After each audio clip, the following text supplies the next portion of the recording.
All right, everybody. Let's getting the streams going here.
All right, everybody. 5:45. Welcome to Scamware 101 live stream.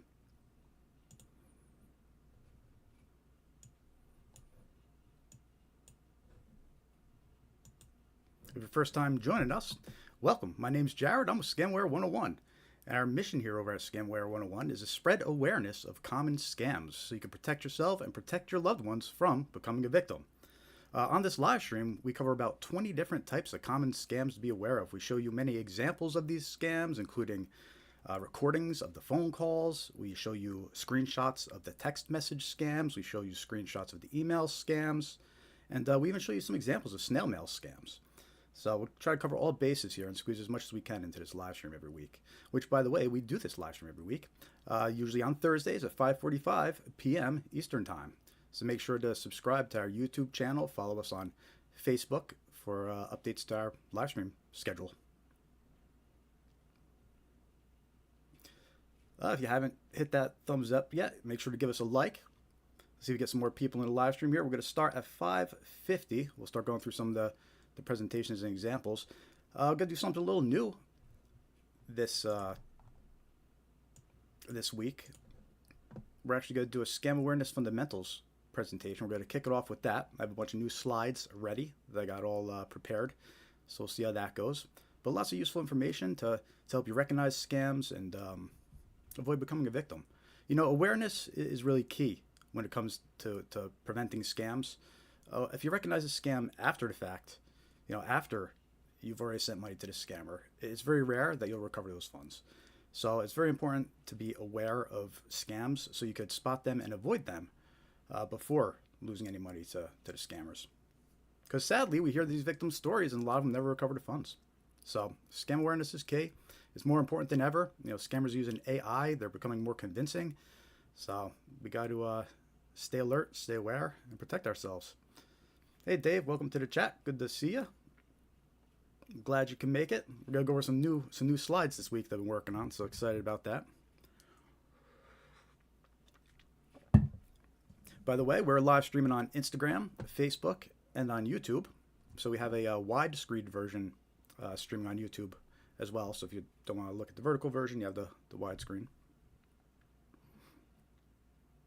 And participate. Let us know in the chat the scams you've encountered, which scams you're being targeted by. Share your stories with us. It's important to help each other spread awareness of common scams, and act as a community.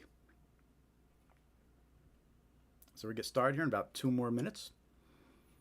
By the way, you can join our free mailing list. It's on scamaware101.com over here on our website. And you just click join mailing list. It's free to join. We'll send you some useful scam awareness tips, some reminders when we're live, all good stuff. You can unsubscribe anytime, but it's free to join. So scamaware101.com, you join mailing list. Also, you can follow us on all your favorite social media platforms. We're on Facebook, Threads, Instagram, X, Blue Sky, YouTube. We also have Super Thanks enabled over here on YouTube as well. So if you want to throw us a couple bucks using the Super Thanks feature, it's enabled. And you could also go to scamaware101.com/donate and donate to us directly as well. Help support the mission, help support the cause here. We'll get started in another minute or two here. Mainly monitoring the YouTube chat. So that's the ones I'll be replying to quickest, but I'll check in on the Facebook and Instagram chats as well. So if you're commenting or putting anything in there, just stay tuned and I'll check it eventually. It's just a lot of different chats to check in on. I do try to reply to everybody. So hit that thumbs up, give us a like, hit that heart, give us some engagement here. Let's see if we get some more people into the live stream. Gonna get started, another minute.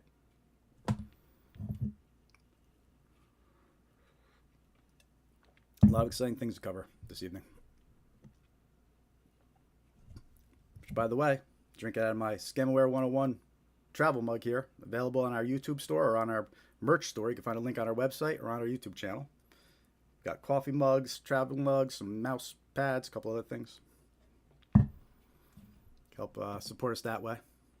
We always appreciate it. All right, we're going to get started any minute now. Hit that thumbs up, say hi in the chat, let me know you're watching. All right, 5:50, let's do it. Welcome everybody, you're just joining. I'm Jared with Scamaware 101. Our mission is to spread awareness about scams that target individuals.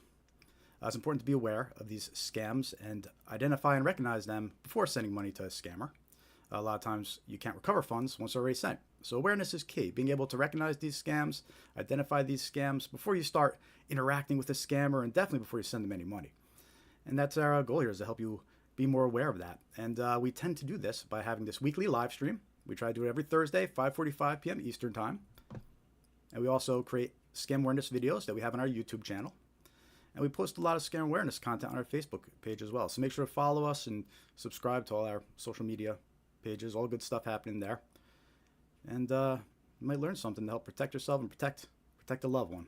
So we've gotten lots of good feedback since we started doing this from viewers, saying that they were able to recognize a scam because they saw it here first, and that's what keeps us going. So we're gonna keep on doing it, and we're going to do this live stream here for a few hours tonight. Usually go 3, 4. Last week we did 5 hours, which is wild, but usually do 3, maybe 4 hours. So we'll see how tonight goes. It all depends how many viewers we get in here. So, yeah, we're going to get into it.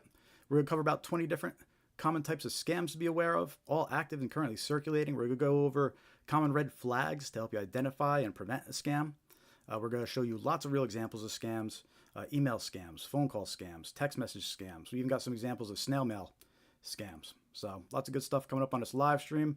Now's the time. Go like, share, subscribe. Go and share it. Share right now. If you're watching on Facebook, share this live stream. There's plenty of good stuff coming up. So now's a good time to get it sharing and see if we get some more people in here. You can join our free mailing list, scamaware101.com. Hit join mailing list.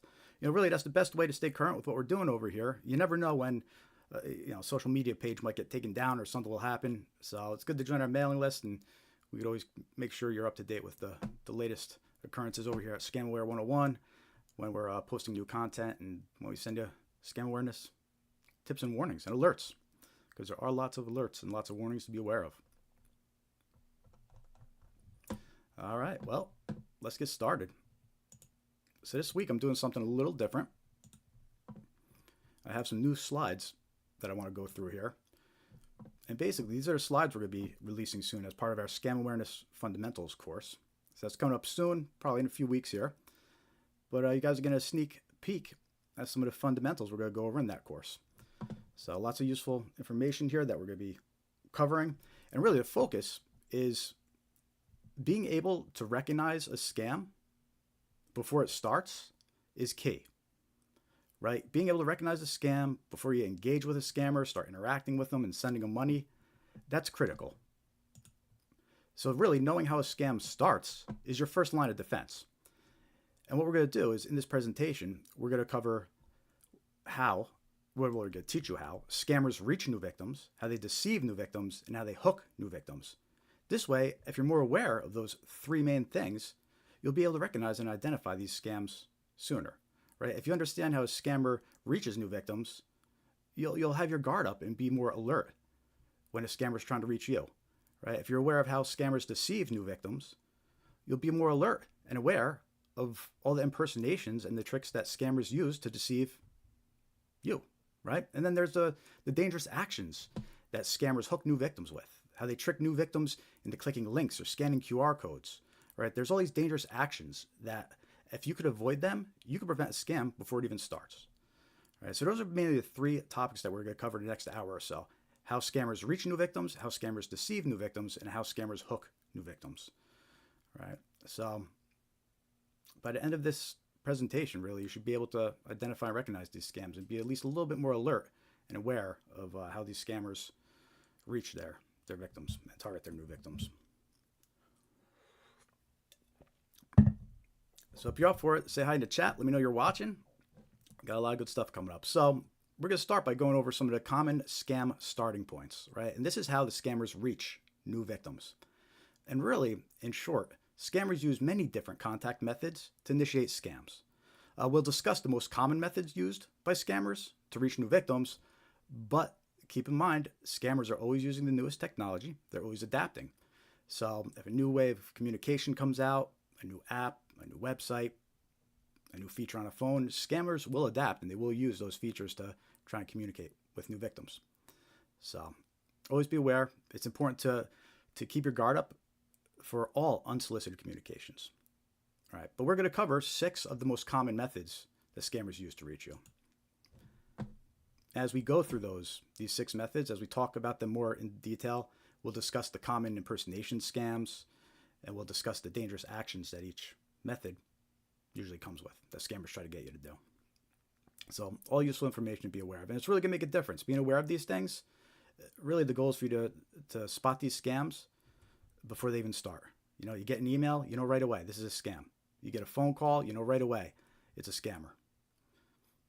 Because you saw it here first, you heard it here first. And look, we're going to go through a lot of information, and it might be a little overwhelming, but that's okay. We're going to repeat it. We're going to keep on summarizing it. And,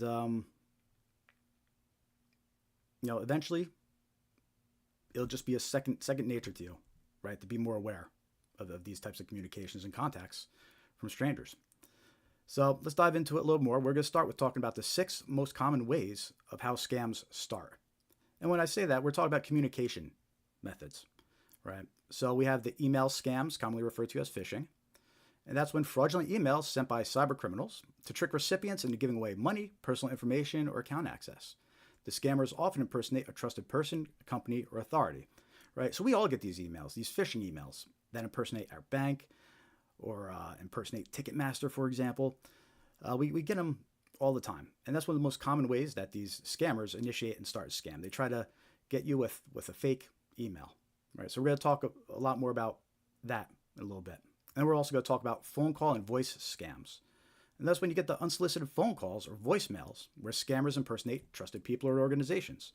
Right? The scammer tries to pressure or trick victims into giving money, personal details, or access to accounts. All right, so we still get phone calls all the time from scammers. There's tons of voicemails that scammers leave because they use technology. It's all robocalls. All right, so we're constantly being targeted with phone calls as well. Right? The other method we're going to talk about is text message scams. And these have become much more popular over the years. So many scams coming in through text messages. And that's when fraudulent text messages designed to trick victims into clicking malicious links, sharing personal information, or sending money, often by posing as a trusted person or company. I don't know if you notice a trend here, but notice how all these end with something along the lines of often by posing a trusted person or company. Right? That's how these scammers get in. They impersonate someone you know. They impersonate a company that you use. They impersonate a celebrity or an authority. Right? And that's how they deceive you. That's how they get the new victims, how they deceive the new victims. So we're going to talk about these common impersonations more as we go through each of these starting methods as well. And then we have internet and website scams, right? You're just browsing the internet, mind your own business, and boom, you get a pop-up with a virus alert. Plus a fake virus alert. Or you get a pop-up saying, you won, click here.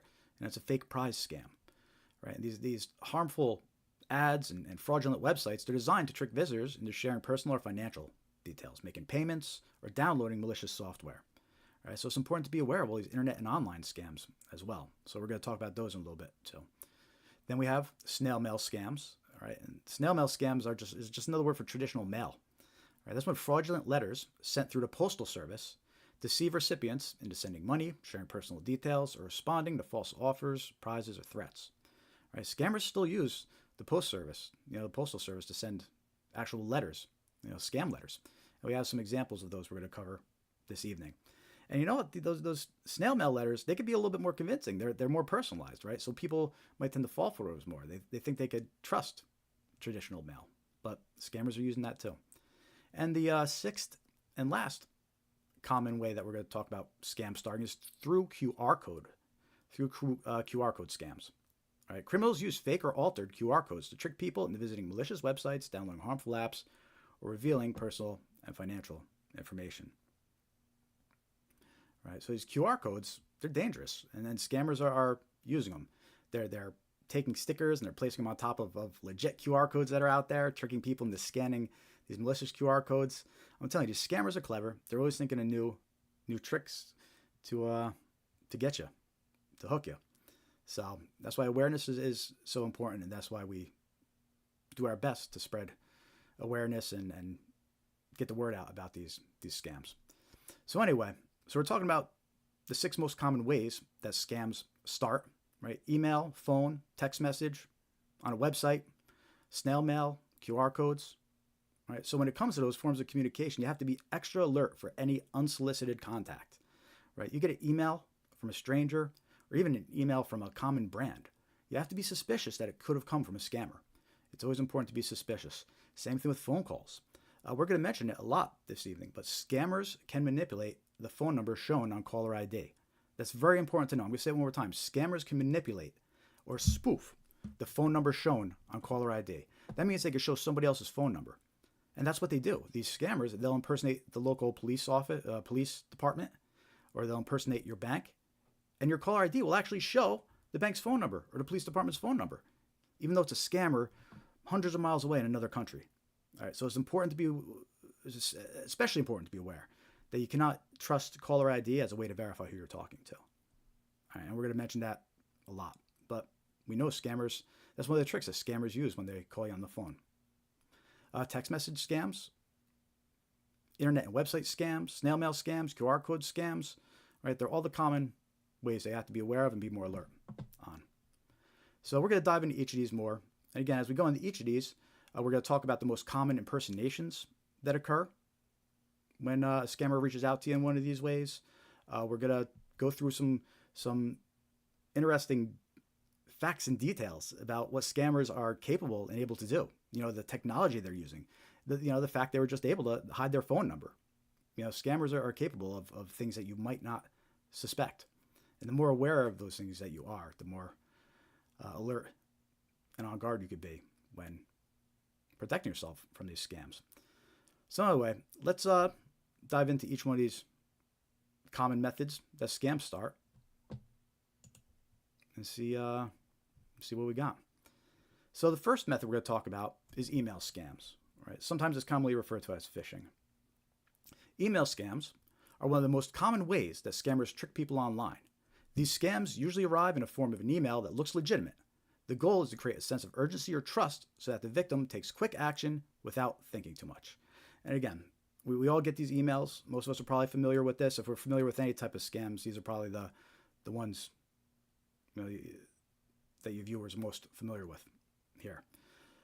Did you know that the scammers could use automation to send millions of scam emails per day? Right? They've been doing this for years. They've had the technology for years. They could send millions and millions of emails every day. That's why we get so many of these email scams. They're able to change the from address to look like it's from someone else. So notice how I just mentioned that they could hide their phone number when they call? Well, the same thing goes with these email scams. They could send you an email and they can make it look like it's from anyone, including the from address. It could actually show someone else's address. So you're thinking that you're getting an email from a common brand, but it's actually a scammer trying to trick you. All right? They can include fake support phone numbers in the email that will actually call a scammer. So they'll send you these emails and they'll say there's a problem with your account. Call us at this number. But if you call that number, it actually calls a scammer. So that's one of the common tricks they use as well. And then they've been using AI to create more convincing emails and scam narratives. You know, we used to be able to count on grammar errors, spelling errors, things like that in these scam emails to help us identify them. But now they're using AI to make them sound more convincing and even more legit. So again, it's important to be aware of all this and realize, you know, if you think that, oh, a scammer won't target me with an email, who's got the time for that? It's not about that. They just got software to send out emails to everybody, including you. So you will be a target, and it's important to stay aware of that. And some of these scam emails they'll often impersonate financial institutions like your banks or credit cards, right? You'll get these emails saying there's problems with your bank account, trying to trick you into calling a scammer or clicking a link. They'll impersonate popular brands and retail outlets. You get those fake offers, and you click on those fake offers, they take you to a scammer website. They impersonate service providers, your internet company, your phone company, your cable company. They impersonate utility companies. You'll get an email claiming your electricity bill is due, right, or water or heat. And they'll impersonate government agencies. These scammers don't care. They'll impersonate government agencies, including the IRS, Social Security. So if you get emails from any of these organizations or these brands, you still have to be alert, right? You have to be alert with all emails, even if they look like they're coming from a trusted source. And again, I'm not saying anything that's speculative here. We know that scammers are sending out emails that impersonate banks. We know they're impersonate your internet company. We know they're impersonate government agencies, right? This is happening. So it's important to be aware of those emails and communications. And by the way, we're probably going to mention those institutions a few times throughout this because just because we're talking about who these emails impersonate, these email scammers impersonate, phone scammers, they impersonate the same things, right? So just because we're talking about this in reference to emails, you should still kind of apply the same knowledge across the board.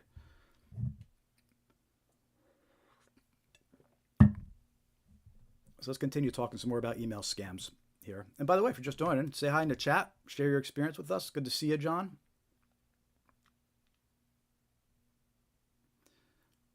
So scammers send emails that impersonate trusted companies, banks, or even friends, using urgent language, fake links, or attachments to create a sense of panic or importance, right? Never trust attachments that come with an email you weren't expecting. Their goal is usually to steal login credentials, financial information, or install malware on the victim's device. Some common email scams.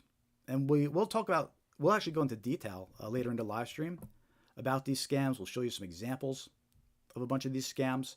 So lots of good stuff still coming up on the live stream here. But some common email scams are suspicious bank and credit card activity scams. The victim receives a fake email warning of suspicious activity, and it contains a malicious link to click, right? It impersonates your bank, said there's something suspicious going on, and to click here. Hey, what is it, Pink? Pink, good to see you. Welcome to the live stream. Unfortunately, got to go to work. Oh, well, thanks for coming in and saying hi, though, anyway. Hopefully, you didn't leave before you heard me reply, but good to see you. More common email scams, fake product offers and links to fake retail websites. You'll get bogus email offers that direct you to these fake retail websites, and they're designed to steal personal and financial details. Fake order notification scams. And this one I'll mention a lot because they use all different ways to reach victims when it comes to fake order scams. But basically, victims receive a fake email alert that an order was placed and are instructed to call a fake support number to cancel. And then we have the renewal scams or payment due scams. You get an email that has a fake invoice attached, and it links to a fake website that steals any payment details entered. Right? And those are just a few clever. I'm only covering like 4 different types of common scams for each of these, and then we'll dive into more later. But these are just many examples of these clever tricks that these scammers use. Fake invoices, fake orders, fake products, right? So all important to be aware of. And look, dangerous actions to avoid. You can prevent scams from starting by avoiding these actions, right? Clicking email links. There's no reason to click email links. 99% of the time, you can just go to whatever website directly. There's no reason to trust a link, right? You get an email that says you have to pay an invoice. There's no reason to open the attachment or click the link. Just go directly to your cable provider's website and check your billing there. All right. 99% of the time, you can avoid clicking links. I highly recommend avoiding clicking links. Calling phone numbers that could actually call the scammer, right? Scammers have been doing this a lot lately. They send out these fake emails, and the links might even be legit in the fake emails, but they'll include a fake phone number. And that's how they try to trick you. They try to trick you into calling that fake phone number. And we'll discuss some more scams that use that technique a little later too. Opening email attachments. They can install malware on the device. You should never open email attachments that you weren't expecting or from an unknown source. All right, it's very dangerous. Same thing goes for text messages that receive attachments. And then scanning QR codes, right? What these scammers started doing is they started sending QR codes as email attachments. And it helps get past the email filters. And then you open the attachment, scan a QR code. It takes you to a harmful website or installs malware. All right, so those are all some tricks and some scams and some impersonations that email scammers like to use and are important to be aware of. So that's the most common, one of the 6 most common ways that scams get started through emails. Let me know in the chat what emails you've been receiving. Ones that look real to you. They're looking more and more realistic because of AI, these emails. So stay aware. Don't trust links. Be suspicious of any phone numbers.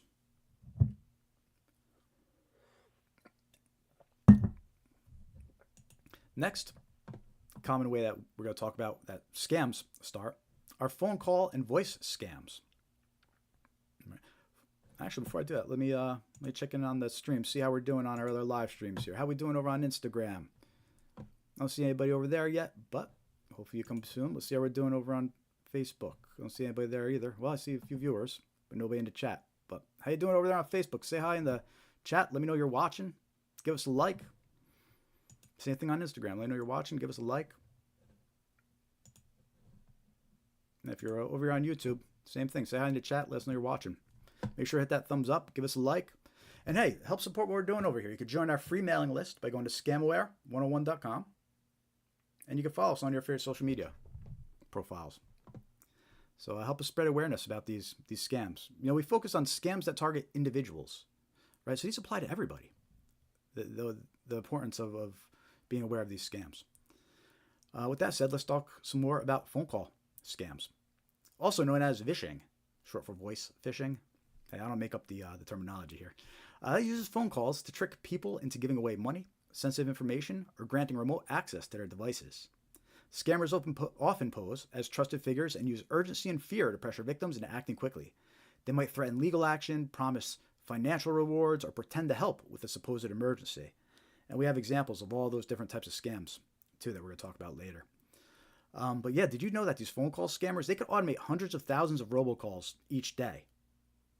So that's why we get so many of these phone calls. You know, it's not just one person sitting there dialing one phone number after the next. They're using software, and it's all automated. They call hundreds of thousands of phone numbers a day. And they play a recording to anybody that answers. It's just an example of the technology they have. They use AI to create realistic-sounding voices in voicemails. We used to be able to rely on maybe detecting a heavy accent or somebody saying the words wrong, and you could kind of determine, all right, this doesn't really sound legit. This could be a scam. But now they're using AI, and the voices, they sound like your next door neighbor, right? They sound like a real person on the phone with you, but they're recordings. And it's all because of AI. So they're also cloning voices of people we know, friends and family, which it's shocking. It might be hard to believe, but they are, and it's working. People are falling for it. And again, they manipulate caller ID to show a different name and number. Very important to remember that, because they'll make it match who they impersonate, like banks, law enforcement, whoever. Phone call scammers usually impersonate law enforcement, like the local police, sheriff's office, financial institutions like your banks or credit cards, utility companies, electricity, water, heat, government agencies, IRS, Social Security, and friends and family members. Yes, they really do impersonate your friends and family members. We're going to be talking about a grandparent scam, is what it's called. We're going to be talking about that one a little later, and you actually see a scammer impersonating someone's granddaughter. And it's convincing. It's convincing. So stay tuned. Lots coming up. Most phone call scams don't come from lone scammers. They're run out of illegal call centers located overseas. Right? The scammers typically follow scripts, but will improvise when a victim asks questions. They'll improvise. Right? If a victim starts asking questions, they'll either improvise or hang up. Depending on what they're asking. If someone's being difficult, they'll just hang up and call the next person too. A lot of times. But sometimes they improvise. Regardless, they do follow scripts, which is helpful to us because we're able to point out common narratives and red flags. Right? Also, these phone call scammers, they're able to spoof or manipulate the name and number shown on caller ID. Right? Just like text message scammers. Right? Very important to be aware of that. And I'm going to mention that a lot throughout the live stream. Some common phone call scams. Arrest warrant scams and missed jury duty scams. We did a video about this one. It's on our YouTube channel. But that's when scammers impersonate law enforcement claiming an arrest warrant will be issued if fines aren't paid immediately. And there's lots of warnings about this one that are out there these days. The police don't like being impersonated, but The scammers will impersonate anybody, and that's just one example. They'll impersonate your local police department. They'll impersonate the sheriff's office. Right? Suspicious bank and credit card activity scams. Right? The victim receives a phone call impersonating the bank. We talked about the email version of the scam, but this one they receive a phone call, and they claim that there's suspicious activity detected on their account. It's a scam. We have the fake order notification scams. Another one that we already talked about, but in this case, the victim receives a call or voicemail stating an order was placed and are instructed to call a fake number to dispute it. We have some examples later on in the live stream. We're going to play of those voicemails and recordings too. And then the grandparent scam, right? That's the family in need scam. Scammers call victims and impersonate a loved one, and they claim to have been arrested and needing money. And look, you might be thinking to yourself, I would never fall for a scammer impersonating a loved one, but you'll see a little later in the example. They're pretty convincing. Some dangerous actions to avoid when it comes to phone calls. Answering unsolicited phone calls from unknown numbers. Don't answer. If you don't know the person, if they're not a contact, don't answer the phone. If it's important, they'll leave a message, they'll send you a text message, but don't answer unsolicited calls, right? Because you're just setting yourself up for 99% of the time it's going to be scammers. Yeah. Returning unsolicited phone calls and voicemails. So, look, these scammers, they'll leave a voicemail, and they'll say, call us back at this number, or call us back at the number displayed, right? Don't do it. If they're claiming they're from your bank and they're calling back at this number, don't call them back at that number. Instead, go look at the phone number on the back of your bank card and call that number, right? Or go look at a bank statement and call that number. Call the official bank number. Don't trust phone numbers that people leave in voicemails or tell you to call them back in a phone call, because it could be a scammer just giving you a different phone number to call. So yeah, dangerous action to avoid: returning unsolicited phone calls and voicemails. Providing personal or financial details to the caller. Never do this to just somebody that calls you out of the blue, right? If there's something legit happening, you need to hang up, you need to verify. Don't go providing any personal or financial details right off the bat. That's what scammers are relying and counting on. They want to get you on the phone, they want to get you to give up your details, and they want to move on to the next. Don't fall for it. And then giving a caller access to your computer or device. We're going to talk about this a lot more later, but it's becoming more common for scammers to try and access your computer and device. And a lot of these scammers now, they'll call you, and if they're impersonating the bank, they'll say, hey, let's check out your bank accounts on your computer. Or they'll call you up and they'll be impersonating Microsoft, and they'll say there's a virus detected. Let's connect your computer. All right, but it's a scam. It's actually a big red flag if somebody's asking to connect your device, even if it's to supposedly help you with something. And we'll talk about that more later. So phone call scams. Another most common way that these scams start. Be alert, be aware. Right? We talked about emails and phone calls, all important stuff. Next common way that we're going to talk about scams starting: text message scams, or smishing, short for SMS phishing. These scams use deceptive text messages to trick recipients into clicking malicious links, sharing personal information, or sending money. Text message scammers usually pose as a trusted person, organization, or company.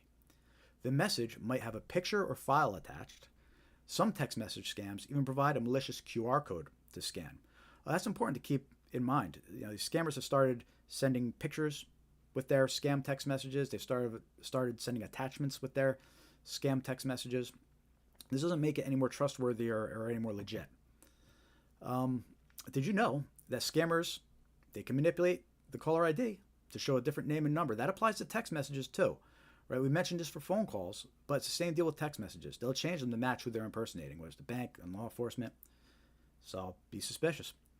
They send out millions of scam text messages every day.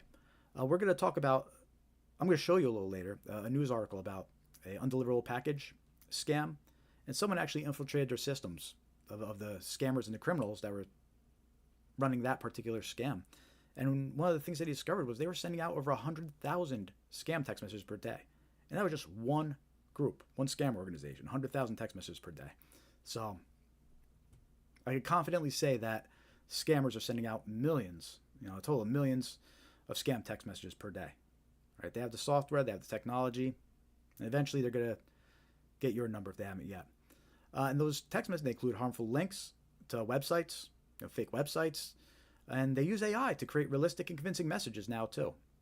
Again, you used to be able to count on misspellings or grammar errors in these text messages, but now AI is doing it all for them. So text message scams, they commonly impersonate financial institutions like banks and credit cards, right? The Department of Motor Vehicles or Transportation, right? So DMV, DOT, right? That's one of the most common scams circulating right now is the when they impersonate motor vehicles and say you have a toll due or a ticket due. Delivery services like USPS, FedEx, UPS, government agencies like the IRS, Social Security, and job recruiters and employment firms. Lots of fake job text messages circulating now, trying to scam people. So all important to be aware of. Keep your guard up when it comes to unsolicited text messages. They're designed to grab attention quickly, often warning about a problem with an account, offering a fake prize, or claiming a package can't be delivered. Text message scammers often disguise or spoof the phone number shown on caller ID. Right, I know I keep on repeating that, but I can't tell you how many times we read a victim's story, and it starts off with, "I received a phone call from my bank, and the caller ID showed their name, so I thought it was legit." So it's one of the number one mistakes that victims make. So it's very important to recognize scammers can manipulate what the caller ID shows, whether it's a phone number or a text message. Just because it shows someone, it doesn't mean it is. Common text message scams: suspicious bank and credit card activity scams. Right? We talked about the email version of that. We talked about the phone call version of that, but the text message version applies too. The victim receives a text message warning of suspicious activity, and then it contains a malicious link to click. Unpaid road toll or traffic ticket scams. Victims receive a text message claiming an unpaid road toll or a traffic ticket is due, but it'll include a link to a malicious website that steals any payment information. Undeliverable package scams. Victims are notified by text message that a package was undeliverable and they must pay for redelivery. But it's a scam. Anything they put in will get stolen, but a scammer. And then employment scams and fake job offers. The text messages with fake job offers trick victims into purchasing equipment or depositing money to work. So it's very common text message scam out there is these fake employment scams. And I'll show you some examples of those a little later in the live stream as well. Dangerous actions to avoid when it comes to text messages. Much similar to the email actions to avoid here. Replying to the text message. Look, these scammers, even if you realize it's a scam and you want to reply and mess with them, don't reply, don't engage. If you reply to these scammers, all it does is it tells them that your number's active and they're going to target you with more scams, right? So don't even reply to these text messages from scammers. Clicking on links. Don't click on links you weren't suspecting that came from someone you don't know. They'll open up harmful websites. The same rule applies that we talked about email links. Right? There's no reason to click the link 99% of the time. If it's a legit notification from a legit company, just go to their website directly and log into your account. But don't click the link, because it could take you to a fake website, or it could be a fake website. Opening attachments. Just like email, you never want to open attachments that come from unsolicited communication. These scammers, they send text messages with attachments, and those attachments will install malware on your device, or they'll take you to a fake website. And QR code, scanning QR codes. Right? They've started text messaging these too now. So if someone texts you a QR code, don't just trust it and scan it. It'll redirect it to a harmful website. So all important actions to avoid when it comes to protecting yourselves from scams. That's 3 of the 6 most common ways that scams start. We're going to get to the next 3 shortly. If you're just joining, say hi though. Let me know you're watching. Say hi in the chats. We're streaming live on Instagram, Facebook, and YouTube. If you're just joining us, my name is Jared with Scamware 101. And our mission here is to spread awareness about common scams that target individuals, right? So your loved ones, these are all scams that are important to be aware of. And right now we're just talking about the common ways of how scams start, because really your first defense against scammers is knowing how they start. Not engaging, not clicking the links, not calling the phone numbers, recognizing that they're just impersonating your utility company, or they're just impersonating the local DMV or your bank, right? Because that's what scammers do. There is no impersonation that is too far for them. If they think they get your money, they'll impersonate anybody, including your loved ones. So, but anyway, you could help support what we're doing here by joining our free mailing list, going to scamaware101.com and hitting join mailing list. could also hit that super thanks over on YouTube. Send us a couple bucks through the super thanks feature. Oh, and we have memberships enabled as well. So you can check out our YouTube memberships and help us out there as well. Or you go to scamware101.com/donate and donate to our mission directly. We appreciate it. Everything helps. But, hey, just hitting that like button and subscribing is good enough for me, though. So hit like, subscribe, follow. Help us get our engagement up here. Say hi in the chat. Let's see if we get some more people in the live stream and spread awareness about these scams. We're trying to put something good out there into the world, Because I tell you, these people are losing their life savings to these scammers. If you have any older relatives, grandparents, parents, make them aware of these scams. For real. All it takes is one phone call that tricks them, or one link that they accidentally click, right? They could lose their entire life savings. Like, it's no joke. And it's not just the older folks, right? I feel like we tend to pick on the older folks a lot and say, but no, the FTC's most recent report that they released this year on scam and frauds, it actually said that, the younger folks, middle-aged younger folks, are falling for more scams than the older folks are. It's just the older folks are losing more money because they have more to lose. But the younger folks are falling for more scams. They're just not losing as much money because they're broke. But, so, these scams, they target everybody. Nobody's immune to them. Everybody's vulnerable. And really, awareness is key. And I know a lot of people think, I'll never fall for a scam. You're dealing with professionals here. These scammers, they do it for a living. They're sitting in call centers, reading off scripts. They know how to answer to objections. These are like the salespeople from hell. Right? These are like the salespeople with no guards, keeping them in line. So, And it's only going to get worse with AI. So, scamaware101.com. Join that mailing list. Follow us on social media. Help us spread awareness about these scams. The next common way that scam starts are internet and website scams.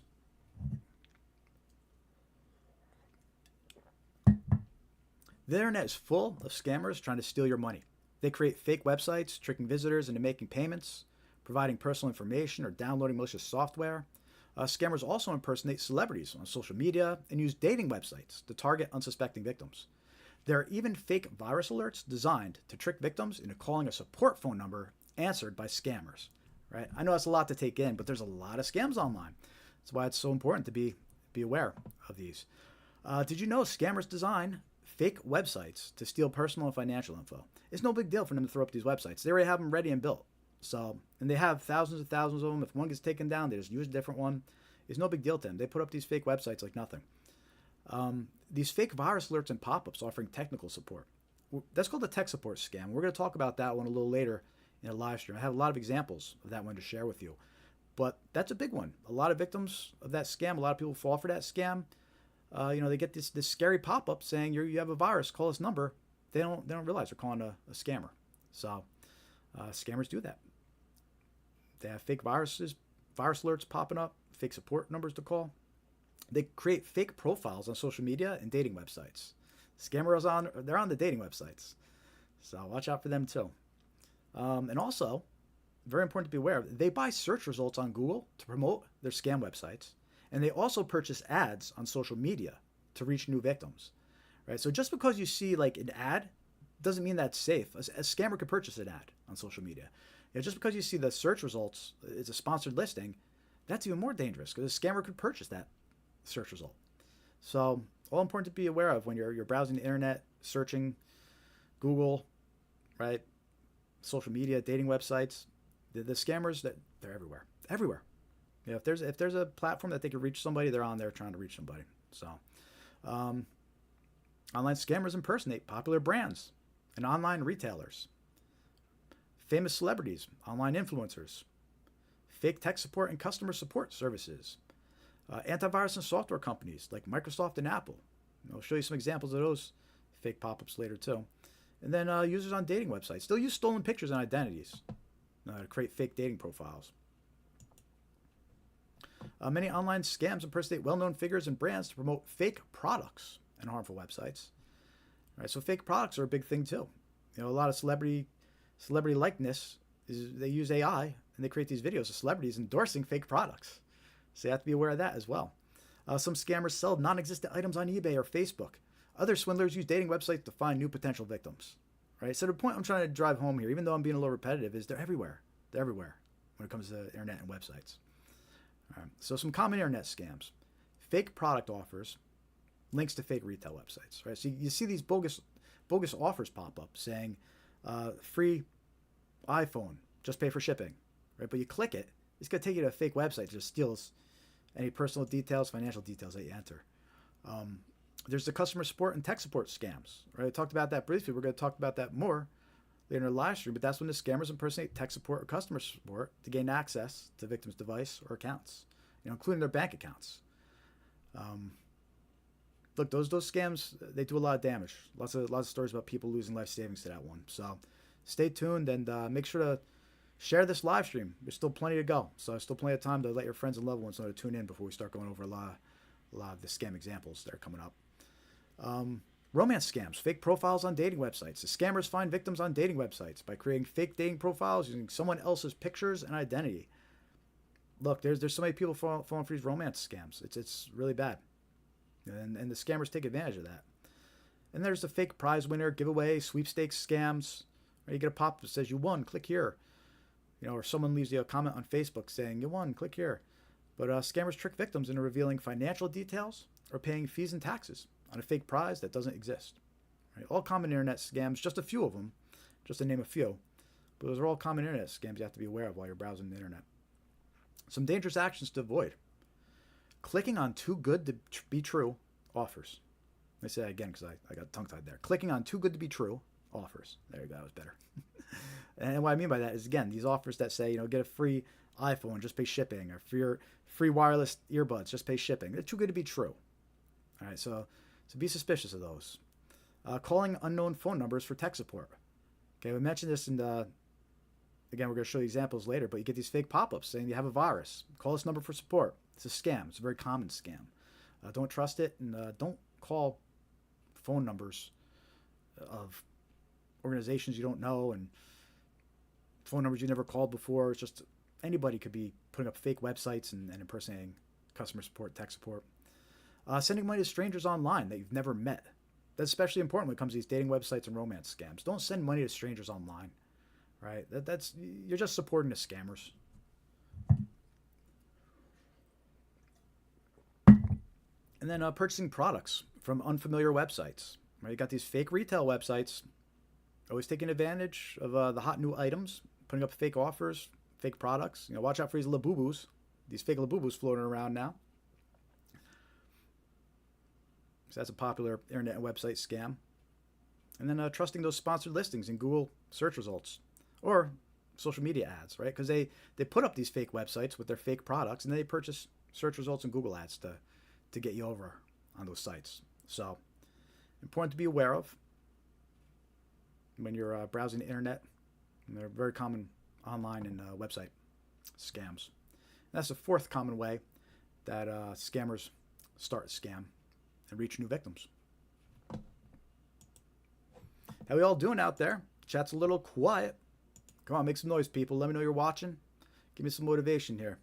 I see Dave's in there. I can always count on Dave, man. I appreciate it. He's saying he saw a video where a 20-year-old called a fake tech support number because of a pop-up. The scammer, knowing the person's age and no money to steal, just hung up on him, just told him to restart and said he will be okay. Gotcha. Yeah. Yeah. And, that's kind of, that story kind of summarizes what these scammers are after. They're not just trying to get $100, $200, right? They're not even wasting the time of someone that they don't think has a lot of money. But if they get somebody on the phone who's retired, right away they think retirement fund, money in the bank, and they target them. In fact, the other day, I got a wrong number scam that targeted me. We get a message from a number, and they go, "Oh, I'm sorry, I had the wrong number, but you seem nice. Let's be friends." That type of scam. And one of the things that they did. Sorry, almost I just got distracted here. Okay, sorry. And one of the things that this wrong number scammer did, because they ask you a couple questions. That's how they start off. They ask you your location, your age, what's your name, right? But this one also asked, "Are you retired? Do you work?" because they're actually trying to find out, oh, a retiree, he might have money in the bank, or he gets Social Security checks, or, right? So anyway, all important to be aware of. And then there's mail scams. Right, before we get into the mail scams, let me see how our streams are doing here. Checking on Instagram and Facebook. I see some people over on Facebook watching. Say hi in the chat. Leave a comment. Let me know you're watching. Hit that thumbs up. Give us a like. Hey, lots of stuff still coming up, so it's still a good time to share this live stream right now. Share it on your timeline. Share it with friends, because we still have hours of useful information coming up and examples to share with you. We're just getting started here. We're just getting warmed up, people. Facebook looks good. Instagram looks good. Get over here on YouTube. Excellent. Make sure you hit that like button if you haven't yet. Subscribe, follow. Oh, and join our free mailing list. Scamaware101.com. You just click join mailing list. So the fifth type of common way of how scams start: snail mail scams, or traditional mail scams. All right. So mail scams use letters delivered through the postal service to trick people into sending money or personal information. What makes mail scams effective is their ability to appear credible and personal by reaching people directly at their home address, giving the illusion of legitimacy. Right? So people get these letters, they think, oh, this must be legit. Right? But these scams often appear as official-looking notices, special offers, or past due bills. And we're going to share some examples of those later in the live stream here. But did you know that scammers use AI to compose convincing letters that they send to victims? All right, so they can compose these very professional-sounding letters. They impersonate law offices, for example, and the letter will look legit and sound legit because they use AI. They'll have fake letterhead and impersonate real organizations. Right, they'll have a logo on the letter and contact information, and then some of these snail mail scams even include fake checks in the envelope with the scam. And we'll go over a couple of those later in the live stream too. Mail scams often impersonate legal services and law offices, popular brands and retail outlets, utility companies, your electricity, water, heat. Right? You'll get a fake bill in the mail from a scammer. Sweepstakes and contests. Like Publishers Clearinghouse. It happens. You get these letters saying, congratulations, you won Publishing Clearinghouse. This is a scam. Government agencies, IRS, Social Security. It's been a big problem with these snail mail scams where they're sending letters impersonating the IRS, Social Security. Snail mail scams often attempt to deceive recipients into sending money, sharing personal details, or responding to bogus offers and fake prizes. Some scammers include fake checks that eventually bounce after a victim deposits them. Other letters might include a malicious QR code to scan. Yeah, that's a thing too. Now that everybody knows how to use QR codes and scan QR codes, scammers took their traditional letter scams and they kicked them up a notch by including QR codes. It's just another easy way to direct victims to a fake website. And now they could do it right from there. An actual letter they're sending out to people in the mail. Common snail mail scams include inheritance scams. And we're going to show you an example of one of these letters in a little bit. But that's when victims are tricked into paying scammers fee and taxes on a fake inheritance that does not exist. Fake prize winner giveaway sweepstakes scams.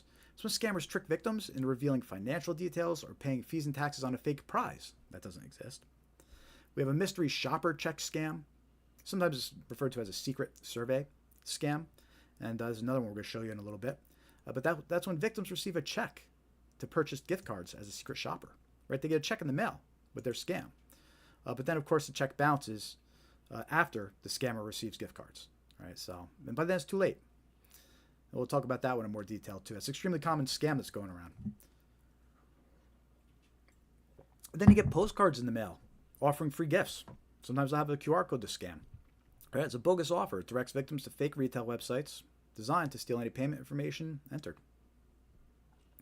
So, snail mail scams are alive and well. Just because you receive it in your mailbox doesn't mean you can trust it.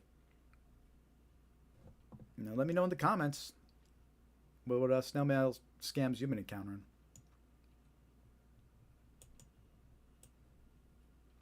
And then the sixth common way that scams usually get started here: QR code scams, sometimes referred to as quishing. Sounds pretty gross word, but there you go. Again, I don't make up the words and the terminology. I just report it.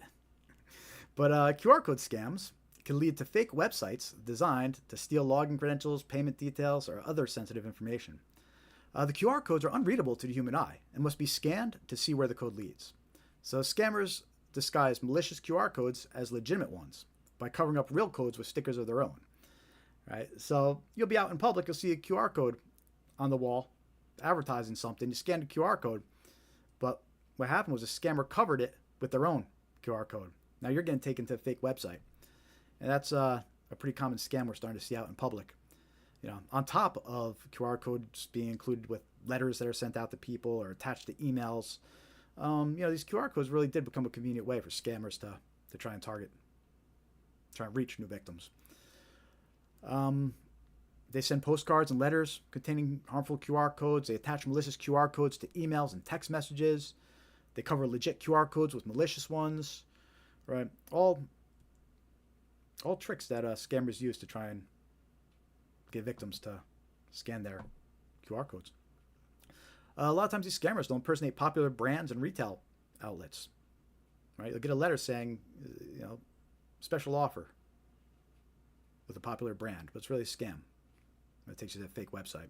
Parking authorities, traffic enforcement, people have been reporting they've been getting these tickets left on their windshield and it has a QR code to scan, but it's a fake ticket. It takes them to a fake website. Online marketplaces and e-commerce websites.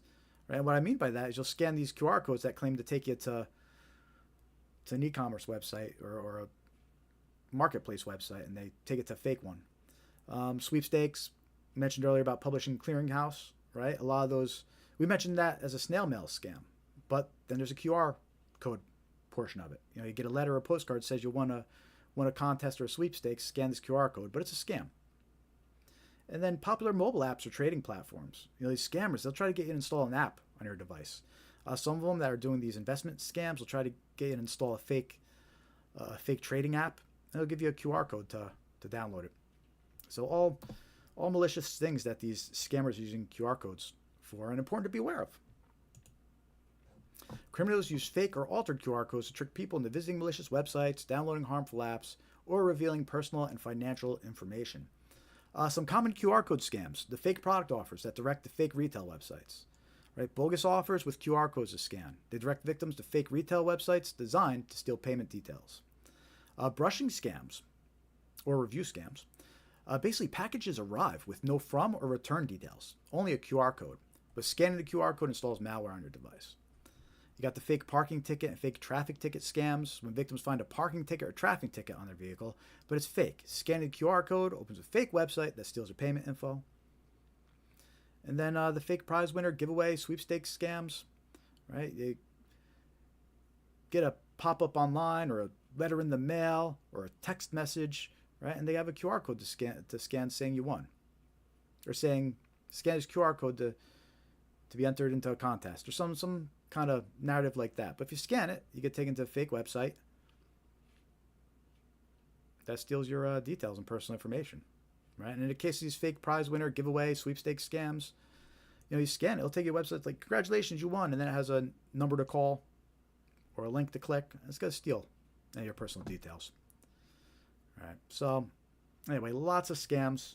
They're using QR codes now. They can pretty much be integrated into any other type of scam, and scammers are doing that. So dangerous actions to avoid: scanning unknown QR codes found in public. You never know if somebody else replaced them, put a sticker on top of it. All right, so be careful when scanning those QR codes. Scanning QR codes received in the mail. All right, pretty clear about that one here. You get a letter in the mail with a QR code, be suspicious. Scanning unsolicited QR codes in email and text messages. Right, we know scammers. They start attaching QR codes to text messages and emails because it gets past the filters. It gets past spam filters. Whereas before, they would have put a bunch of text in the letter or in the email, and maybe the filter would have picked up on it. But now they attach these QR codes, and it gets right past the spam filters. So we're starting to see more and more QR code scams being emailed and attached to a text message, right? And then if you ever do scan a QR code, be extra careful with entering personal or financial details, right? At least try to make sure it went to the website that you thought it was going to go to, and it's a legit website, all right? So just be careful. You scan those QR codes. If you're going to enter any information, just be careful. Make sure it took you to where you wanted to go. So that's 6 common ways of how scams start. And as we went through these, we actually mentioned over 18 different actions to avoid, right, when we were talking about these scams. So lots of actions to avoid: clicking on the links, calling phone numbers, scanning QR codes, sending money to strangers, trusting sponsored listings, right? We covered a lot of dangerous actions to avoid. Also, we talked about 30 different types of impersonations that scammers do, right? And that just gives you, and that's not even close to all of them. I don't know if you could compile a list of all the impersonations that scammers do, because they will literally impersonate everyone and anything. If they think that they could gain your trust and get your money, they'll impersonate anyone and anything, right? And again, just in the past hour, as we were going over these things, we covered 30 different impersonations that scammers might do. All right, and then there's the common types of scams, where just in the past hour alone, we mentioned 20 different types of scams as we went through the different ways that scams start. So lots of important things to be aware of that we just covered in that presentation. So what do you think? Let me know in the chat if you found any of that useful. And again, that was we just covered a lot of useful information about how scammers reach new victims, how to deceive new victims, and how to hook new victims. All right, so all important stuff to be aware of. And that's the first portion of our live stream here. We're actually right on schedule here. Actually 5 minutes ahead of schedule. Perfect. Very cool.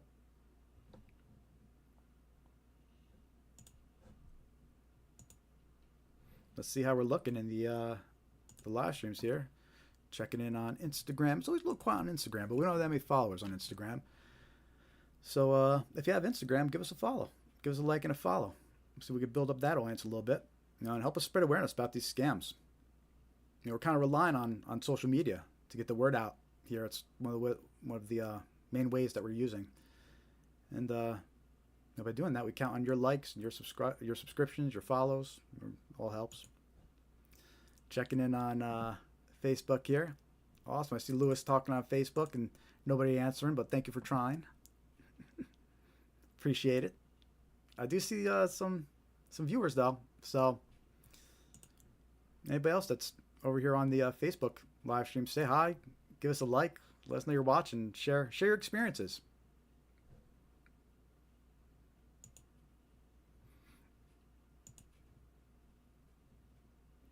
It looks like no lag, so that's good. We were having some lagging issues a few weeks ago, and we weren't able to stream across all these platforms, but I think I figured it out, and it looks like we've been good now. So, excellent. Anyway, good to see the viewers over on Facebook, even though you're not commenting, and maybe we'll get some more on Instagram over here.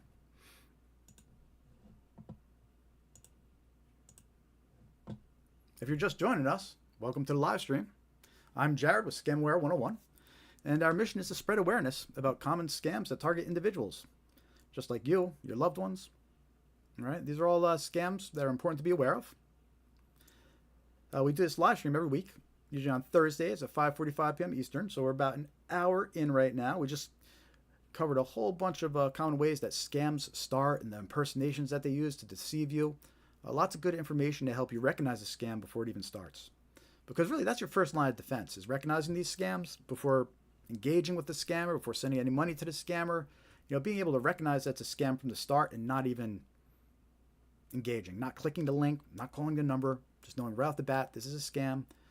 And that's really your first line of defense. So we spent the first hour going all over that, and hopefully has some useful information that'll help you recognize scams a little better. You can join our free mailing list. You're on scamware101.com and click and join mailing list. And you can also follow us on all your favorite social media platforms: YouTube, Facebook, Threads, Instagram, Blue Sky, X. We're on them all, except TikTok. We're not on TikTok. They banned us, but that's a story for another day.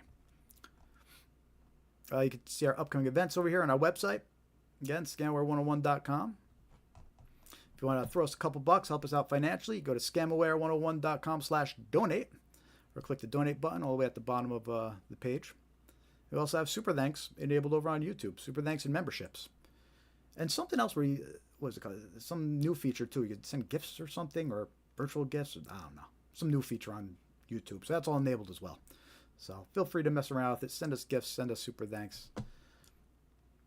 Sign up for a membership. We'll take it all. We appreciate it. But we're happy if you just click like, follow, and subscribe. To be honest, we just need to get more subscribers, more likes, more followers, and help us expand our reach and spread awareness of these scams.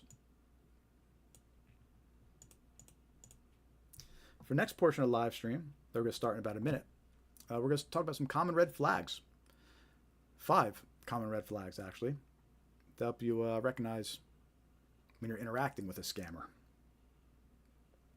So we spent the first hour kind of showing you how to recognize a scam and avoiding interacting with a scammer. But if you find yourself in a situation where you're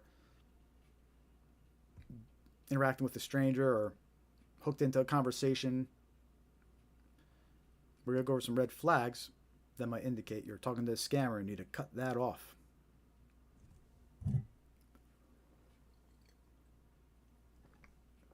Scamware 101, mugs, coffee mugs, traveler mugs, mouse pads, stickers. Help support what we're doing over here by buying some merchandise. It's on our YouTube store.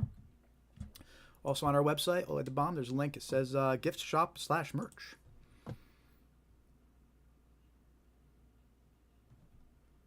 It looks like there's 15% off on orders over $65 right now too. So there you go. Go spend $65 on my stuff. But no, we got some coffee mugs here. We got some water bottles. All good stuff that you would keep on your desk. The idea was I picked all these items that you would like keep on your desk and in front of you. So you could buy these for a loved one as a gift too. But it's just things that would be in front of them. This way, they're about ready to click on that malicious email link. But they look down at their coffee mug and they see Scamware 101. Or they look down at their mouse pad and they see Scamware 101. It's just a reminder like, hey, don't fall for these scams. So go check out those items over in our merch shop by clicking the link on our site or checking out our YouTube channel. We have the store link to our YouTube channel. So all good stuff. I know Dave purchased a mug and enjoyed it, and a couple other people. So appreciate that.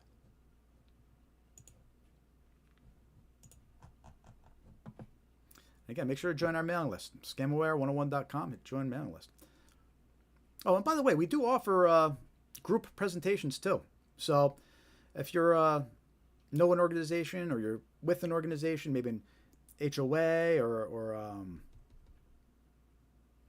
senior living, right, or a faith-based group, right? We do group presentations as well.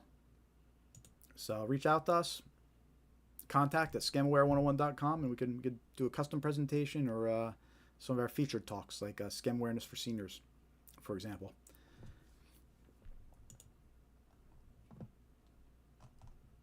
All right, so let's start talking about some common red flags here. And just check the chat one more time. Anybody on Facebook and Instagram? No? Okay. Don't be shy, people. Say hi in the chat. Let me know you're watching. So let's talk about some common red flags to help you identify a scam. And we also did a video on all these red flags. It's on our YouTube channel. So if you want to go share these red flags, all the slides that I'm going to use for this are in the video. So if you want to go share these red flags with a loved one, you go find the video on our YouTube channel. It's the 5 red flags.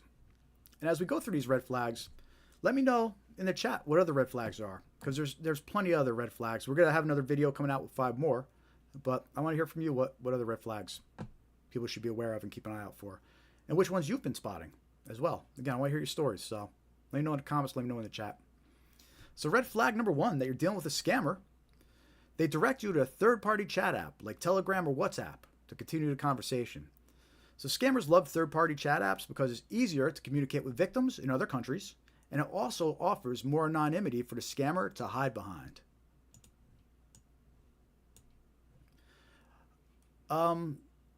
So the scammers, look, they use these third-party chat apps because it's much easier for them to interact with their victims, right? It's a lot trickier to sit there going back and forth in a text message or an email, right? But they get these third-party chat apps, and they can make voice calls, they can send videos, pictures. They can even call a victim through these chat apps. And some scams where it's part of the playbook to invite the victim over on Telegram or WhatsApp is romance scams. Those fake dating profiles that lure in new victims. Then they direct them to continue talking on WhatsApp, right? So you'll find a match on a dating website, and what the first thing they do is say, hey, do you have WhatsApp? And try to get you talking on WhatsApp. Be suspicious. Wrong number scams. We're going to talk about this one a little later. But that's when these scammers, they send out these random text messages, probing for new victims, right? And then once they get a conversation going with someone, they'll ask them to use WhatsApp and keep the conversation going. So it's a big red flag if they're trying to get you on a third-party chat like WhatsApp or Telegram. And then there's the investment scams. They direct the victim to a Telegram channel or WhatsApp group to pump up an investment or appear more legit, right? And you don't know who those are in a group. Those would be bots. They could be other scammers, right? But scammers use that to appear more legit and convincing to their victims, right? So be suspicious of any invitations to continue conversing on Telegram or WhatsApp. It's a big red flag that you could be talking to a scammer. Red flag number 2. This is the big one. They request payment in gift cards, prepaid cards, cryptocurrency, or depositing cash at a Bitcoin ATM. Scammers love getting paid in these unusual forms of payment because it's easier for them to move the funds quickly, and it's also harder for victims to recover the money after it's sent. Right, so that's why these scammers, they often request payment in gift cards, like retail gift cards, Apple gift cards, Nike gift cards, things like that.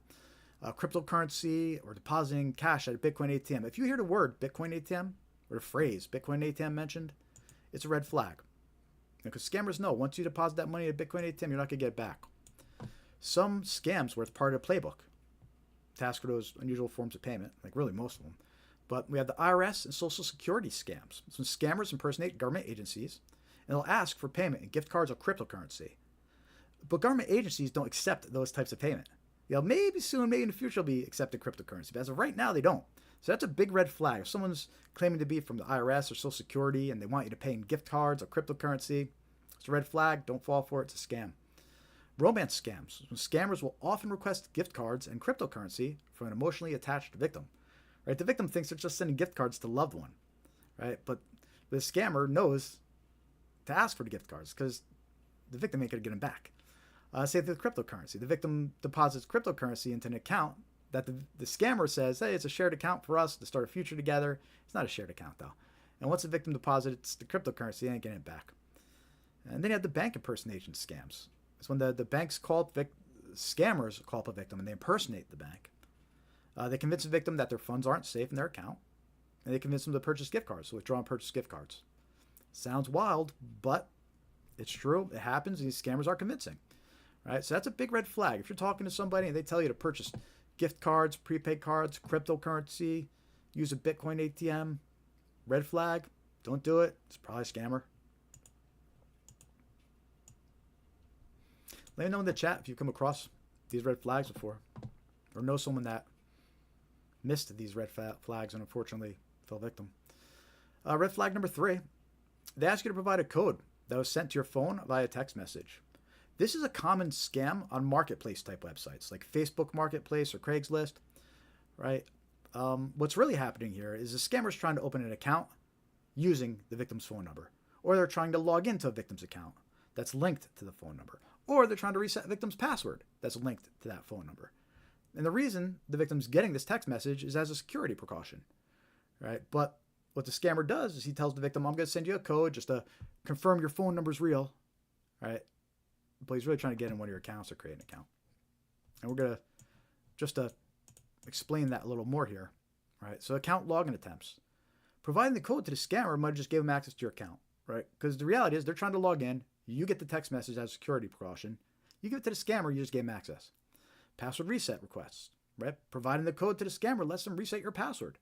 A lot of times if you want to reset your password, you're going to send a code to your phone to confirm it's you, right? Well, if you give that code to the scammer, you just defeated the whole reason that security precaution's in place. And Google Voice scams.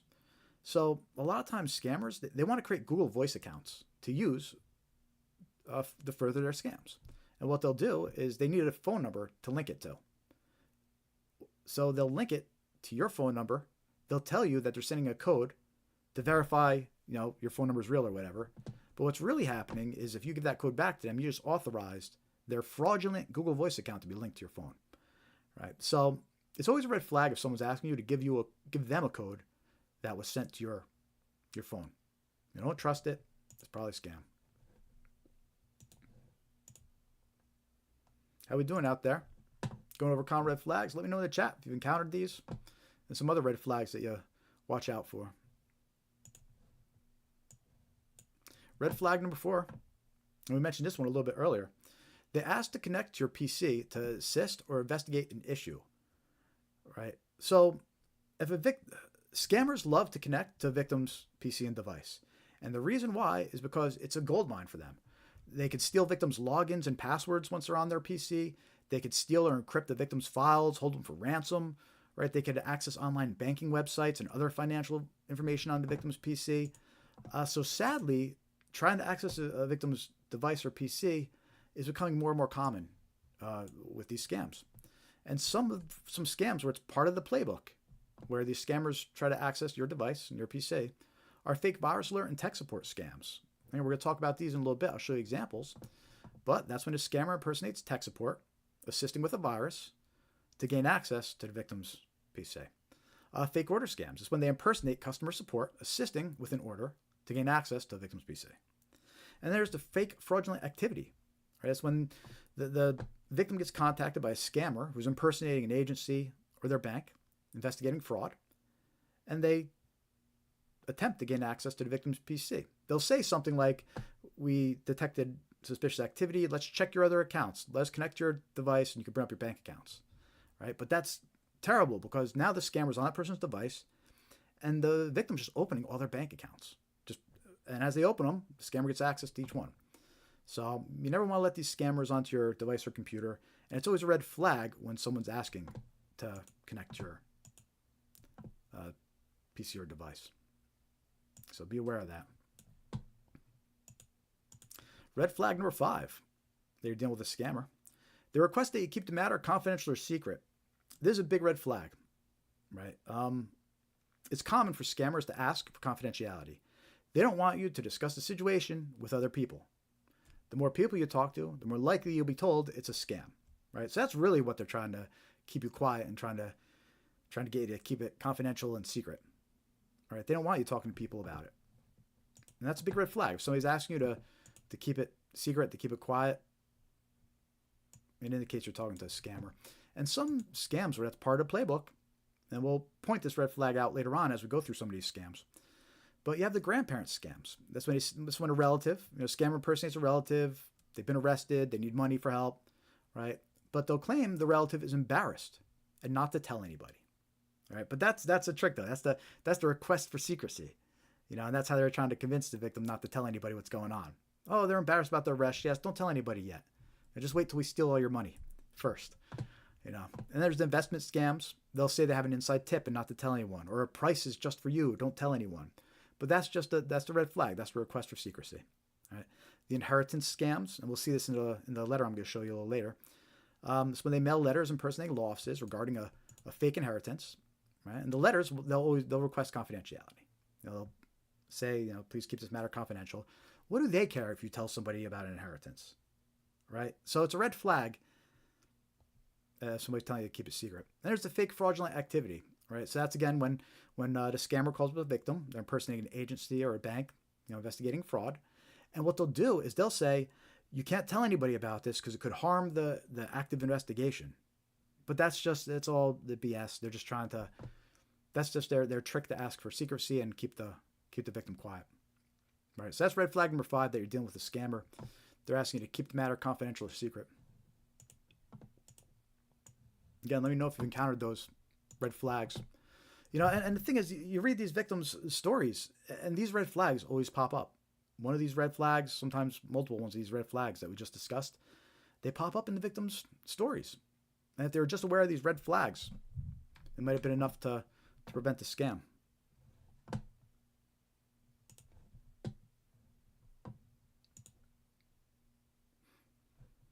Let me know if you encounter those red flags.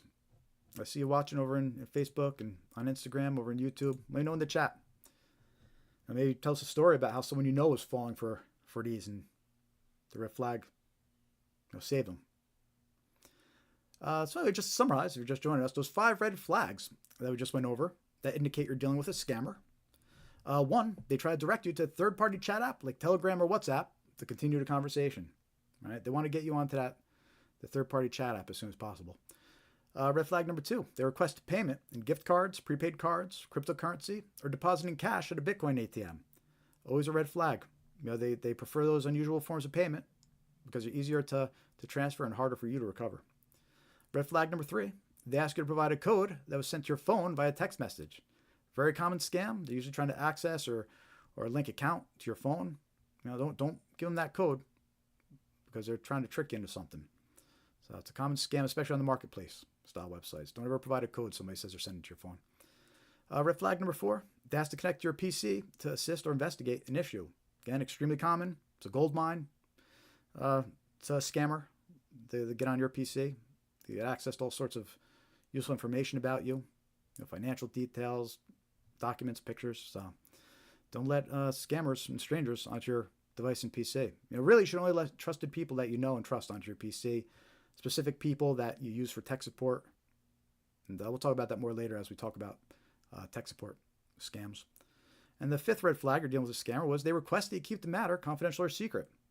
Look, they just don't want you talking to anybody. The more people you talk to, the more likely you are to discover it's a scam. So they want you to keep it quiet. So it's always a big red flag. Someone's asking you for secrecy or to keep it confidential. So that's it. Those are 5 red flags to be aware of that indicate you're dealing with a scammer. How are we doing out there? What do you think of those red flags? You've seen those red flags? Let me know in the chat.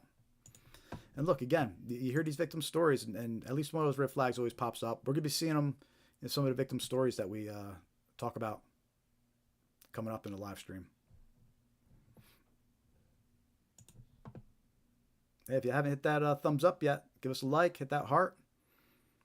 Help us spread awareness about these scams. Give us a follow on Facebook. We need to get our Facebook followers up. So if you don't follow us on Facebook yet, head over to facebook.com/scamaware101 and give us a follow. And eventually, once we hit 500 followers, you can give us, hearts or stars? You give us stars over on Facebook. I guess that's their way of, that's like their super thanks feature, I guess. But we need to get up to 500 followers to get those. So if you don't follow us yet on Facebook, help us out. Give us a follow. We appreciate it.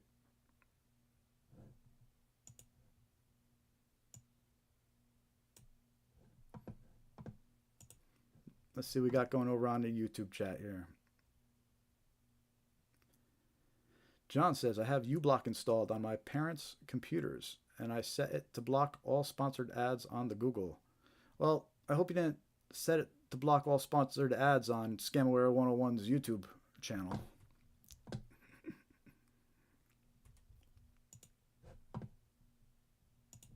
Because that's just counterproductive. You don't subscribe to our free mailing list yet, head over to scamaware101.com and hit join mailing list. It's free to join. We'll send you some useful scam awareness tips and reminders when we're going live. We won't abuse the privilege, I promise. You can unsubscribe at any time, but really we're not going to send you a bunch of junk. I think you'll be happy. And of course, follow us on your favorite social media. Facebook, Threads, Instagram, X, Blue Sky, YouTube. And our mission here at Scamaware 101 is to spread awareness about these common scams that target individuals. You, your loved ones, parents, grandparents. We're all targets. And again, these scammers, they're not just looking to take a couple bucks. They want to take your entire life savings. They want to take your retirement fund. They want to take it all. And once they do, it's very rare that you're going to get it back. Sadly. So, awareness is key. Being aware of these common scams, who they impersonate, what they say. Coming up, we're actually going to start going through the common scams and showing you examples now. We spent the first portion of the live stream showing you how to recognize these scams before they start. But now, for the second portion of the live stream, we're going to show you a bunch of examples of these scams and common narratives. So if you get looped into one of these conversations, you'll be able to recognize a scam sooner and quicker, which is really the goal. You want to recognize the scam as soon as possible before sending any money to these criminals and these scammers. But it's time to take the first 5-minute break of our live stream. We've been going since 5:45 p.m. Eastern Time, so we got to refill the Scamware 101 travel mug. Stay caffeinated for you folks. Be at a peak performance on the live stream for you.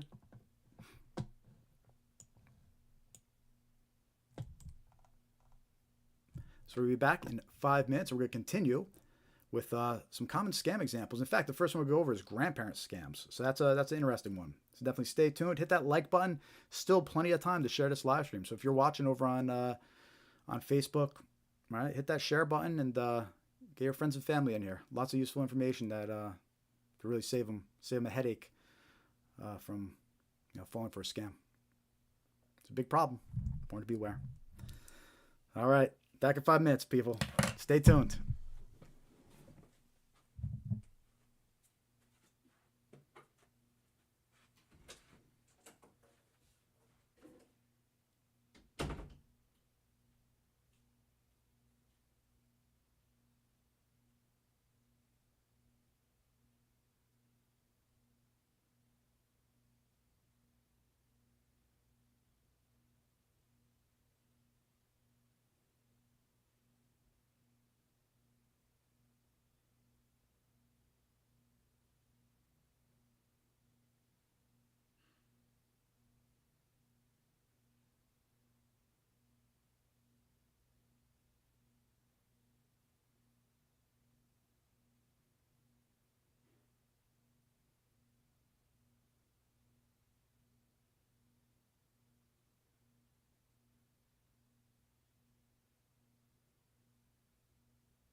All right, everybody, how we doing? Checking in on live streams. We're live on Instagram, Facebook. Seeing some viewers, so say hi. Let us know. Don't be shy. See you watching. Say hi in the chat. Let us know how you found us. Let us know why you're here. Share your experiences.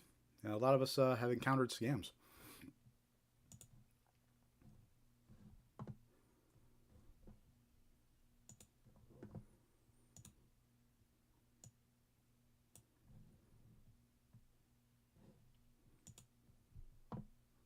All right, if you're just joining us, welcome to the Scamware 101 live stream. We do this every week to spread awareness of common scams.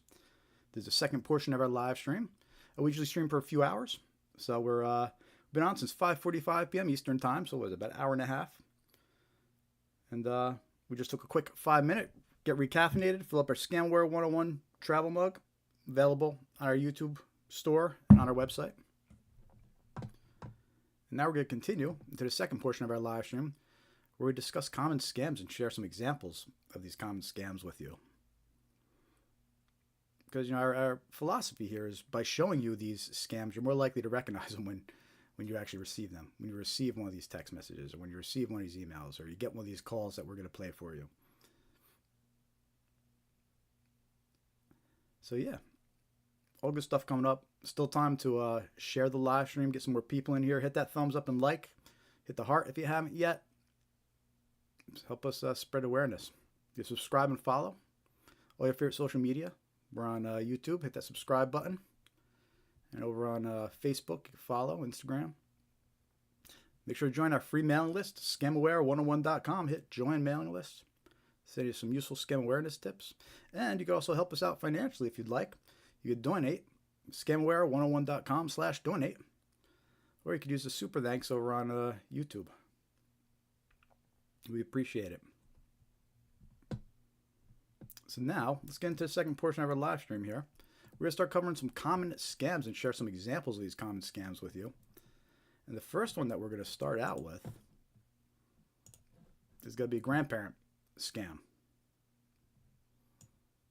Now, remember earlier, if you were here earlier, how I mentioned a few times that scammers will even impersonate your friends and family. I mentioned, a lot of people, they get surprised by that. They think to themselves, I would never fall for someone impersonating my granddaughter. But don't be too sure. All right. So this is how a grandparent scam works. Scammers impersonate a distressed relative claiming to have been arrested and needing financial help. Victims, usually seniors, act quickly to assist their loved ones. The scammers will often impersonate law enforcement, court personnel, and lawyers to extract even more money from the victim. Right. Now, this is one of those scams that everybody should be really aggravated with, right? It's literally called a grandparent scam because it targets your parents and your grandparents, right? And it uses the child or the grandchild as the bait, right? So this whole scam is just so unethical. They're telling people that their kids are in jail and need help and something terrible has happened, right? And to add on to it, these scammers, they just take as much as they can from the victim as well, because they just impersonate all these different agencies. They impersonate law enforcement and take more money. Then they impersonate court personnel and take more money. Then they impersonate lawyers, extract even more money. Right? That's how ruthless these grandparent scammers are. And again, they're using the kids as bait, and they're targeting the parents and the grandparents. So it's a terrible, unethical scam, right? If you're the grandparent that's watching right now, or if you're the parents watching right now, be aware of this. Scammers will call you up and they will impersonate your children and your grandchildren. It'll be very convincing too. And if you're the child or the grandchild watching this, make sure that your parents and grandparents are aware of this, because scammers are going to use you to mess with them emotionally and take all their money. And may even take your inheritance from your grandparents. Instead, a scammer will get it, right? So you don't want that to happen. Now, these grandparent scams. Again, you might be thinking to yourself, I would never fall for that. Well, we have a video that we're going to share with you right here of a grandparent scammer. All right, and what this is there's a scam baiter on YouTube. And he wastes these scammers' time and whatever. And he actually hacked into this scammer's webcam and recorded him doing a grandparent scam. So the video we're going to watch right now is actually of a scammer performing a grandparent scam. And you get to hear how he impersonates the granddaughter, and then switches over to impersonating a police officer. And it's a fascinating peek behind the scenes of how these grandparent scams work. And this guy, he's known as an opener because he opens the scam. He's the one that reaches out to the victim and opens the scam, tells them, so and so has been in trouble, right? And then he tells them, stand by, we'll be calling you back. Then the scam gets handed off to closers. The closers reach out, and they're the ones that try to get the money from the victim. So what we're going to watch is the opener. We're going to watch him open the scam. He's going to do an impersonation of the grandchild. Then he's going to impersonate the police officer. And you get to see how this all works, right, and how this happens. So if you've ever been curious about how somebody could fall for someone impersonating their granddaughter, this is how. All right, so let's watch this video and let me know in the chat what you think. Oh, Mom, I had a car accident.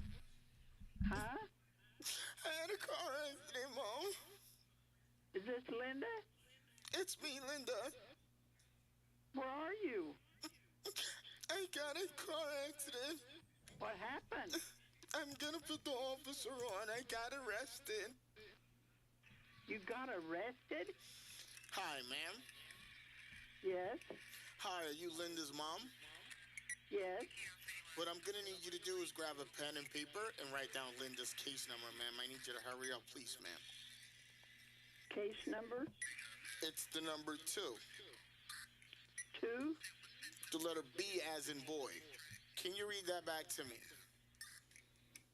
2 B. Now, I'm gonna read what's going on, ma'am, okay? Okay. Linda was involved in a car accident. It was stated in the police report. She admitted that was her fault. While she was driving, she was using her phone. That's what caused the accident, ma'am, okay? Oh, man. The woman that was driving the other vehicle was 7 months pregnant. We had to rush her into the nearby hospital. She might lose her baby. Oh, really? Yes.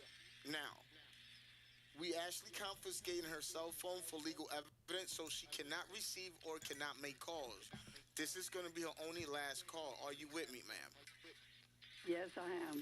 Now, she actually wrote a note down here saying that she didn't want anyone to know about this. Let's honor her wish for right now because it's too much for her right now. That's what she's saying. Okay. What I'm going to need you to do, ma'am, is stay by the phone and wait for the lawyer to call, okay? Okay. Okay, bye-bye, ma'am. All right, bye. Yeah, let me know if that wasn't loud enough. I could turn up the volume if it needed to be louder. But that's an example of how these grandparent scammers do their opening scam, right? That guy, he called the victim, he impersonated the granddaughter. It was only for 20 seconds. He impersonates the granddaughter for 20 seconds. He does it like she's crying. It could have been anybody's grandchild, right? Anybody could have thought, what was that? Could have been tricked by that. It happens real quick. It's 20 seconds long. It just sounds like somebody in distress and crying. It could have been anyone, including your grandchild. Right? So that's how he tricks these victims and think, oh, and then he immediately switches to being a police officer, right? Where it's like, all right, here's what's going on. Your child's been in a accident, and he goes into this whole narrative, right? So that's how these grandparent scams work, and that's how they convince these people that it actually is your loved one that they talk to, because it happens real quick. It's quick, 20 seconds. They're in distress. It could have been anyone, but you could believe it's a loved one. All right. So, and I don't know if you noticed, but when he opened it, he opened it like doing the, "Mom, I've been in trouble," right? And then the grandmother actually gives away the name. He goes, "Linda?" Right? She turns around and goes, "Linda, is that you?" So she actually gives away the name without realizing it too. So anyway, that's how these grandparent scams work. They're extremely convincing. And there's a clip here from a news article about this type of scam. I just want to read it to you. Gives us some more details about this scam. A peek behind the scenes. Oh, by the way, that lady that you just heard who was trying to scam, the person that hacked this guy's webcam was able to warn her about this. He was able to call her on the phone and after this happened, and luckily he stopped her from giving any money to the scammer. So all was good with her. But anyway, let me read you what this news article is from New Jersey says about this scam. It's a NJ federal court charges 3 additional Dominicans in grandparent scam. According to the indictment, the conspirators engaged in a long-running grandparent or family in need of bail scam against hundreds of seniors across the United States, including in New Jersey, New York, Pennsylvania, and Massachusetts. As detailed in court filings, members of the conspiracy referred to as openers, and that's what we just watched. We watched the opener. called elderly victims in the United States and impersonated the victim's children, grandchildren, or other close relatives. Typically, the victim was told that their grandchild had been in a car accident, was arrested in connection with an accident, and needed help. Right? And that's exactly what we just heard this scammer do in the recording. Right? He impersonated the granddaughter, said she's been in an accident, need help. Right? And once the openers tricked victims into believing their loved ones were in dire trouble, others working at call centers known as closers allegedly impersonated defense attorneys, police officers, or court personnel and convinced victims to provide thousands of dollars in cash to help their loved ones. All right? So I don't know if this article is referring to this exact scammer or not, but he was located in the Dominican Republic, just like all the conspirators mentioned in that article. So anyway, that's a grandparent scam. Be aware of it. Make sure your loved ones are aware of it. And make sure to ask questions if you get a call like this. Hang up anyway. Try to call your loved one. Right? Don't just blindly trust a call out of blue like this.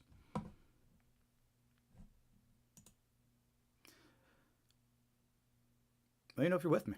Say hi in the chat. Let me know you're watching. We're over streaming live here on Facebook, on Instagram, YouTube. There's a live stream every week. Spreading awareness about scams. Invite some more people. Let's get some more people in here. Help us spread awareness about these scams. We're going over scams that target individuals, that target you, your friends, your family, your loved ones. Right? So share this live stream. Let's get some more people in here. We're going for a couple more hours. And all the scams we're discussing, they target individuals. They target individuals, and they're important to be aware of. So, and don't be afraid to interact. Say hi in the chat. Let me know you're watching. Give us a like, follow, and subscribe. Awesome. I see Jerry in the Facebook chat. Excellent. Thank you, Jerry. Don't give them the name of your kids or grandkids. Call them a different name, then you know it's not real. There you go. That's a little clever way to do it, right? That's a little clever way. Yeah. So the lady that we just watched, she messed up. She gave her grandkid's name away. But like Jerry says here in the Facebook comments, give somebody else's name and see what happens. The scammer starts acting like that's the name, and yeah, you got a little fun with them, right? But yeah, good. I'm gonna click like. I like that comment. Thank you, Jerry. Thanks for commenting. Appreciate it.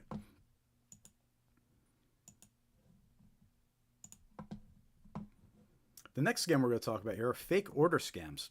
So the thing about these fake order scams, we're actually being targeted from all directions by this scam. And what I mean by that is we're getting text messages targeting us with this scam. We're getting phone calls targeting us with this scam. And we're getting emails targeting us with this scam.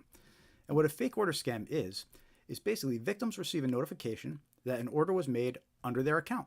When the victim calls to dispute the fake order, a scammer impersonates customer support and attempts to steal their personal and financial details.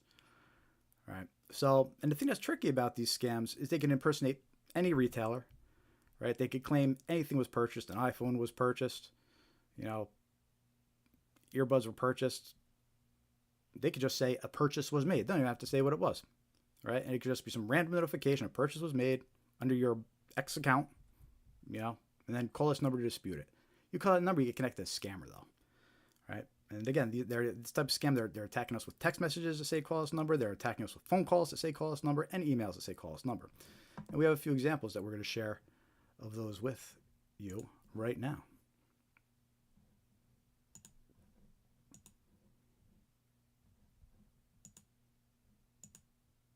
Bear with me one sec.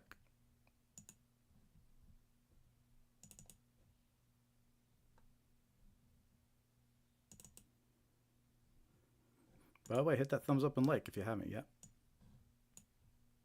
So the first example of fake order scam that we're going to show you here, and this is a real example, is this text message. And it impersonates Apple. And it says, we have noticed that your Apple iCloud ID was recently used at the Apple Store for $143. Paid by Apple Pay pre-authorization. Right? And yada, yada, yada, says some stuff, suspicious activity. Right? But then it says, call this number immediately to cancel this charge. Right? But if you call that number, it's actually going to connect you to a scammer. And that's how this fake order notification works. You get a text message, they make it look like it's from Apple saying an order was placed on your account, and they try to trick you into clicking a phone number to dispute it. Right? But you connect that phone number, the scammer's going to impersonate Apple support, but then they're going to tell you some kind of narrative. They're going to say something along the lines of, your identity has been stolen, someone's placing orders under your name, they have access to your bank account, and they're going to take it a step further and try to get you to clear out your bank account and transfer money to them. Right? Because that's how these scammers work. They're going to try to to take the story's gonna keep on getting deeper and deeper as they try to take more and more from you. But anyway, this is a real example of a text message. It's a fake order notification, a fake order scam. And the whole purpose is just to trick you to calling this number. There was no order placed. There was no $143 purchase. It's just trying to trick you into calling this number.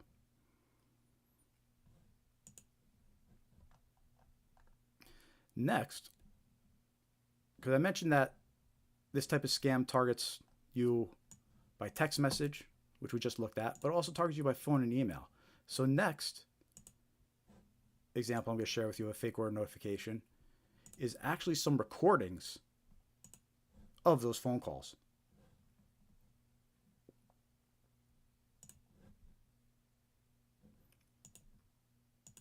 So what we have here are 2 recordings of fake order scam phone call. And we actually did a video about this scam. It's on our YouTube channel. And people are still leaving comments on those videos telling us that they just got these calls the other day. We just had somebody leave a comment this week telling us about the call I'm going to play right now, that they received it. And this call's been circulating for months. So in this first example we're going to play for you, it impersonates Amazon and says a MacBook Pro was purchased under your account. All right, so let's take a listen. I'm going to turn it up a little bit. I feel like it was a little low before. Let me know if you need me to turn this up anymore.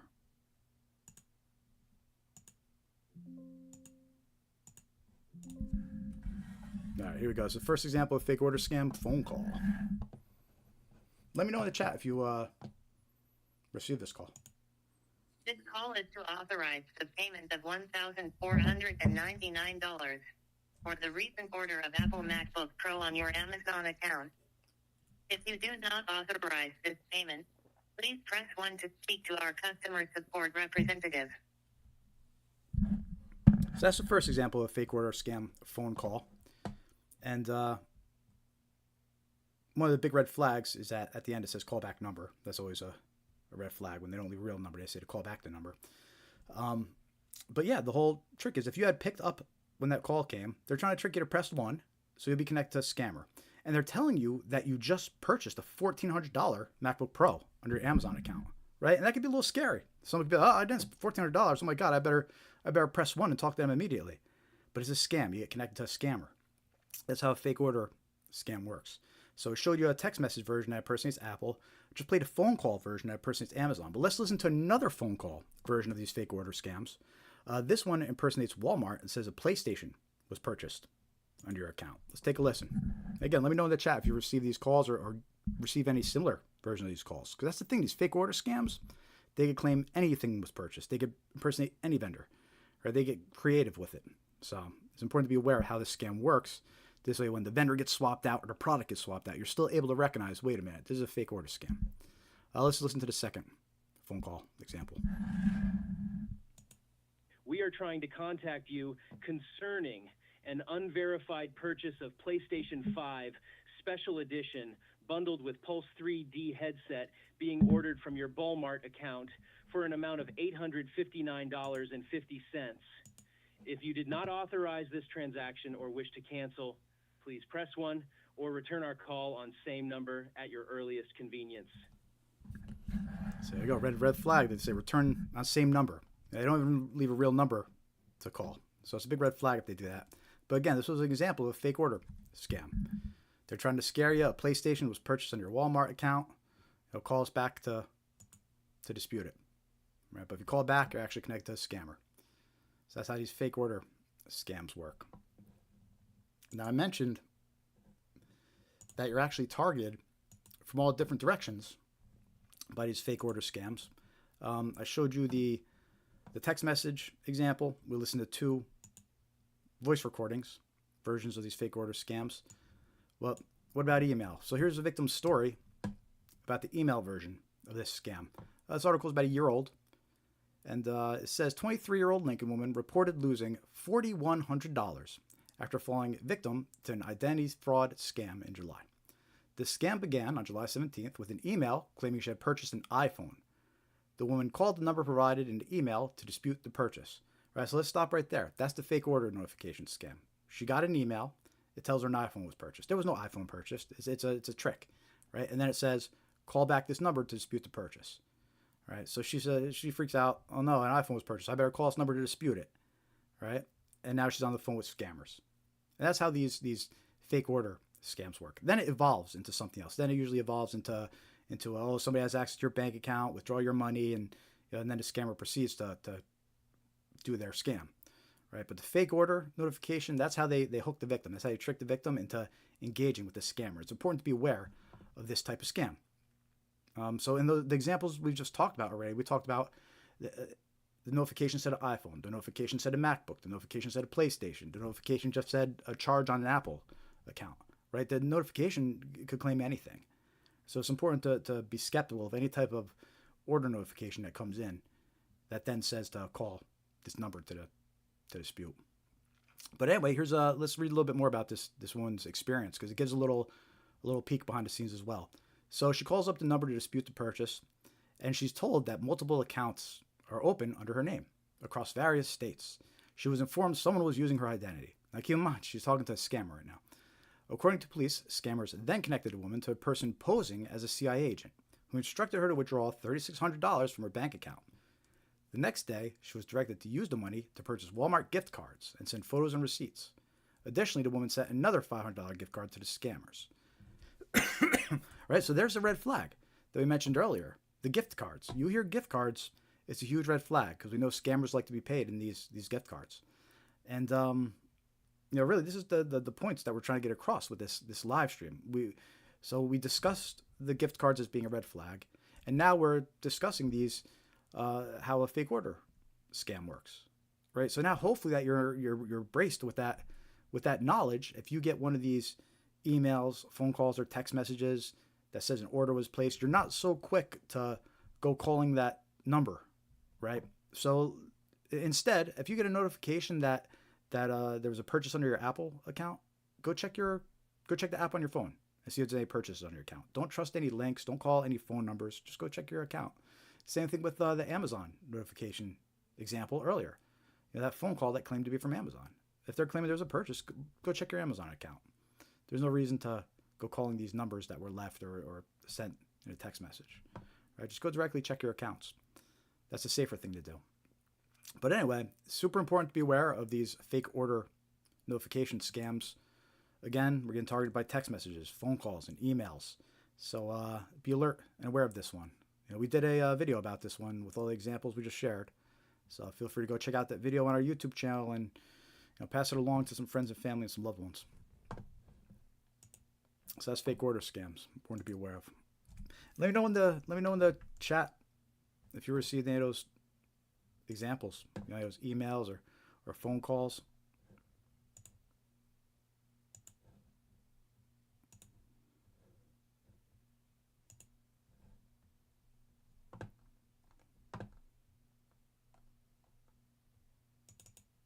The next scam we're going to talk about are undeliverable package scams. So this is when victims receive a fake notification about undeliverable packages and are asked to click a link to resolve. The link opens a fake website impersonating UPS, FedEx, or USPS. Any personal or financial details provided by the victim are stolen by the scammers. There never was a package. All right, so these undeliverable package scams, these are starting to become more and more common. As the holidays approach, as the end of the year starts approaching, they're going to get more and more common too. Because at the end of the year, a lot of people are sending and receiving packages, so we see this scam start circulating even more. And we're already starting to see reports of it pick up again. So it's important to be aware if you get any text messages that claim to be from FedEx, UPS, USPS, especially if they're saying that a package was undeliverable, be suspicious, don't trust it. This is a very common scam. And those delivery services do not send text messages like these. They don't send random updates on random packages like this to you. So you can rest assured it's a scam and not to fall for it.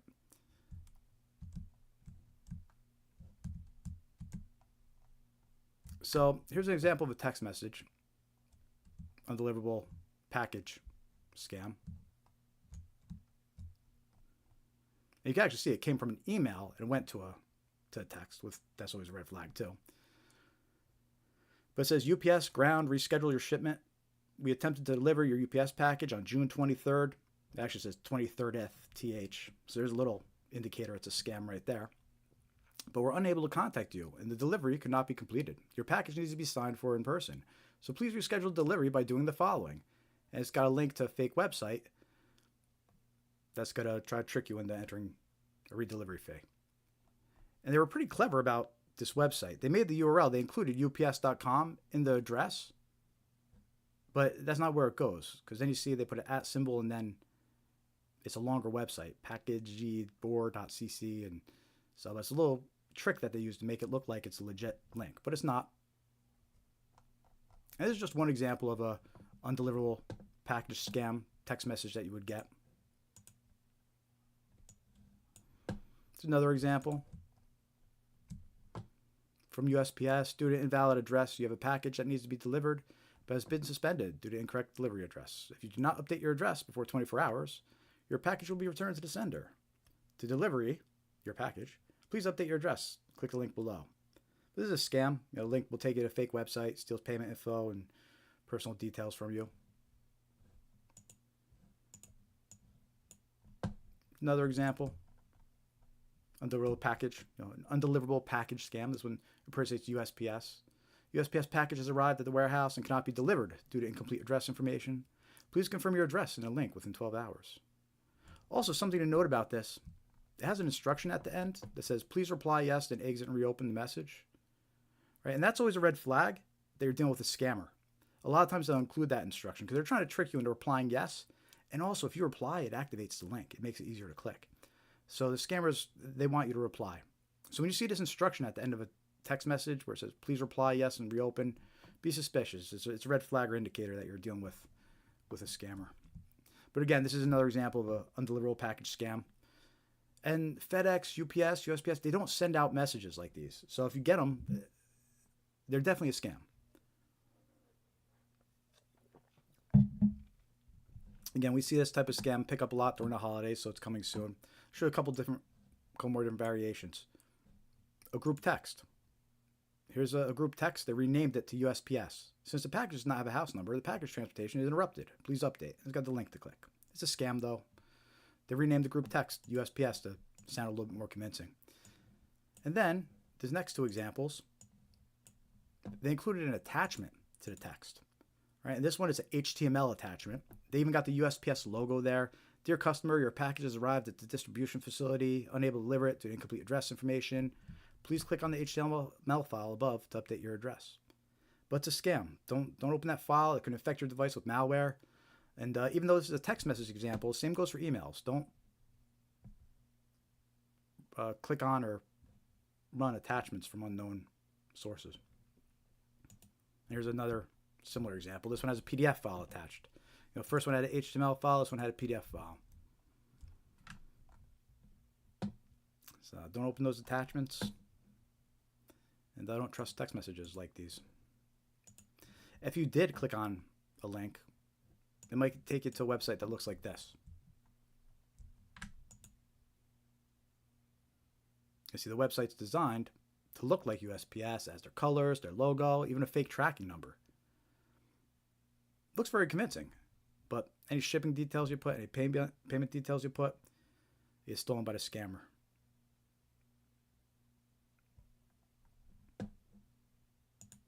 So that's an undeliverable package scam.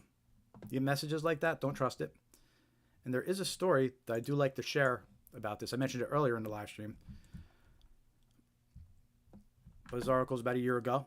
USPS text scammers duped his wife, so he hacked their operation. Right, so this guy's wife got hacked, and I guess he's an IT guy. So he ended up hacking into the operation. They discovered some interesting details about the criminal group behind it. And in this case, the undeliverable package scammers, it was actually a Chinese language-based group. And you saw that they were sending out over 100,000 scam texts a day. Right? So that gives you an idea of what these scammers are capable of. They can send out 100,000 text messages per day, and that's just one group. And that's why I mentioned earlier in the live stream, they're sending out millions of text messages per day, scam text messages, all these different scammers. Also, he found that 438,669 unique credit cards had been entered. So almost 500,000 credit cards were entered by victims. So that's why these scammers do this. I mean, they're successful. What they're doing is working. They're getting all these credit cards from victims, over 500,000 credit cards. And that's just that one group. He said that many people entered multiple cards and more than 50,000 email addresses were logged. Some of those email addresses were government emails and military emails. So everybody was falling for these undeliverable package scams and entering tons of personal information, 500,000 credit cards, right? Over 100,000 scam text messages sent per day. It's like the Wild West out there. So be aware of these undeliverable package scammers. We're gonna see this scam pick up again very soon. We're already seeing it reported more. The examples that I shared with you, they're the text message examples, but there's also an email version of this scam too, to be aware of. So I'm going to show you a couple quick screenshots of those emails. These are real emails received last year during the towards the end of the year during the holidays, and it's an undeliverable package scam. Except it's the email version instead of text message version. You see, this was received November 16th. Right, and it impersonates FedEx. It has FedEx's logo. Looks pretty real for most part. But this one's offering you a compensation product for the delivery being delayed. Look, UPS, FedEx, they don't offer free products for your package being delayed. So if you get any emails like this, you could be 100% sure it's a scam. And again, this one was received November 16th. But here's the one that was received November 22nd. This one impersonates UPS. Same deal. We're sorry, your package appears to be missing. We understand how frustrating this is. And get your compensation now. It's offering a $100 compensation product. But it's a scam. If you click that, you'll be taken to a fake website that tries to steal your details. So this is just an email version of an undeliverable package scam.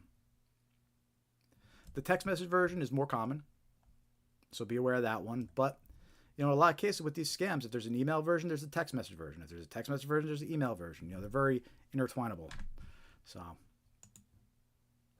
be aware and don't trust these types of notifications, whether it's email or text message. FedEx, UPS, they don't send out these types of text messages or emails.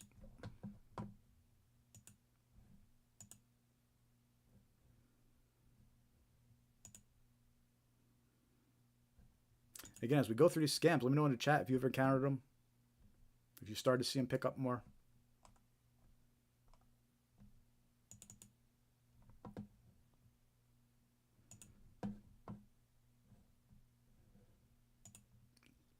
Still streaming on Instagram and Facebook here. Still got some viewers. Excellent. Say in the chat, guys. Let me know you're watching over on Facebook, Instagram. Hit that thumbs up button. Give us a like. Hit that heart. Help us spread awareness about these scams. We rely on you to help share this info and get it out there. And there's still plenty more useful information coming up on this live stream. We're going to go for at least another hour or two. So you can still share this live stream right now on your Facebook. Get some more friends and family in here and watching. All important scams to be aware of here. And by the way, don't forget to join our free mailing list. If you're just joining us here, you go to scamaware101.com. Hit join mailing list. It's free to join. We'll send you some useful scam awareness tips, reminders when we're going live. All good stuff. And follow us on your favorite social media. Facebook, Threads, Instagram, X, Blue Sky, YouTube. Need to get our Facebook followers up. So if you're watching us on Facebook right now, hit that follow button. Help us out. Could also help us out financially if you like. Go to scamaware101.com/donate. Or you could use the Super Thanks feature or memberships over on our YouTube channel. So check out Scamaware 101. We have links to all our social media platforms too on our website here. Link to donate towards the bottom, donate or support. You can also check out our gift shop. We have the link on our website or on our YouTube channel. Help support our mission over here by purchasing a coffee mug or water bottle, mouse pad. All useful stuff you have in front of you at your desk to remind you not to fall for scams. So let's keep going here. Next scam we're going to talk about is fake retail website scams. Look, this scam's popular all year round, but it also picks up during the holidays too. So important to be aware of this one, especially as the next few months start coming. Scammers create fake websites to sell products that are never delivered. Victims are lured by unbeatable deals and lose money once they pay. These scams often target holiday shoppers or those seeking trending items. And that's true. We'll see a lot of trending items used in these type of scams. And a lot of times they'll use these fake offers. They'll say, just pay for shipping and you get this wireless earbuds. Let's see some examples of these fake retail websites. You see these examples are from last year during the holidays. You see the fake Black Friday banner across the top here. And it's offering wireless headphones that they say are valued at $175. And it's offering them, they say, just pay for shipping, $895. But it's a scam. And it's a too good to be true offer. Right? You need to be suspicious of these too good to be true offers.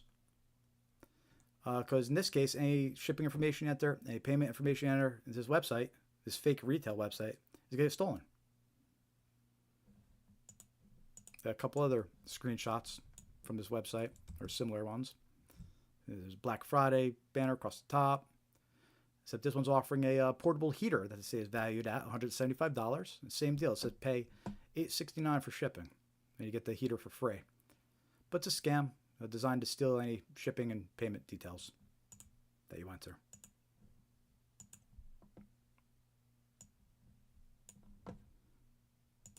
And there's one more example of a fake retail website. It's got that banner across the top. Black Friday deals. So this one's for wireless earbuds. Right? Because it's a hot item. It was a popular item for a while. It probably still is. Wireless earbuds.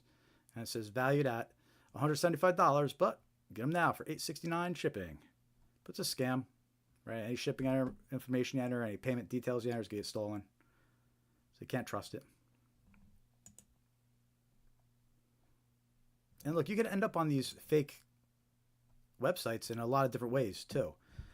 These scammers, we mentioned this earlier, they purchase ads. They purchase ads on social media. They purchase sponsored listings and search results on Google.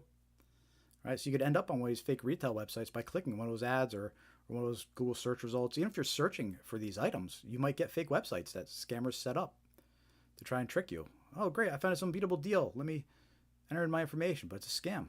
Right? So you have to be suspicious of any websites with too good to be true offers. You need to do a little research, see if anybody's left reviews on them or reported anything about them.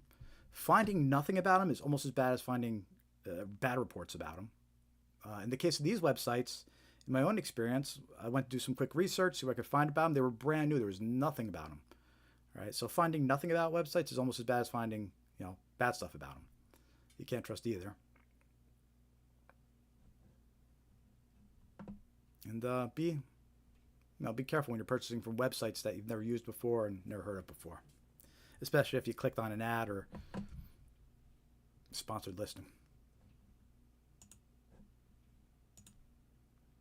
That's a fake retail website scam. So we cover about 20 different types of scams on this live stream this evening. So we're only 5 or 6 in so far. So we have plenty more coming up, and all important, useful, good scams to be aware of. They're active and currently targeting people. So there's still time to invite some more people to this live stream. Hit that thumbs up, give us a like, and spread the word here. Let's see if we get some more people in this live stream.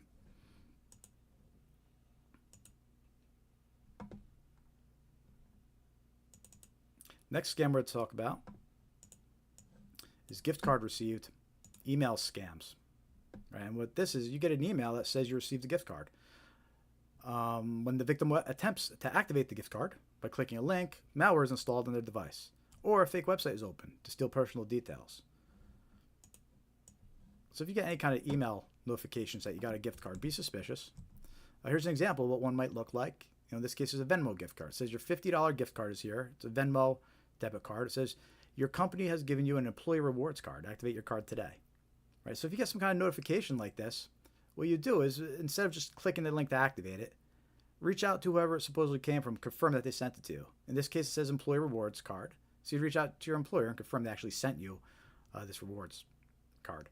If it said a family member's name, you would reach out to them first and see if they sent it to you. If they did, you're going to want to reach out and say thank you anyway, right? So it's a 2-for-1. You reach out, ask if they sent it to you. If they confirm they did, say thank you. If they confirm they didn't, then you know it's a scam. But the whole point is you don't want to just click the links and trust the email that comes in.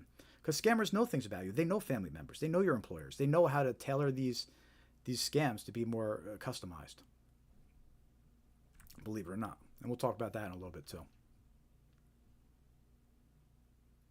So be aware of these scams. Be suspicious if you get an email that says you got a gift card or a free gift. All right, very common scams.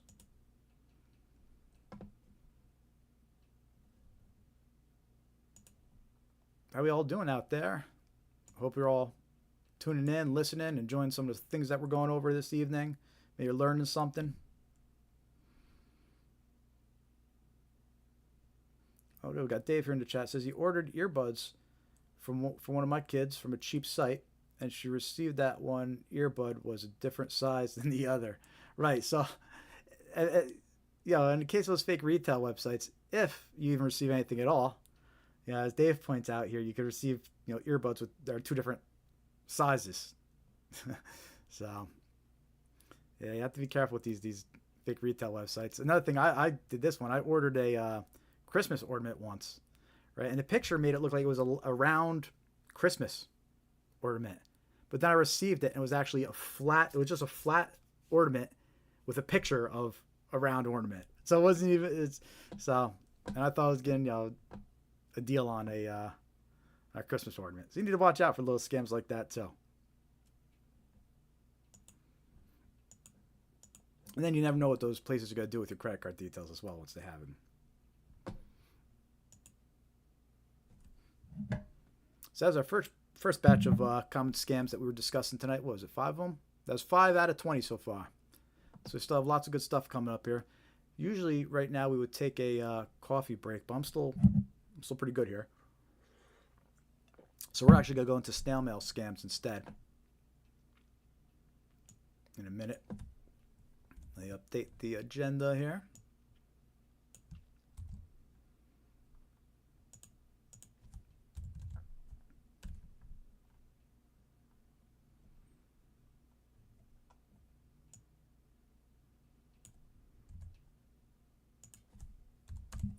Hey, if you just tuned in, hit that thumbs up button, give us a like, help us spread awareness about these scams. The more subscribers we get, the more likes we get, the more engagement we get, the more our content gets shown by the algorithms. So help us out. Click that like button, follow, subscribe, reshare the content. Help us spread awareness about these scams. All the scams we talk about are scams that target individuals, just like you, me, your loved ones, friends, family.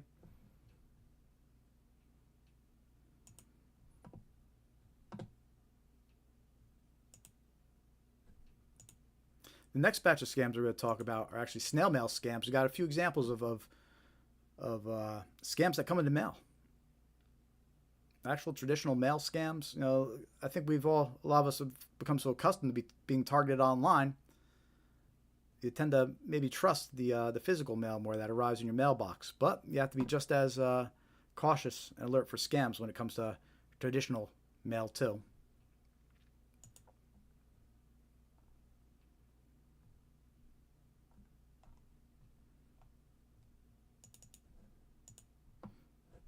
Hey, if you're just joining in, say hi in the chat. Let us know you're watching. We're streaming live over on Facebook and Instagram. See some viewers over there. Always good to see some viewers. Love to see some more people in the chat, though. So say hi. Let me know you're watching.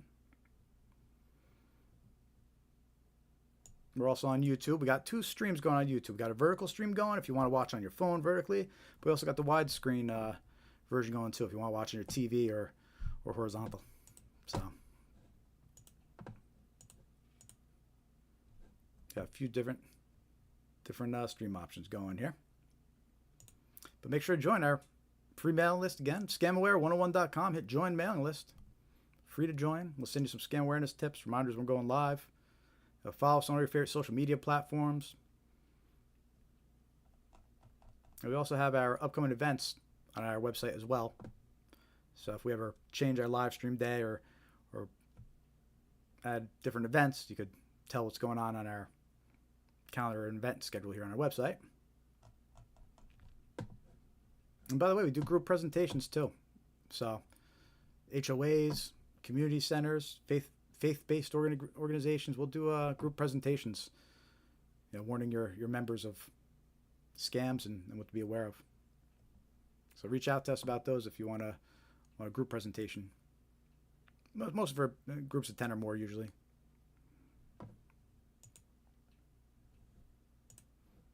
All right, let's talk about some snail mail scams. Let me know in the chat and comments if you've ever encountered any of these scams too.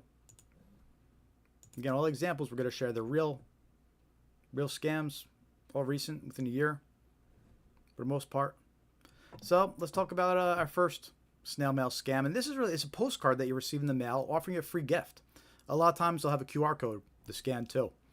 All right, so victims receive a physical postcard in the mail offering a free gift. When the victim attempts to activate the gift card by scanning a QR code, malware is installed on their device, or a fake website is opened to steal personal information. All right, so you might get a postcard in the mail that looks like this. Free wireless Bluetooth earbuds. And notice how it's got the Bluetooth earbuds again, just like the fake retail website example from before, because a hot item. Scammers know that people want wireless earbuds, so they adjust their scams to include wireless earbuds, right? Bluetooth earbuds.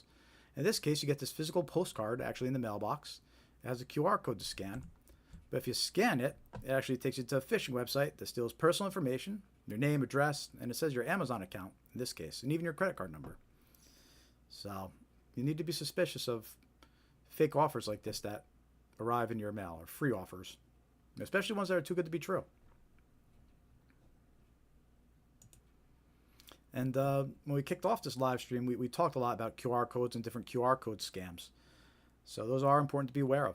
These QR codes are being attached to, they're being used online. They're being attached to emails and text messages, on top of videos, like the video we're watching right now. I'm using a QR code. All right, so they've become very, very common, but they're also used in snail mail scams as well. And they've actually breathed new life into snail mail scams, because it gives the scammers a way to get victims to go to a bad website. It's an easier way to get them over to a harmful website. They send you a letter, it's got a QR code, you scan it, boom, you're on your malicious website. So watch out for these gift cards or postcards offering a free gift that arrive in the mail. Whether they have a QR code to scan or not, just be aware that these free gift postcards, a lot of them are scams.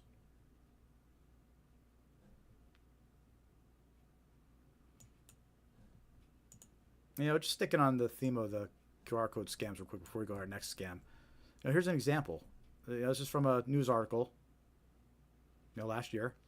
Double check that QR code before you pay for parking, right? Because it says right here, scammers were putting their own QR codes on top of the ones that are on the parking meters. So people are scanning these malicious QR codes and they're paying a scammer their parking fees. And on top of that, they probably get a ticket because now they're parked without actually paying for parking. So watch out for these QR code scams. They're not necessarily a snail mail scam or on the topic. Just watch out for those.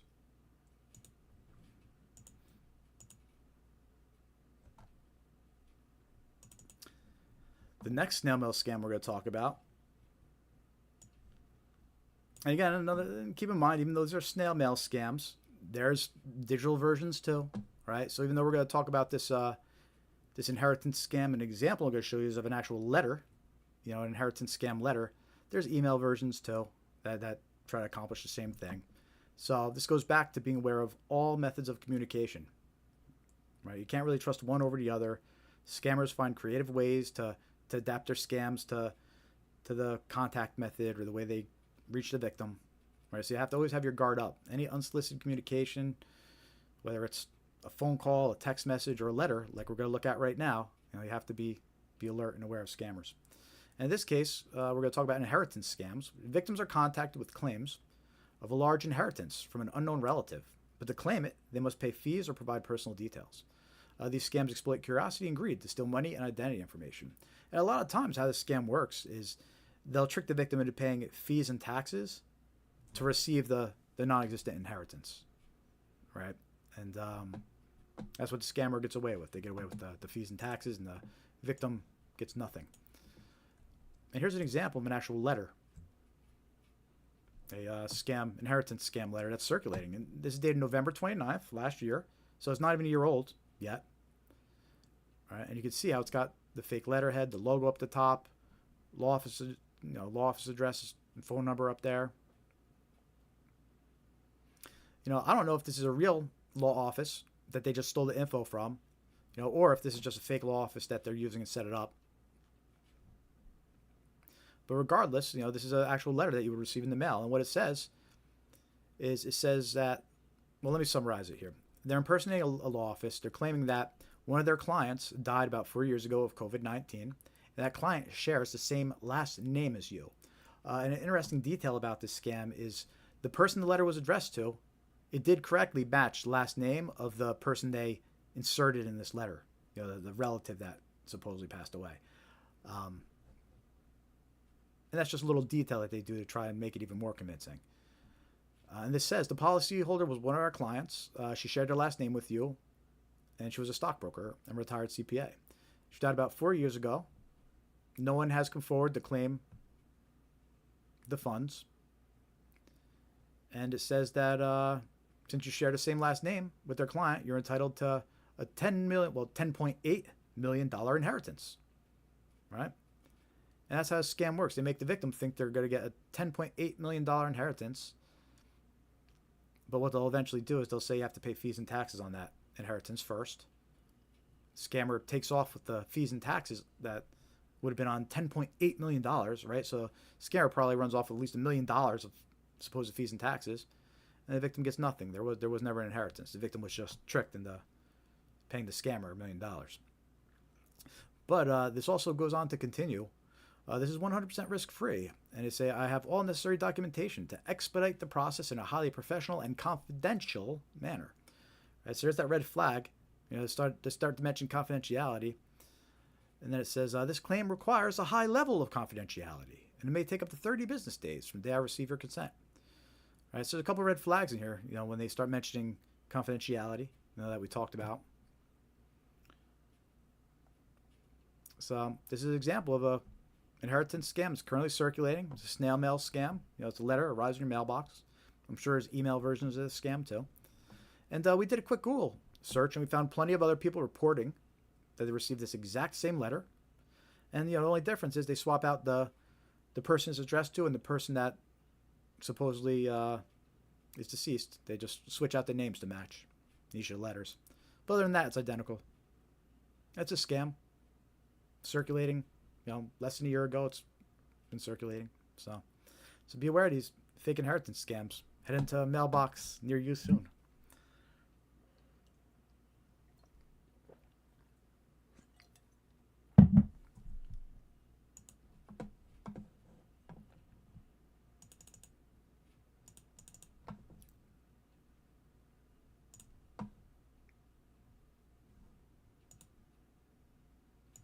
Yeah, if you're just tuning in, say hi in the chat. Let us know you're watching. We're streaming live on Instagram, Facebook, YouTube. Hit that like button. Give us a follow. Give us a subscribe. It'll help us spread awareness about these scams. That's our goal, spread awareness about these scams that target individuals. Everybody's vulnerable to these types of scams and can be a target of these types of scams.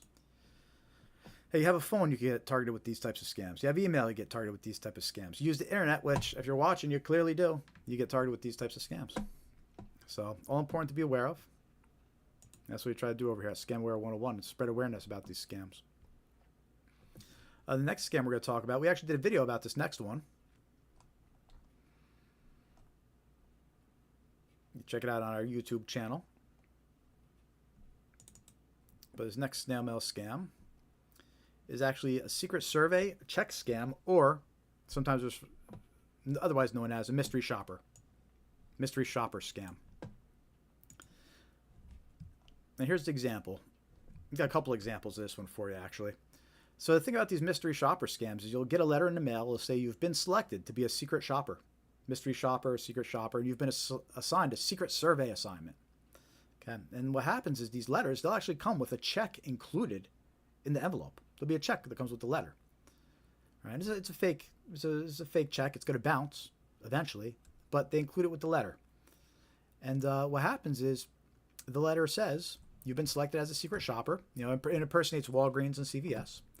And it says enclosed is a $2,480 check. It'll cover the costs of carrying out this survey and your commission of $450. And basically the letter instructs deposit the check into your bank and then immediately go to CVS or Walgreens and purchase gift cards as a secret shopper. Purchase $2,000 worth of gift cards as covered by this check. In this particular scam, it asks for either Apple gift cards, Razer Gold gift cards, Nike gift cards, or Steam Wallet gift cards. So the victim's there. They get a $2,400 check in the mail. They deposit the check in the bank. And they go and they purchase $2,000 worth of gift cards and provide them to the scammer. The victim thinks they just got an extra $450 easily for being a secret shopper. They're living it up. And then a day or two later, they get notified by the bank. The check bounced. Your account's negative $2,000 now. There was no commission. The scammer has gift cards now. So you're beat. The scammer took off with the gift cards. And you're beat on $2,000. And on top of that, the bank's going to hit you with a fee for depositing a bad check. Probably like $35. So that's how this scam works. Again, it arrives as a letter. Letter usually impersonates CVS, Walgreens. Enclosed with that letter is a check. A fake check. $2,480. This is in this example. But it's a scam. And the reason why it works is because it takes a couple days for the bank to tell you it's a bad check. You deposit this check, you think you're good, you go purchase those gift cards, then you find out when it's too late. You only find out after the gift cards were given away to the scammer. Here's another example of letter. Same scam. A little bit of a different variation, but comes as a letter impersonating Walgreens and CVS. In this case, the check's for $1,987, and it's asking the victim to purchase 3 $500 gift cards, and then they could keep the remainder as commission. This scammer just wants Apple gift cards, though. It says purchase 3 Apple gift cards for a total of $1,500. And unlike the other letter here that instructs the victim to either go to Walgreens or CVS, this one instructs victims to go to Walgreens, Best Buy, Target, CVS, Rite Aid, Family Dollar, Meijer, Kroger, Safeway, Dollar General, Walmart, Speedway, Albertsons. Right? So this scammer's telling them go to any of these stores. I don't care, but just make sure you purchase me Apple gift cards. So that's how this scam works. They trick you into thinking you're a secret shopper. They give you a check, makes you think, well, it's a done deal. I already have a check in hand. But then check bounces. So, and again, this we did a video about this one. It's on our YouTube channel, and people are still leaving comments. We have recent comments on that video about people receiving this letter, so we know it's still circulating, and the scam is still out there. So be aware of it. Don't trust it just because there's a check enclosed. Scammers still use the postal service to target individuals with snail mail scams. Just because you receive a letter in the mail, that doesn't mean it can be trusted. Don't trust unsolicited letters that include a check in the envelope. Even if a check appears legitimate, if you deposit it and it bounces, you're going to get hit with a fee. So you can check with the bank, see if the funds are available. You could call the issuing bank. But look, if somebody's sending you a check in the mail unsolicited, it's going to be a scam. Also, any request to purchase gift cards, right? There's that red flag. Any request, no matter how creative that request is. This was a pretty creative request. But it's still a request for gift cards. It should set off red flags in your head. Because we know scammers love to receive these gift cards. So you have to be suspicious when that gets mentioned. That and cryptocurrency. And then receiving a job offer, because this is kind of like a job offer, right? Receiving a job offer without applying is a red flag. If you don't apply to be a mystery shopper, do secret survey, shopping, undercover shopping jobs, you're not going to get acceptance letters to something you didn't apply for. So be suspicious of that type of thing too.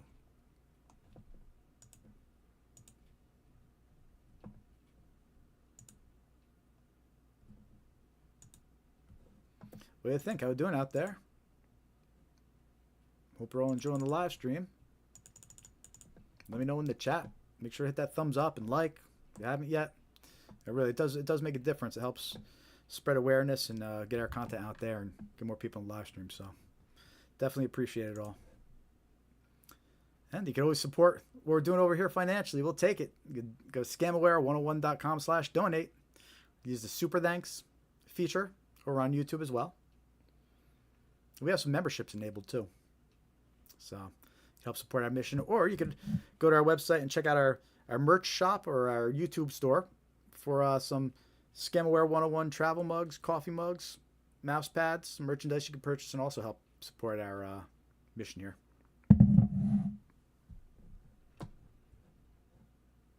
make sure to join our free mailing list on scamaware101.com, and then click join mailing list. We'll send you some useful information, useful scam awareness tips and reminders when we're going live, let you know when we post new content. It's the best way to stay up to date and current with what's going on over here. And as always, follow us on your favorite social media platforms: Facebook, Threads, Instagram, X, Blue Sky, YouTube. We have links to each of our profiles here right on our homepage, scamware101.com. And while you're there, make sure to join the free mailing list. We do this live stream every week, usually Thursdays at 5:45 p.m. Eastern. So we're at about 2.5 hours now so far. We're about halfway through the common scams that we're discussing. So we got about 10 more common scams to talk about and discuss that we're going to show you examples of and make sure you're aware of them so you can protect yourself and protect your loved ones from them. So lots of good stuff still coming up. We got at least another hour or so of content to share with you and useful information. So definitely stay tuned. And there's still time to share the live stream, get some new people in here and watching. Still lots of useful information coming up for them to get from us. So hit that thumbs up, give us a like, make sure to subscribe, follow, all that good stuff, and say hi in the chat. Give us some engagement. Hit the heart. Hit some reactions. Let's see if we can get some more action in here. And again, you can help us spread awareness by hitting like and subscribing. Trying to put something good out there.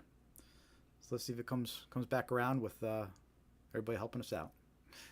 And with that said, it's time to take the quick 5-minute coffee break, refill, get recaffeinated, refill the Scamware 101 travel mug with some more caffeine, and then we're going to continue onto some more common scams to be aware of.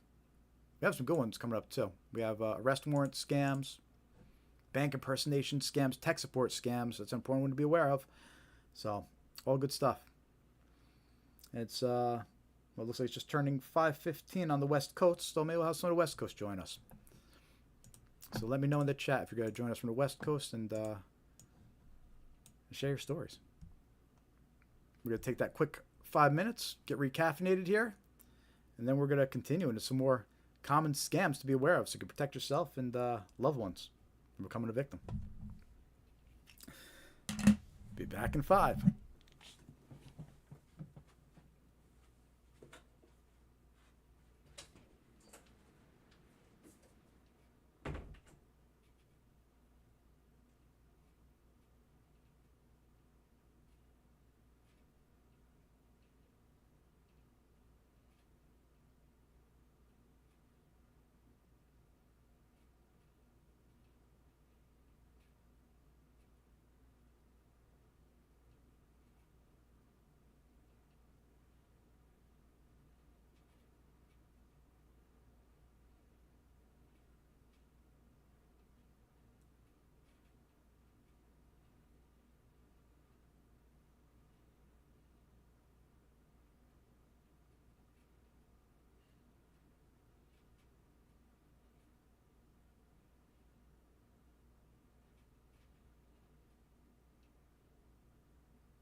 All right, everybody. We're going to keep going strong here.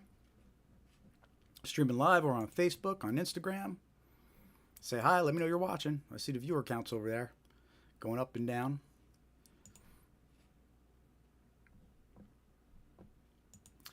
All right, we're going to continue the third portion of our live stream here.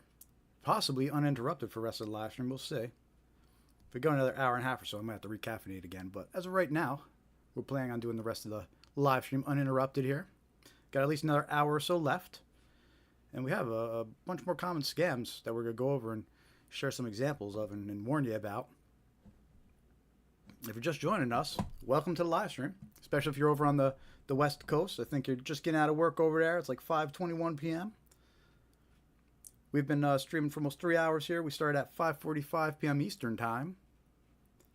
But we always make sure to go long enough to try and get something in for our West Coast fans over there. So let me know if you're over on the West Coast and say hi. We recently changed around the formatting and agenda of our live stream. I switched it around a little bit. This way maybe the West Coast people would get something new. Instead of them always catching the tail end of the agenda, I reversed it. So now, they tune in, they'll catch something different than they would have a couple weeks ago. Try to switch it up, But anyway, welcome to the live stream. My name's Jared with Scamware 101. We do this live stream every week to try and spread awareness of common scams that target individuals like you, your loved ones, your friends, family members. And it's important to be aware of these scams because these scammers, they try to take everything, literally everything. They'll try to clear out your entire retirement savings, your bank accounts, everything you got, they're going to try to take. So it's especially important to be aware of the common scams and then the red flags to help identify them. So as part of our mission to spread awareness, we do this live stream as well as create videos that we publish on our YouTube channel and share on social media. Just trying to put something good out there. So you can help us spread awareness by making sure to click like, subscribe, follow. There's still time to share this live stream right now. We still got at least another hour of good stuff coming up. So you can go hit that share button and let your friends and family know to come check it out.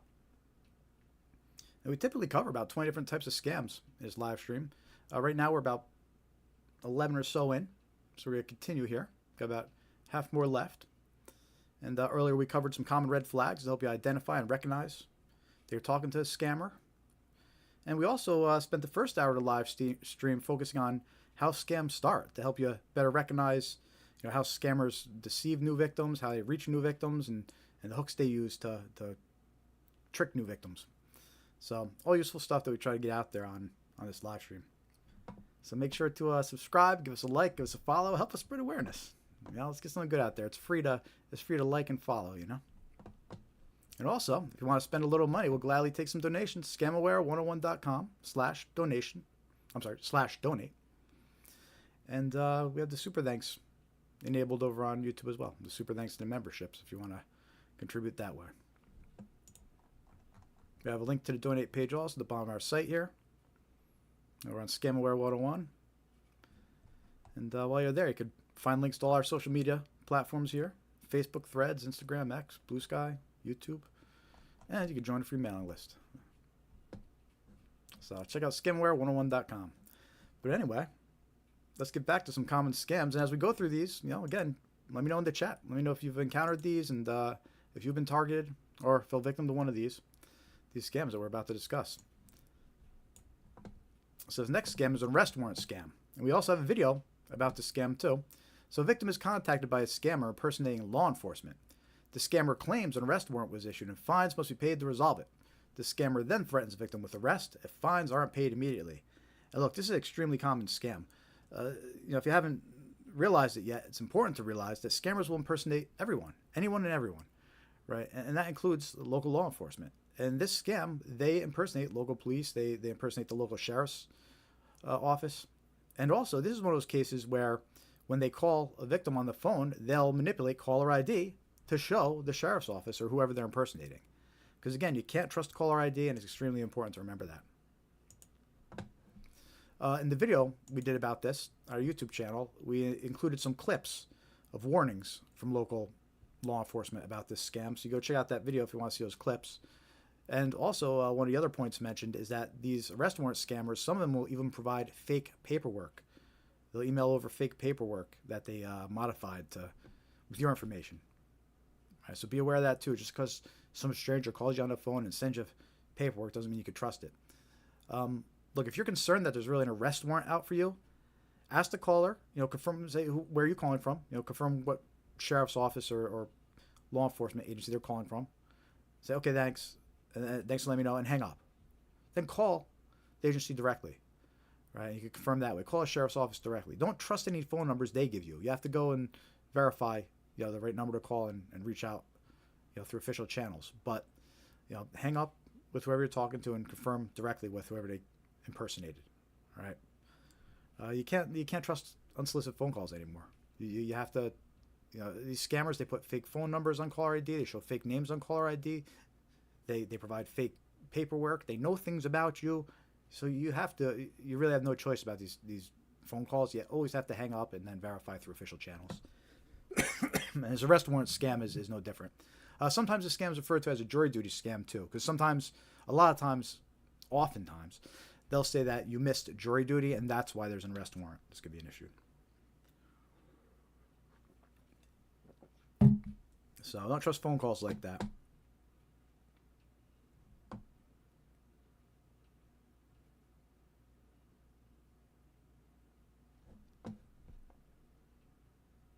So that's arrest warrant scams. Watch out for them. We still have a bunch of other scams that we're going to go over too. Now, arrest warrant scam is getting a lot of media coverage as well because they're impersonating law enforcement.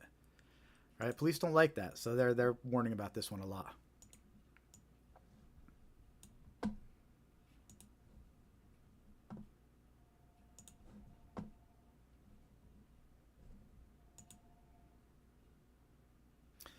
The next scam we're going to talk about here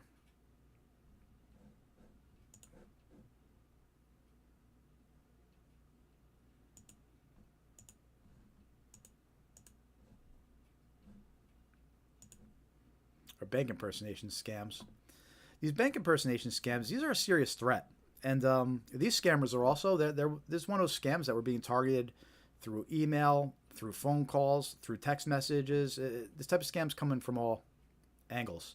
And basically, scammers impersonate the bank, usually claiming suspicious activity was detected under your account. Victims are then tricked into withdrawing and transferring funds to the scammers who are impersonating their bank. The caller ID might even display the bank's phone number, even though it's a scammer.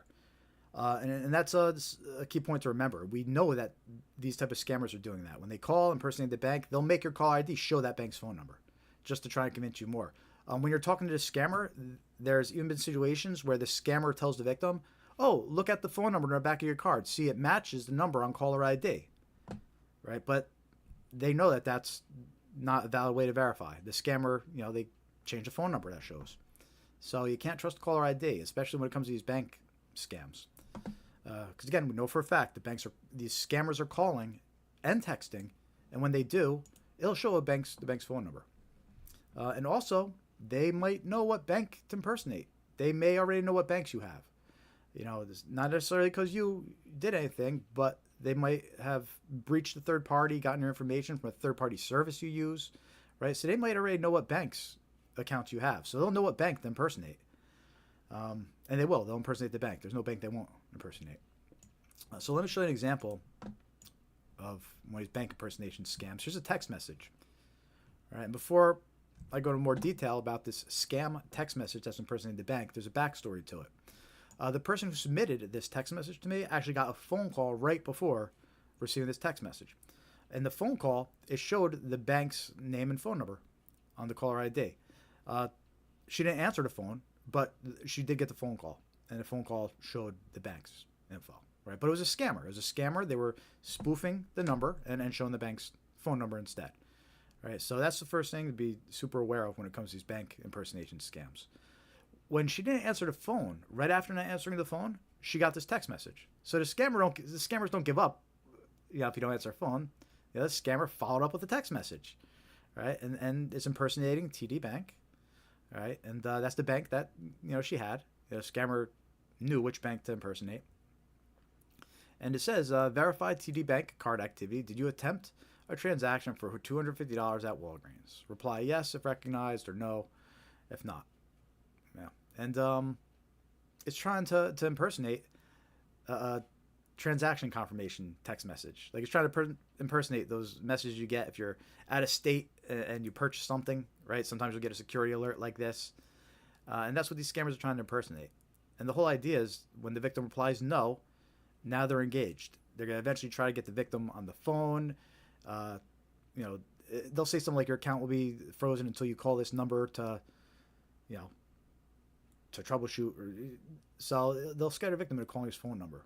And once they got him on the phone, that's when they go into a whole narrative about your money's not safe, someone has access to your bank accounts, you need to transfer the funds. All right. But anyway, I don't want to get too deep into that rabbit hole. The whole point is you want to be able to recognize these text messages so you don't engage with these scammers, so you don't end up on the phone with them, right? And a couple red flags that indicate that this text message isn't from the bank, right, is first of all, it didn't indicate an account number. If this had really been from the bank, it would have said like the last 4 digits of the account. It would have had a better indicator of what account they're referencing, right? So that was red flag number 1. Okay. Red flag number 2 is it came from a real phone number, like an actual phone number, instead of one of those short 5-digit codes. A lot of times, banks and bigger institutions, when you get a text message from them, it comes from a short 5-digit code, right? And that's in the case of most banks, right? So the fact that this came from a real phone number that anybody could just go and purchase and have, right, instead of one of those short 5-digit codes, that was a red flag that this also is a scam text message, not really from the bank. All right. And then the third indicator that this was a scam text message was the capitalization is off in it.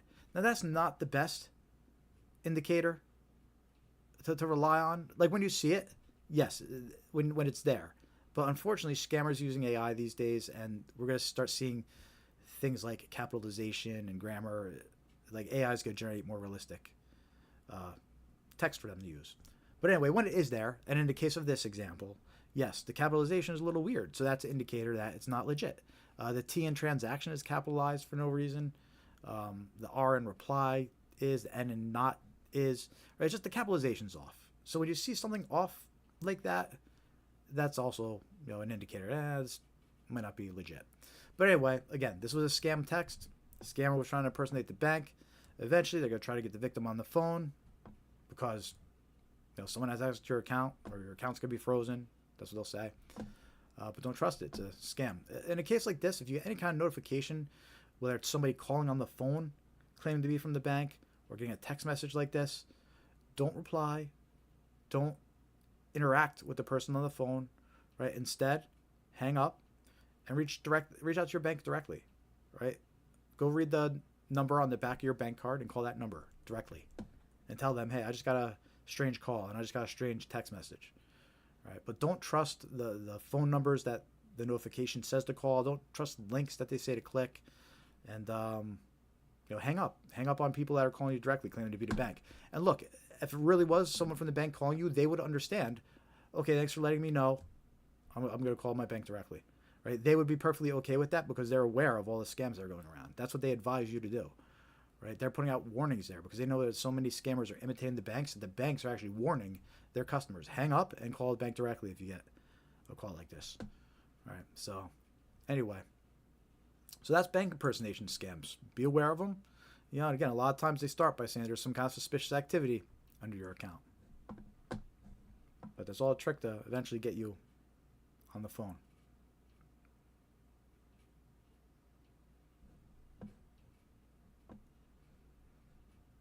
Some bank impersonation scams. And look, remember, we get emails all the time saying, hey, there's suspicious activity under your account. There's a password issue under your account. Somebody's accessing your account. It's all fake. Like a lot of these, not all, but a lot of them are fake notifications. And they're trying to scare you to click a link that takes you to a fake website that impersonates the bank, or to call a number that actually connects to a scammer who impersonates your bank. You have to be suspicious of all these little tricks that those scammers are using. And they know, once they have you on the phone and they have you convinced that they're the bank, like you're calling them thinking they're the bank, they know that they're gonna try to get you good. They're gonna have you log into your bank websites. They're gonna get onto your computer. They're gonna say, hey, let's check all your other accounts. They're gonna try to get everything from you. So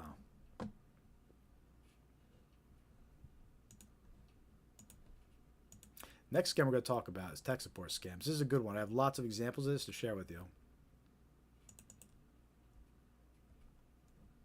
We did a video about this one too. I wish the video we did about tech support scams got more views, because this is an important one to be aware of. I might create another video just to see if it gets more views, because this scam's a big problem. A lot of older folks get tied up with the scam too and lose a lot of their life savings to this type of scam. But these scammers, these tech support scammers, are pretty ruthless.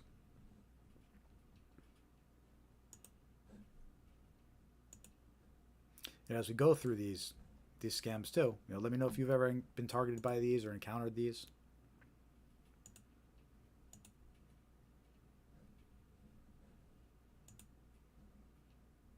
We're live streaming over on Facebook and Instagram too. So say hi in the chat. Let us know you're watching. See a couple people talked over there. We're also on YouTube. We got 2 streams going on YouTube. Vertical, widescreen. Whichever you prefer. So these tech support scams. How they work. Victims receive a fake... Usually how they work. Victims will get a fake virus alert on their device. And then they're tricked into calling a tech support number for help. They're browsing the internet, they're minding their own business, and boom, they get a pop-up. Warning, you're infected with a virus. But it's fake. It's just a website. It's a fake pop-up from a website. But they think it's their virus software warning them, call this number, you've been infected. But that's a scam. It's just a way that they're trying to trick the victim into actually calling the scammer. All right, and then once the victim calls and is on the phone with the scammer, thinking that they're dealing with tech support, they let the scammer onto their computer. The scammer gets access to their saved passwords and ask them to log into their bank accounts, and it's not good. They'll try to clear them out and take everything they got. So these tech support scams, I mentioned earlier, typically it gets reported a lot of older folks fall for this one. Everyone should be aware of it, and you should at least make the older folks in your life aware of this as well. And I'm going to share some examples right now. All these examples that I share are also on the video we did about this, so you can go share that video about tech support scams. It's on our YouTube channel. You can share that later with a loved one as well, if you find any of this useful, which you should. It's important to be aware of. So I'm going to start with a couple of generic examples. I'm going to show you just 3 basic examples of a fake virus pop-up. Some would say that these are kind of obvious, so that's fine, but then I'll show you some more convincing ones after these. I just want to give you a quick idea of what we're talking about here. So you're browsing the internet, mind your own business, and then boom. Warning, 5 viruses detected. All right, call us immediately at, and then has a phone number to call. And then it says, contact us now so our expert engineers can remove the threats and help you avoid system crashing, file deletion, theft of personal data, Wi-Fi loss, infections on your other devices, right? All scary stuff. So if someone who's not really still computer savvy, or they see this, they just might get so scared right away they call that number, even though it's a scam. And that's how the scam works. It tries to use fear to trick their victims into reacting quickly. Not stopping to think about it, just react quickly. Here's another example. Warning, check your computer now. Right? It has the number to call immediately. And then all the scary stuff again. Data exposed to risk, credit card details, email passwords, Facebook, private photos, right? All scary stuff. So someone gets a pop-up like this, they might be scared and call that number. And look, by the way, you know that these are fake scams because it has a number to call. A real virus alert won't have a phone number to call. Right, so that's one of the giveaways. If you see a phone number, supposedly as part of a virus alert, it's fake, it's a scam. Don't call that number. Right, let me show you one other generic example of these tech support scams. Because again, that's the whole point of these fake pop-ups, is they're trying to trick you into calling these fake tech support numbers. Then it connects you to a scammer, and they proceed with their scam. Here's another one. Right, you can see across the top here, that's actually got the web address. So you can see, okay, this is actually just a web page that's designed to look like an alert. But big scary red letters, exclamation point, warning, your computer may be infected. All right, to remove viruses, call tech support now. It's got the number to call. So you can see how this could be like scary to somebody if it just suddenly pops up and it's flashing. Sometimes there's been versions of these where they start blasting out of your speaker. You've been infected, and it loops. You've been infected. You've been infected. It's and it flashes a number to call, and some of them get pretty intrusive. It could be pretty jarring to somebody. So anyway, that's how a tech support scam works. There have been cases where scammers have called victims, initiated the contact. They've actually reached out to victims first over the phone and said, I'm with Microsoft. We've detected a virus on your computer. Could you let us connect? So there have been cases where these types of scammers have reached victims over the phone. But typically how this scam works is a fake virus alert or pop-up tricks the victim into calling the scammer. So I just showed you 3 generic versions. Let me just show you some more convincing versions of these pop-ups. All right, so here's one. This one impersonates McAfee. This one's pretty convincing. It has the McAfee logo. It has their colors, right? So if you're not too computer savvy, you might fall for this one. You could tell at the top it's really a pop-up. You can see the dress up here, the dress bar up top. But again, you're not too computer savvy. You get a pop-up like this, you just might be so scared that you react immediately. Uh-oh, I better call McAfee. Especially if the victim has McAfee installed on their machine, then it's even more convincing. Because now they're thinking, well, I know I have McAfee, and now I'm getting a pop-up telling me I got a virus, with McAfee. All right, and then they call the phone number. But they call a phone number to connect to the scammer. And again, the way you know this is a fake pop-up and a fake virus alert is because it has a phone number. Real virus alerts won't have a phone number to call. That's not what antiviruses do. Here's another one. This one impersonates Norton by Symantec. Threats detected. Call support. Has a number there. System critically infected. If you're not able to click on this button immediately, contact support. Toll-free helpline. But it's a scam. That's not really a support line. That's scammers. All right, and they call that number. They'll impersonate tech support, but it'll actually be a scammer that's trying to get onto the victim's device.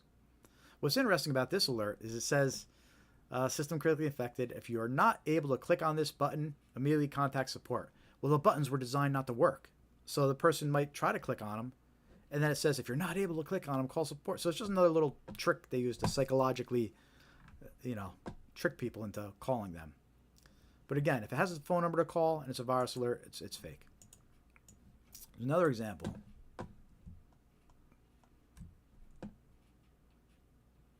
Yeah, Dave says that the viruses companies never want to talk to anybody. That's true. Here's another pop-up. It's fake. Impersonates Microsoft. Impersonates Microsoft. It tries to make it look like Windows Defender. It's telling you a security warning. Access to this PC has been blocked. Right? It's got the Windows logo, the Microsoft logo, and it says contact Windows support. Right? But if you call that number, it's actually a scam. You'll be connected to a scammer. And one more example of one that impersonates Windows Defender. In fact, I'm going to get rid of that last example. No reason to have that last crappy example. I'll just keep the good one here.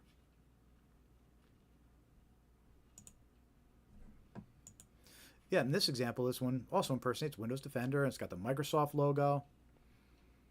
All right, access to this PC has been blocked for security reasons. This is contact Windows support. But, again, it has the phone number there. Dials a scammer. And we have to realize is there's professional scammers sitting in a call center waiting for these calls. Right, and they have a script to read, and they're going to impersonate tech support, but they're going to try to get onto your device and steal all your information because they're scammers. Now, the thing about these tech support scams that's important to keep in mind is that everybody's vulnerable to this type of scam. And what I mean by everybody is regardless of if you're on an Apple device or a Windows machine or a mobile device or your desktop computer, it doesn't matter. If you're able to browse the internet on that device, you could get one of these fake pop-ups. So here's a couple more examples of these fake virus alerts. But these target Mac users. All right, so here's one. It follows the same theme. Big, scary red letters. Your Mac computer has 13 infections. Please call tech support as soon as possible. All right, Apple has found 13 viruses that pose a serious threat. And here's that scary list of Data at risk, your credit card details and banking information, your email passwords, your Facebook, Skype, other chat logs, private photos, sensitive files. This one says your webcam could be accessed remotely by hackers. Right? All scary stuff. So somebody's browsing the internet and out of nowhere they get a pop-up like this. Right? They may be tempted to call that number. But that's the whole point. It's a scam, and a scammer will answer the phone. Here's another example. This one impersonates Apple Care. So you can see how these actually target Apple users too. Warning, macOS is infected with viruses and other malicious applications. Viruses must be removed and system damage repaired. It is necessary to call Apple support, and then has a number to call. That's not Apple support. It's actually a call center full of scammers. And there's one more example of these fake virus alerts that try to trick you into calling a fake helpline. A warning, macOS is infected with spyware and other malicious applications. This one has the Apple logo, a different logo than the last example. This one says call the Apple helpline. That has a number to call. If you leave this site, your macOS will remain damaged and vulnerable. So scary stuff. And again, everybody could get one of these pop-ups that, if you're browsing on a device that has internet access, you could get one of those fake virus alerts. And they trick you into calling a scammer. So they're kind of unique in that way. So that's tech support scam. Again, we did a video about that one. Share it with your loved ones. Make sure you're aware of it. And look, when it comes to these types of scams where you're getting pop-ups that tell you to call tech support, what I tell people, as far as mentality goes, you should already have your own tech support person, right? So if you get a virus alert or pop-up or something strange happens on your computer, instead of calling whatever number it says, no, reach out to your computer person, whether it's that family member that's good with computers, the local computer shop that repairs your PC, maybe the tech support people at work, right? But right now, you should just stop and think to yourself, if you ever have a computer issue, who would you call, right?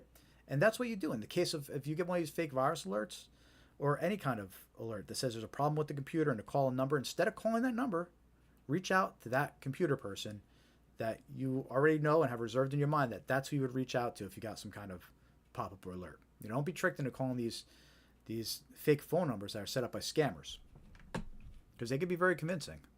And they use the scary situation to try and get you to act urgently without thinking it through. So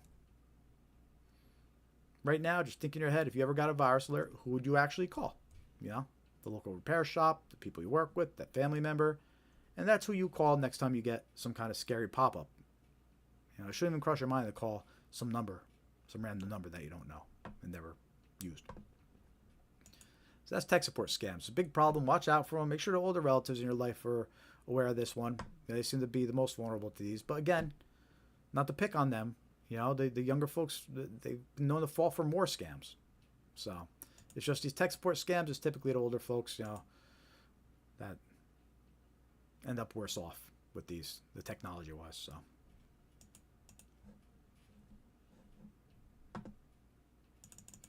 How we all doing out there? 8:48. We've been going for 3 hours. We just crossed the 3-hour mark tonight. We'll be going for probably another hour or so. How we all doing out there? Say hi in the chat. Maybe we'll get some fresh viewers popping in from the West Coast. Love to hear from my West Coast peeps out there. Hope you had a good day at work and got all wrapped up and chilling. Say hi in the chats. Let me know you're watching. We're streaming on Instagram, Facebook, YouTube. We need to get our followers up on Facebook. Jesse says the sound is too low. Let me know how the sound is, people, because I've been going for 3 hours right now, and this is the first time hearing about the sound being low. But I do have it up pretty high, I thought. So anybody else, let me know how the sound is for you guys. But Jesse, maybe just the volume on your end. But anyway, regardless, thank you for joining the live stream and chatting and saying hi. And I do appreciate it. Anybody else over on the Facebook stream, let me know. Say hi. Let me know how the volume is, too. I could probably turn it up if I need to. But I think I have it cranked up pretty good. Yeah, I got other people saying it's okay, Jesse. So you might want to just check yours. Maybe you could turn it up a little bit on your end. Sorry. But anyway, thank you for commenting. Good to see you. Over on Instagram, too, and Facebook. And if you haven't clicked that thumbs up yet, make sure to give us a like. Help us spread awareness about these scams. We need all the followers, the likes, and subscribers we could get. We're just trying to put something good out there. Trying to spread awareness about these scams that they target individuals. They target you, your loved ones, your friends, your family. So it's important to be aware of these these scams. And make sure to join our free mailing list, scamaware101.com, and hit join mailing list, and we'll send you some reminders when we go live and some other useful scam awareness tips. You can also follow us on all your favorite social media platforms. We have links to each of them on our homepage here, but our username is scamaware101. So you can find us on Facebook, Threads, Instagram, X, Blue Sky, YouTube. And again, make sure to hit join mailing list while you're on the site too. It's free to join, and check for the confirmation email. We always send out the confirmation email. And you can buy some merchandise over on our YouTube channel if you want. Help support our mission. We got some coffee mugs up there, some travel mugs, some stickers, mouse pads. We got some magnets, things like that. Just keep around and remind you not to fall for scams. And it's a little way to help us support what we're doing over here too. So we appreciate it. Check it out. We have a link on our site all the way at the bottom. It'll say merch or gift shop, and then we also have on our YouTube channel as well, the YouTube store. They're all the same linked together. So let's buy a coffee mug, buy some stickers. They're great gifts. Make great gifts. Give them to that person that keeps on getting scammed, all right? And then they keep it on our desk, and maybe they remember not to get scammed so much. And you can also help us financially. You want to donate, we'll take it. Scamaware101.com/donate. I have a link over here at the bottom of our website as well. Donate or support. And we have super thanks and memberships enabled over on YouTube. So all ways you can help support our mission, which is to spread awareness about these scams. Get the word out there. The next scam we're going to talk about. Hey, and by the way, we do this live stream every week. We do it every Thursday, 5:45 p.m. Eastern Time. That's free for everybody to come, watch, participate in the chat. And we're just trying to spread awareness about all these scams. Talk about 20 different types of scams. I think we're a little more than halfway through all those scams now, so we're getting towards the end, but we're still got a lot of good ones coming up. And these are all current and active scams that are circulating and important to be aware of. And with that said, the next scam we're going to talk about here is probably one of the most common ones circulating right now. Let me know in the chat if you actually received one of these. These unpaid road toll scams, mainly by text message. All right, so scammers impersonate road toll services like EasyPass, SunPass, Fast Track, and claim that an unpaid toll is due. Victims are usually contacted by text message or email containing a link to pay. However, the link opens a fake website designed to steal any personal or financial information entered by the victim. All right, there never was an unpaid toll due.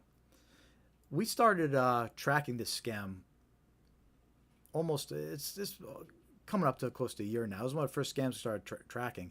And it started out as a very basic scam, but it was circulating, it was picking up speed. And what I mean by that is it started targeting all the states, right? And but then we started seeing it evolve. So I really think it's one of these first cases where we saw these text message scammers using AI to really get different versions of this scam out there, because there's so many different variations of these unpaid road toll scams to show you. Like, I can't even show you all the different examples I have. It would take up so much time. I'm going to show you some of them here. But my whole point is, if you get any kind of text message saying you have unpaid road toll, don't trust it, because it's such a common scam. There's so many variations of this scam going around. They're impersonating so many agencies. And it's actually evolved into an unpaid traffic ticket scam. That practically says the same thing, except it says you have a traffic ticket that's due. And what's important to recognize is, especially for traffic tickets, you don't get text messages notifying you, right? And in most cases, these road toll scams, you wouldn't get text messages like the ones I'm going to share with you either. So anyway, road toll scams, extremely common right now. Let me know in the chat and the comments if you've gotten any of these text messages claiming you owe unpaid road toll or a traffic ticket. Right, because again, there's so many of them going out there. And some of the organizations that they impersonate, and this is just a fraction: SunPass, Peach Pass, North Carolina Quick Pass, Good to Go, Easy Pass, North Texas Tollway Authority, Drive Easy Maryland, Fast Track. Right? And then there's Easy Drive Massachusetts, and then the DMV and the DOT. Right, the list goes on. This is an old slide. I don't even have half of who they're impersonating in this slide here. That's how many different organizations and departments these scammers are impersonating with their fake unpaid toll text messages. All right, so here's one example. Please pay your toll in Florida by January 22nd. In order to avoid excessive late fees and potential legal action on statements, please pay the tolls in time. Thank you for your cooperation and wish you a pleasant holiday. Right, and then it links to a fake website. They put SunPass in the website's address, try to make it a little bit more convincing, but it's a scam. Also, notice how that instruction at the bottom, we mentioned it a little earlier. Here it is again, though, where it says, please reply yes and exit and reopen the text message. That's that red flag we mentioned. You see that in a lot of the scam examples we're going to share. But, so, again, this is just one example of an unpaid toll text message. It'll say Florida. It'll say Massachusetts. We have so many different examples of all these different states. And the idea is it's a numbers game to them. You know, I had somebody ask me, how'd they know I was in Massachusetts that week? They didn't. It was just a numbers game, and they knew a certain amount of people would have been in Massachusetts. Just like this one says Florida. They don't know if you're actually in Florida or not. You know, some of them might base it on your phone number and target people with Florida phone numbers, but overall, they're just sending this to so many random people, hundreds of thousands of different people. They know some of them are going to be like, oh, wow, I was in Florida last week.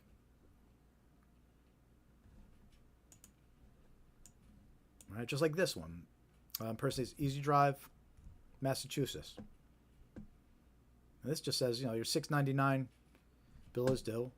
Has a link to the fake website. There's that instruction that we talked about, this red flag, asking you to reply and reopen.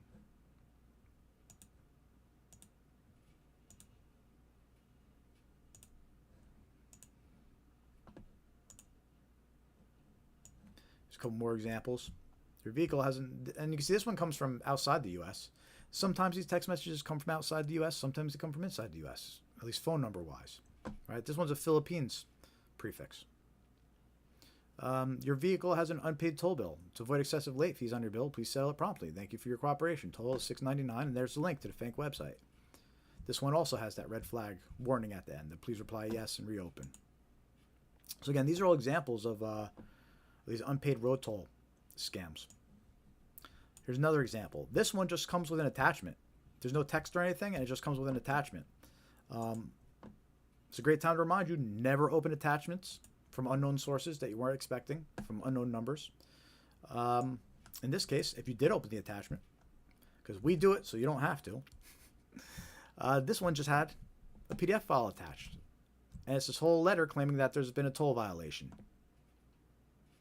It goes through all these scary things that are going to happen if you don't pay the $9. Right? They're going to additional fines, administrative fees, suspension, revocation of vehicle registration, referral to collections, affecting your credit, civil or legal proceedings. And it says pay now. And this one impersonates just some random, the toll enforcement authority. This one doesn't even say, does it even say where it occurred, like what state?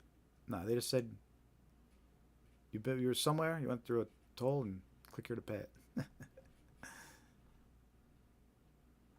Doesn't include a phone number to call you there, it looks like. Yeah, so they just want you to click that link and steal your payment details. But anyway, yeah, you might even just get a text message that has an attachment and it opens a file like this. There's so many different variations of this scam circulating now. Let's say you did click one of these links to pay your unpaid, to pay one of these fake unpaid road tolls. It might take you to a website that looks like this. This one impersonates Washington State's good to go.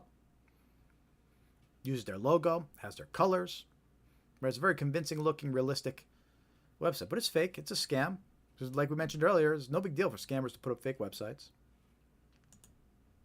If you click payment, it then takes you to the page and steals your credit card details.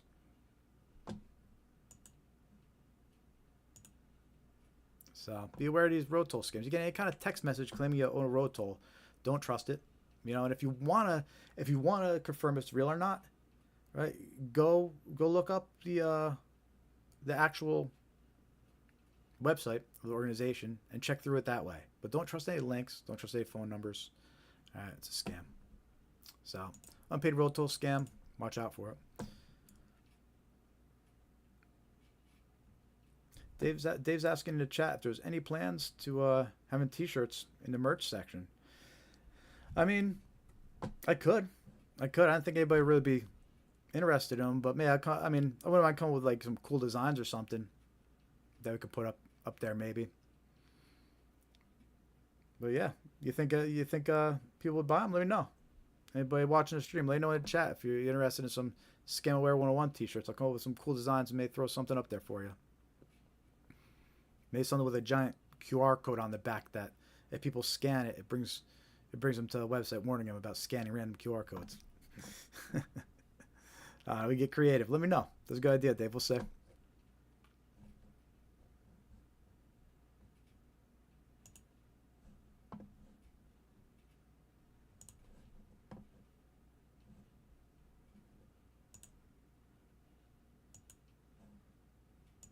All right, we're going to continue here with some more common scams. I think we're on schedule here.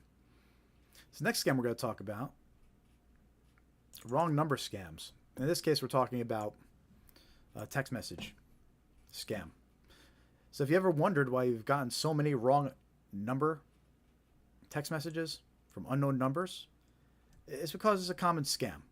Right? At the very least, they're just trying to see if you reply and it's an active number.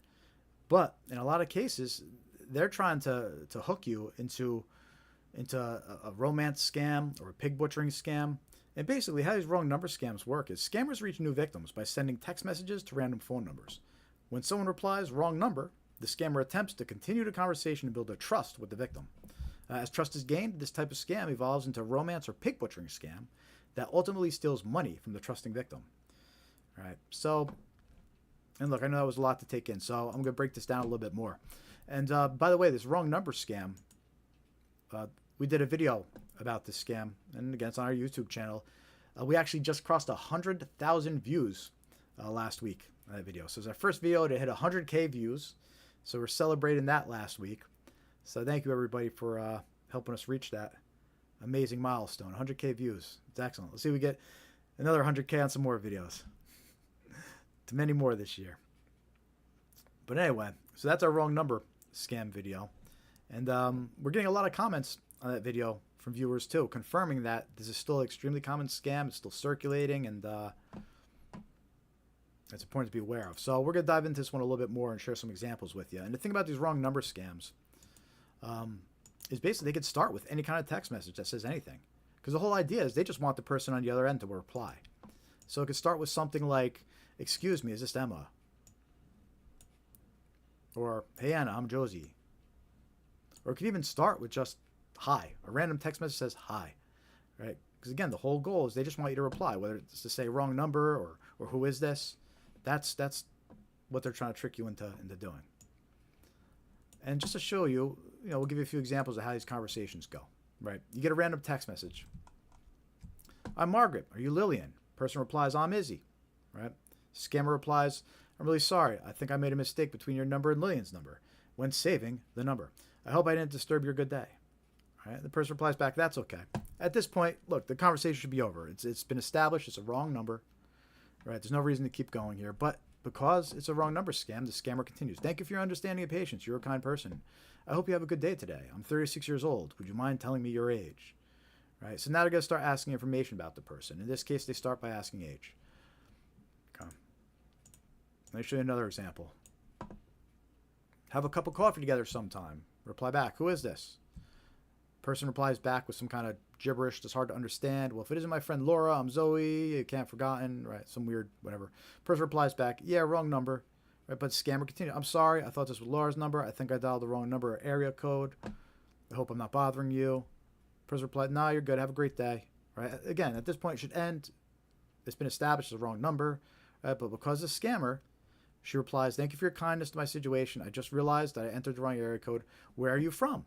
Right? So now it's asking where you're from. The first example we showed asked, what your age was.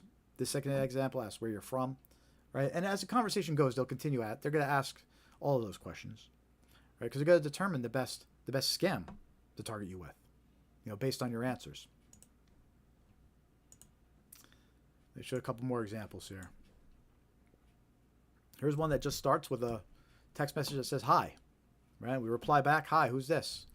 "I'm Karina. Are you David? We met last week at Linda's party. You picked this number for me." Right? "Hi, sorry, you have the wrong number." Right? Conversation should end at that point. It's been established as the wrong number.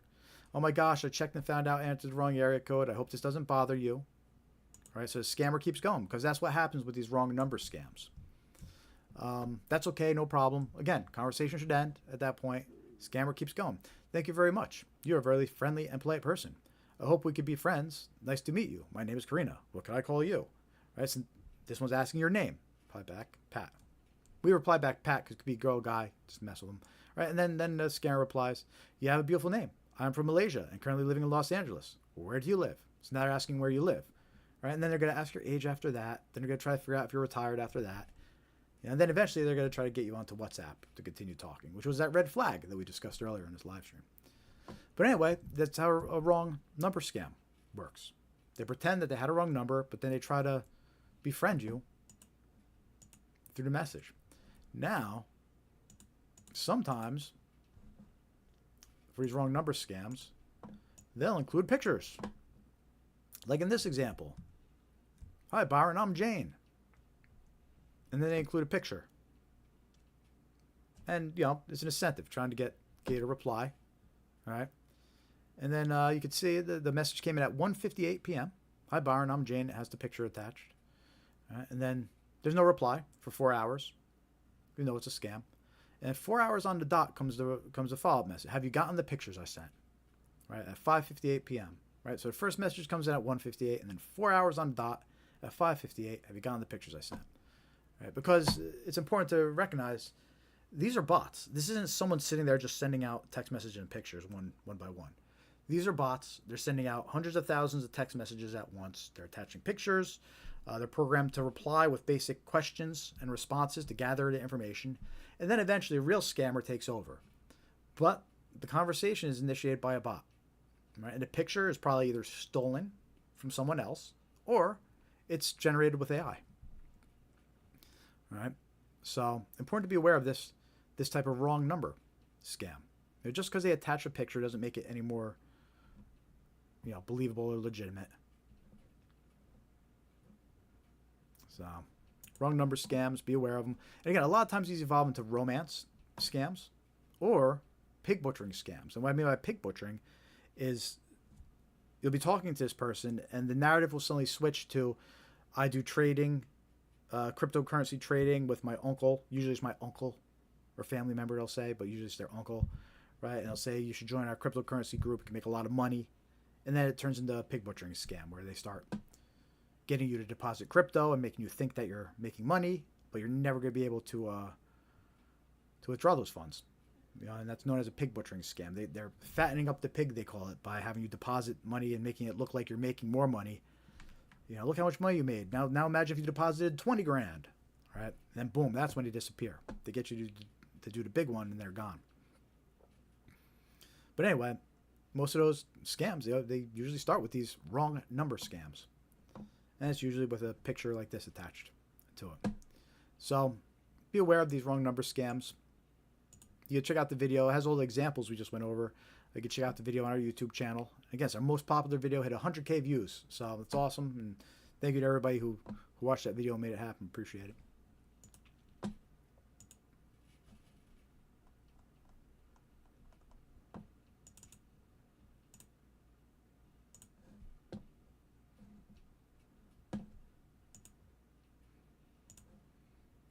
All right, we're going to keep on going through some more common scam examples here. If you're just joining, say hi. Let us know you're watching in the chat. Make sure to follow, subscribe, like, all that good stuff. Our mission is to spread awareness about common scams. So we do this live stream every week, every Thursday at 5:45 p.m. Eastern Time. Join our free mailing list for reminders over at scamaware101.com. Hit join mailing list. We'll send you some reminders when we're going live, some updates when we add new content. And you can follow us on all your favorite social media platforms. Facebook, Threads, Instagram, X, Blue Sky, YouTube.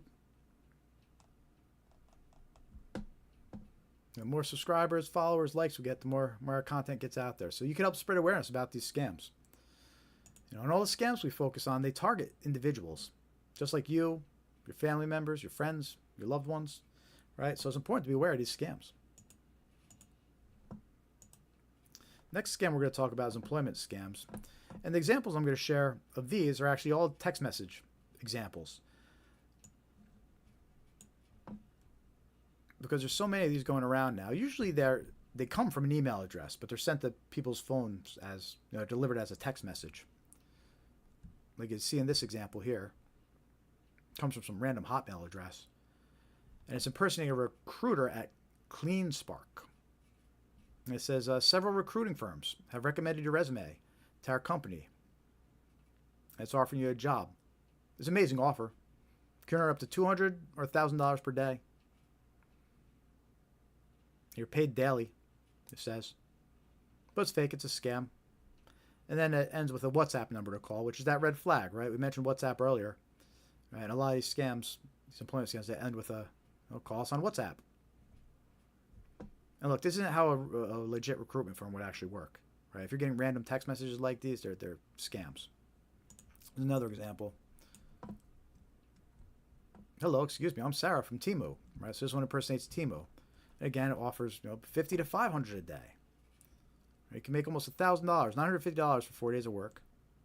Not too shabby, right? But it's a scam. It's not real. That scam, that text message continues to, of course, it ends at, reach out, contact us on WhatsApp.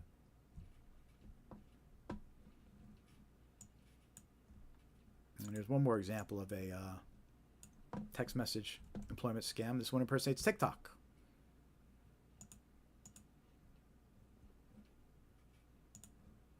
And you can see it came from, again, another strange email, probably at Hotmail. And they say they're with TikTok's recruitment center, hiring 3,000 TikTok backup talents. And of course, contact them on WhatsApp. But it's a scam, right? So it's important to be aware of these. Don't trust random text messages that come in offering you a job that you didn't apply for. And you know what? There's a darker side to these too. I can't go too deep into it because the content's pretty bad. Could get you in trouble if I talk about it on YouTube. But there's a lot of trafficking occurring with these types of scams. Sometimes these job offers, they offer jobs overseas, and it's actually really to lure someone overseas, and then they're trafficked into a scam compound. A lot of these scammers, they're forced to do these scams. They've been trafficked, and they're forced to sit there trying to scam people all day long. And a lot of them were initially tricked by an employment scam. So be aware of these employment scams.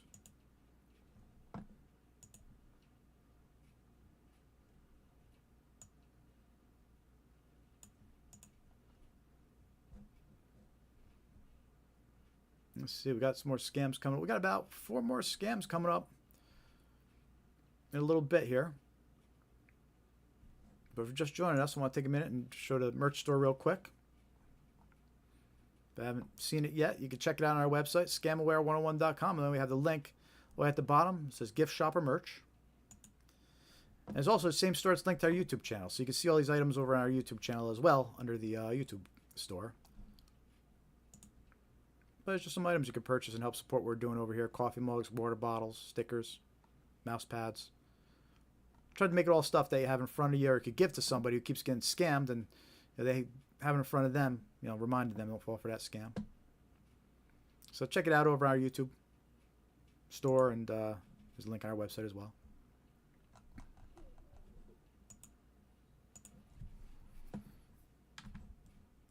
How we all doing out there, everybody? Still with me? We're at about 3.5 hours here. We'll probably go for about another half hour or so. Unless we get a sudden boost of viewers in the chat saying hi and talking. Some boost from the West Coast. And I'll stick around. But we'll probably go for another 30 minutes. Maybe another hour. I don't know. We'll see. But let me know you're watching. Hit that thumbs up. Give us a like. Hit the heart. And let us know you're watching. Help show some support. Hitting that like, hitting that heart helps spread awareness about these scams. So, and also, I want to take a couple minutes here and share a little bit more about Scamaware 101 for you. And we're trying to build out the website really as a one-stop resource for all sorts of scam awareness, references, and information.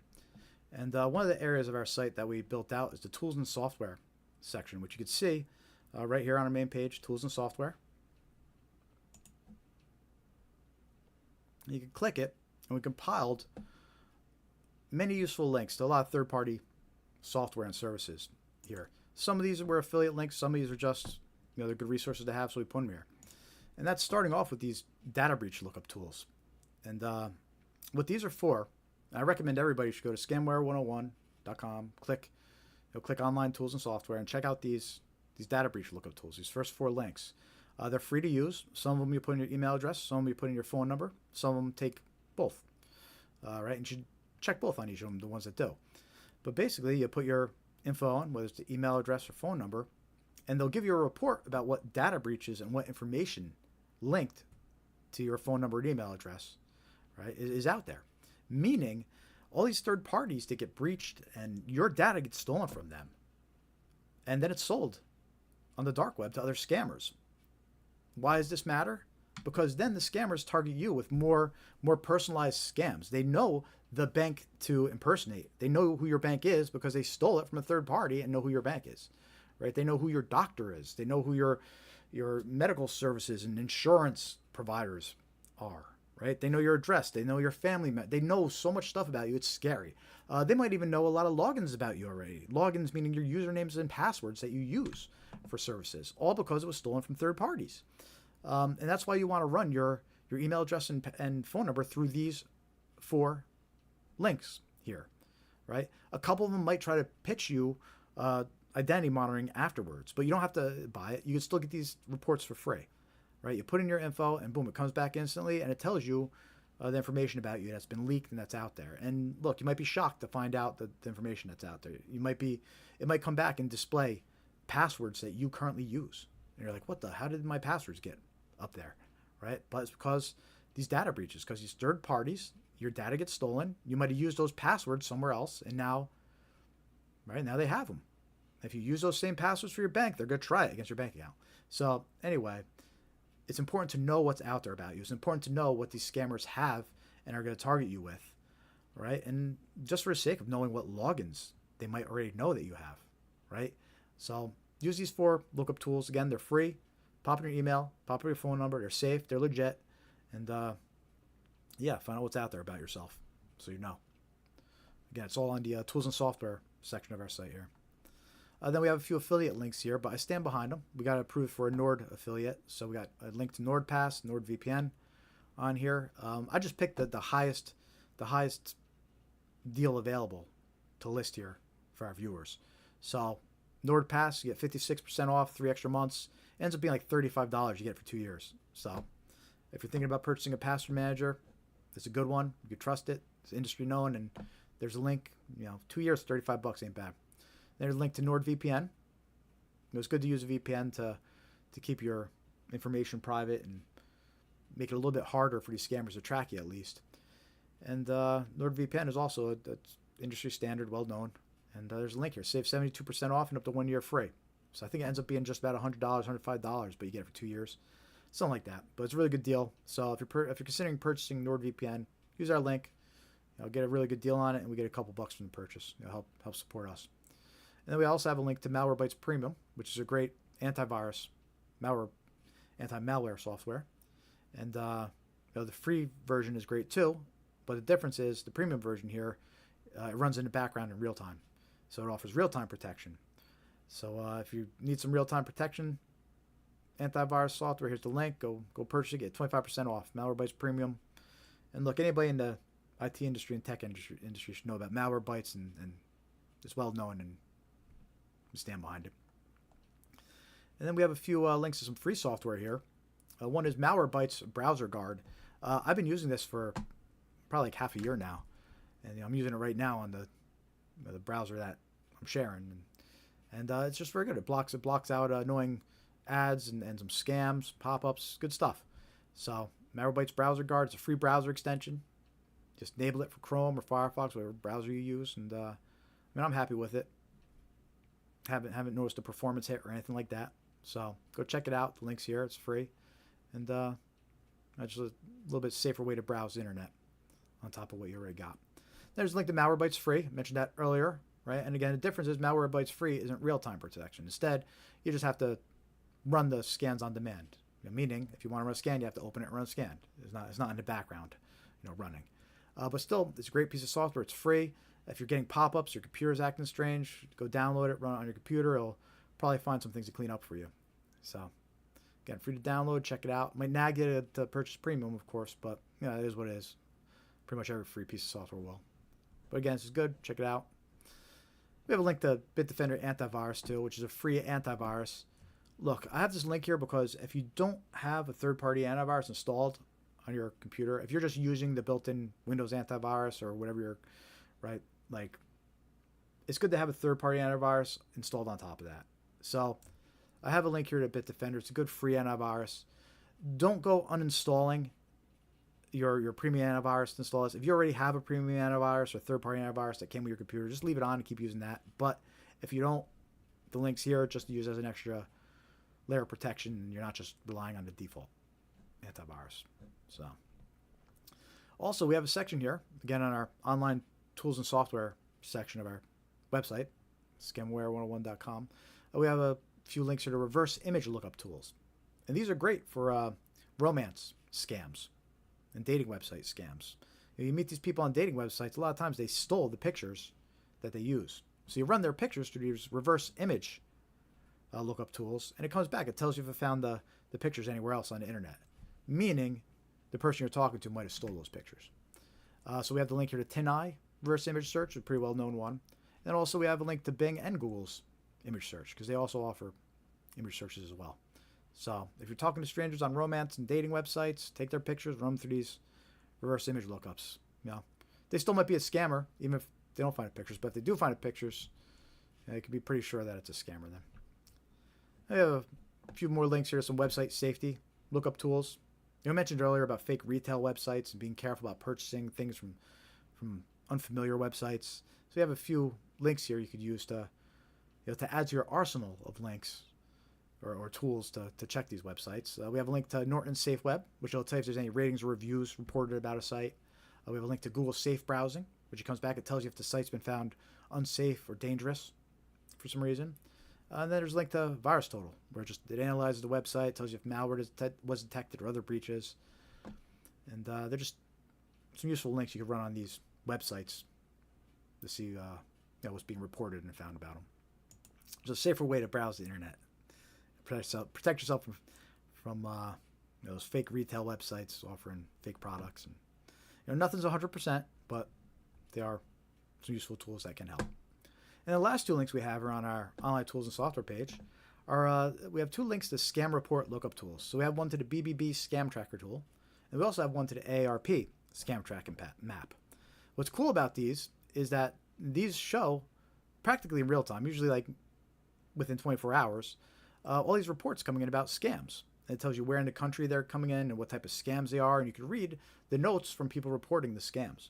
So what's pretty cool about it is you could get kind of a real-time feel for what scams are becoming more popular and trends that are popping up for narratives that scammers are telling victims, right? And it's pretty cool. So usually what we do, the last 15 minutes or so of this live stream, we actually check out the reports on the AARP scam tracking map, and we'll see if the scams we covered all the most recent reports, or if there's any other scams we should really be talking about that are being reported. But it's pretty fun, and it helps us track in real time what's happening, with scams. So all these links, again, they're all available on our online tools and software page here on scamware101.com. And again, it's just one of the many resources we're trying to make available to the public. We're building out a knowledge base over here. There you go, scamware101.com, click knowledge base. We're trying to build up some more information about these scams. You click them, like tech support scam, for example, and then here's a video about them and a definition. All right, so we're trying to build out the knowledge base here too. So lots of big things planned over here at ScamAware 101. And you can be the first to know about them by joining our mailing list. And right here on our website, scamaware101.com, and hit join mailing list. And of course, by following us on social media. Facebook, Threads, Instagram, X, Blue Sky, YouTube. We have links right here on our homepage.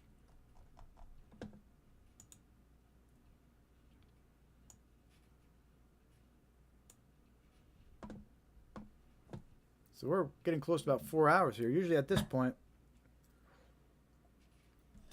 I'm No, I'm still good on coffee. I'm going to keep on going. We're still going to try to continue the rest of this live stream uninterrupted here.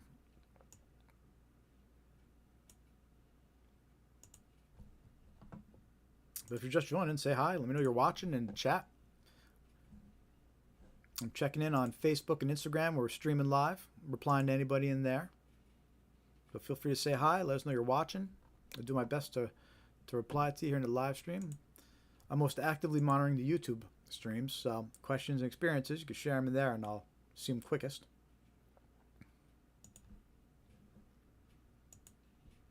We're going to keep going there. We're going to go over 4 more common scams. These are actually the last 4 common scams that we talked about in the live stream, meaning that we hit 20 different scams that we talked about, at least.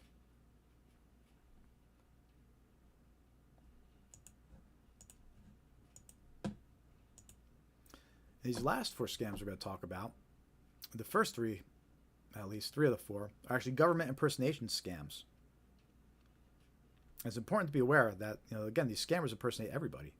There's no limit to who they'll impersonate. They'll impersonate your family members. They'll impersonate law enforcement. And, they have no grievances impersonating government agencies like the IRS and Social Security.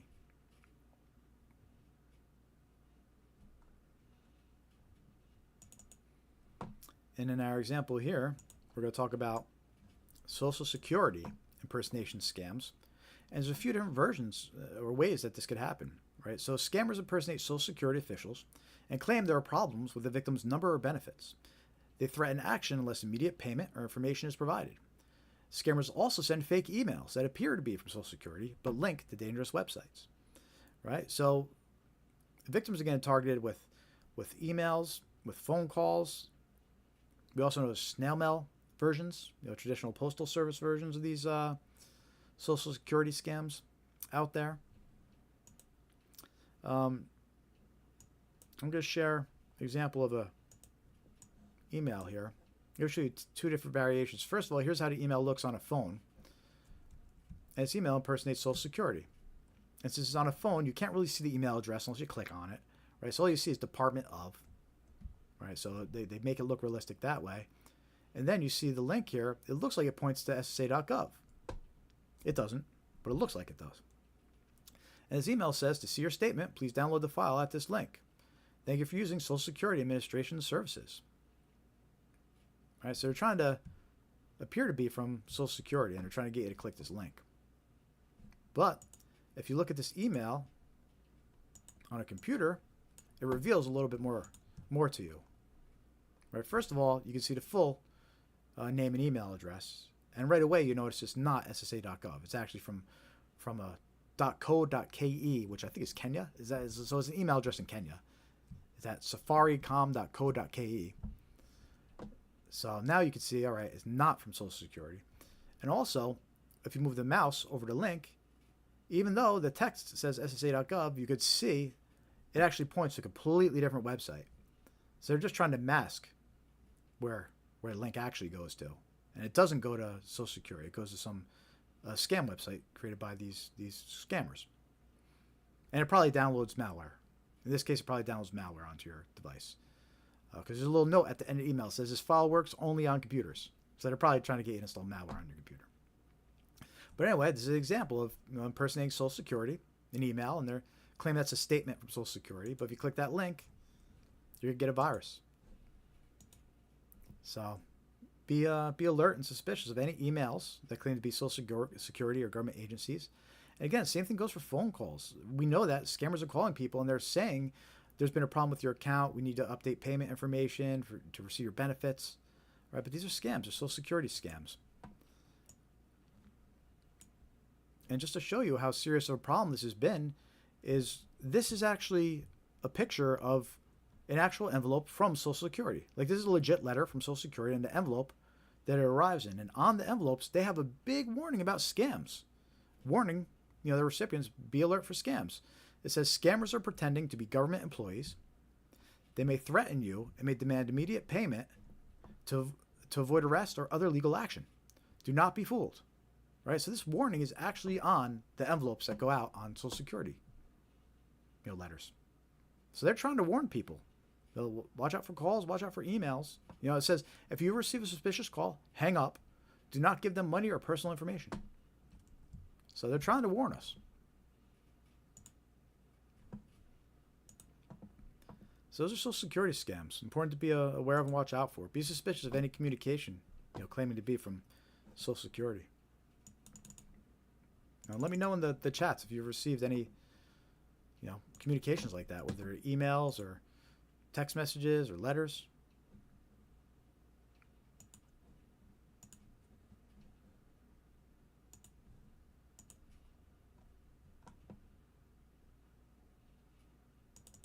Next scam we're going to talk about is a IRS and a tax scam. And this is similar to the Social Security scams we just talked about. You know, there's different variations of the IRS impersonation scams. Sometimes fraudsters impersonate tax authorities, claiming the victim owes taxes and must pay immediately to avoid penalties or arrest. You know, they'll often demand payment by untraceable methods.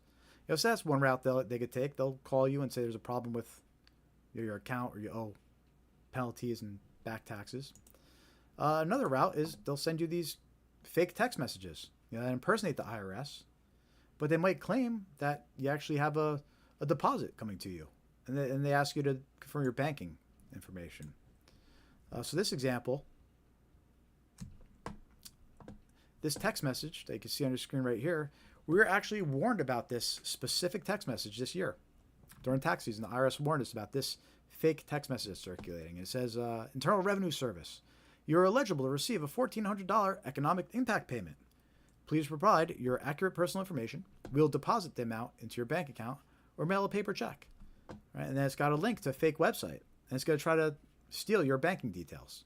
Right? They're saying, hey, you got a $1,400 payment coming to you. Just tell us your bank account details. Right? But it's a scam. And the IRS warned us about this one this year, and they said, look, there's no $1,400 economic impact payment. And if there was, we wouldn't be sending text messages to you about it. Right? So you get text messages claiming to be from IRS. Don't trust them. And also notice that red flag that we talked about earlier on this text message. At the bottom, it has that instruction. Please reply with yes and reopen. Right? So that's always a red flag when you see this at the bottom of a text message.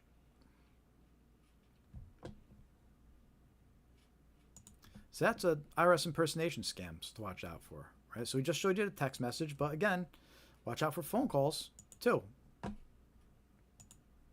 We know it's a thing. We know that scammers are doing it. So any phone calls claiming to be from the IRS, thank you for letting me know. I'll check it out. You know, hang up and you'll go check out your IRS account directly, irs.gov. But don't trust links. Don't trust phone numbers. Don't trust unsolicited phone calls. We can't anymore. Especially anything claiming to be from the IRS, government agencies, you have to confirm. And the next scam we're going to talk about, also related to tax season, is tax forgiveness scams. And look, I know a lot of these calls are still circulating. I'm getting them. People are reporting them to me still. So these are still circulating from this tax season about these tax forgiveness scams. And basically, you get a phone call and they're saying, warning, you owe back taxes, whether you do or not. You know, everybody's getting the same call. You know, they're trying to scare you.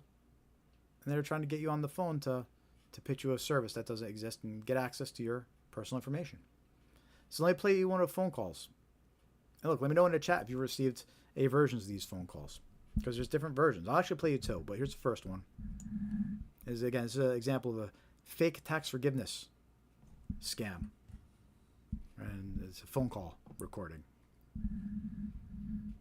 And it's going to sound realistic, but it's a recording. So here you go. Hi, this is Lindsay Carter from the Activation Department. Give me a call back at 833-850-2527. Our records indicate you have some back taxes owed. You're now eligible to apply for them to be forgiven with the Zero Tax Balance Program. Any back owed taxes can be enrolled to be forgiven through this program. But we do need to sign up this week. Just give me a call so we can start the process. It's really quick. And I'll keep your file open here. So my number is 833-850-2527. If you've already resolved this, call back and press 2 to be removed. Can't wait to speak with you. 2. So that's one example of a fake tax forgiveness scam. All right, and right off the bat, I can tell you it's fake because they open up the call with, You owe back taxes. No, you don't. Well, whether you do or not, it doesn't matter because they're saying that to everybody. And two, she makes it sound like it's a real person at the other end. She makes it sound like I have a file on my desk waiting for you. No, it's not. It's a recording. There's no file on her desk waiting for you. It's just a recording. All right. And then it says at the end, it says callback number displayed. All right. And you can't trust that. And also, it opens up saying, I'm calling from the activation department, which is also sketchy as well.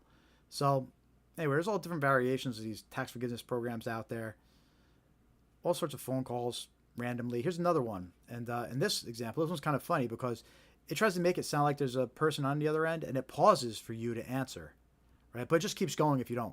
So I'm going to play this recording for you, and you'll hear that I'm not answering any of the questions. But it sits there, it pauses, and then it replies like I answered them.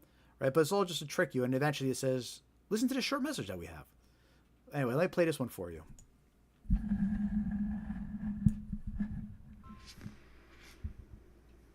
Hello? Hello? I can hear you now. My name is Anthony. I'm actually one of the assistants to the director for the National Tax Relief Program. How you doing? Great. So listen, I've personally been tasked with reaching out to make sure you received information about a brand new federally approved program designed to help people who may be dealing with tax debt. It's called the Tax Dismissal Program. It's something that's helped thousands of people reduce or sometimes even completely eliminate what they owe to the IRS. Can I ask you, do you currently owe any back taxes at the moment? Okay. Do you have any unfiled tax years or any unpaid back balances? Okay, great. Let me get you this updated information. You're just going to hear a brief recording. Okay, so this special program has been recently approved. Yeah, and I'm going to cut it off there. But you can see how that goes. They're impersonating a real person. There's pauses, like, pretending that's listening to your answers, but it's not. It's all fake. So why would you even trust someone using tactics like that? So again, watch out for those. Those are fake tax forgiveness scams that always circulate, and they pick up during tax season. They're still circulating now as a result from tax season. So be aware of them, and don't fall victim to them. Hey, if you're just joining, say hi in the chats. Seems a little quiet tonight. But that's okay. It's all good. But we're streaming live here on Instagram, Facebook, YouTube. Hit that thumbs up. Give us a like. Let us know you're watching. Say hi in the chat. Let us know how you found us, and share your stories. I want to hear what scams you're seeing, which scams you've been targeted with. If you know people falling for scams, everybody seems to know somebody, which is why we do this live stream, right? We want to spread awareness. It's important about community and sharing this information with other people, neighbors, friends, family, relatives, right? So take it all in and help spread the word. And in the meantime, hit that thumbs up, like, follow, subscribe. It all helps us get the information out there and the word out there. All right. Join our free mailing list, scamware101.com. Hit join mailing list. And follow us on all your favorite social media. We got one more scam, and then we're going to go into scam tracking map. But this one scam we're going to go over right now. This is an interesting one. Just bear with me one sec. I'm just finding it. The examples here.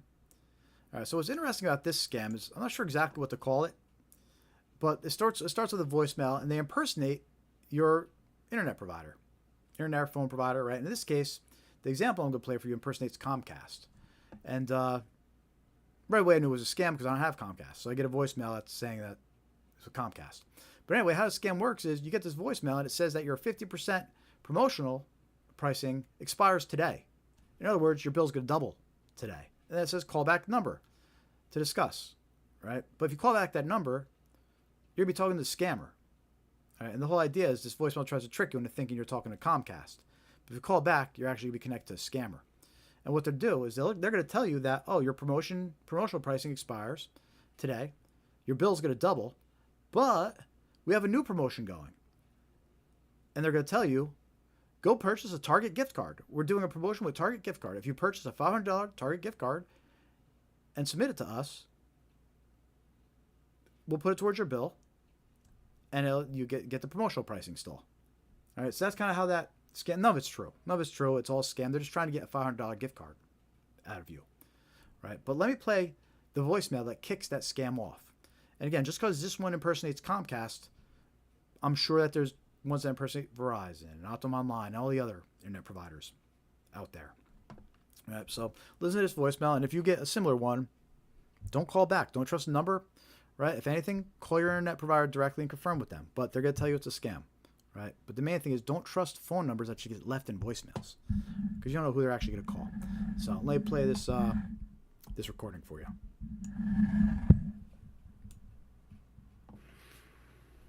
Hello. This voicemail is from Comcast Xfinity. Your current 50% discount on your monthly bill will expire by the end of the day. To maintain your reduced rate, call the number on your caller ID immediately.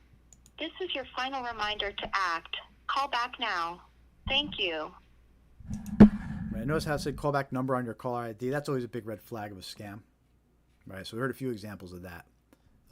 Yeah, if somebody ever leaves a voicemail saying call number shown on caller ID, yeah, you know it's a scam. Don't go calling it. If they can't even leave a real phone number, don't trust it. But anyway, that was an example recording of, they said there with Comcast Xfinity, your pricing's gonna expire, your 50% pricing, and your bill's gonna double. So call us back. Right, that's how they trick you to scare you into calling back. Oh my God, my bill's gonna double. I better call. Right, but it's a scam. They're just trying to scare you and get you to react quickly.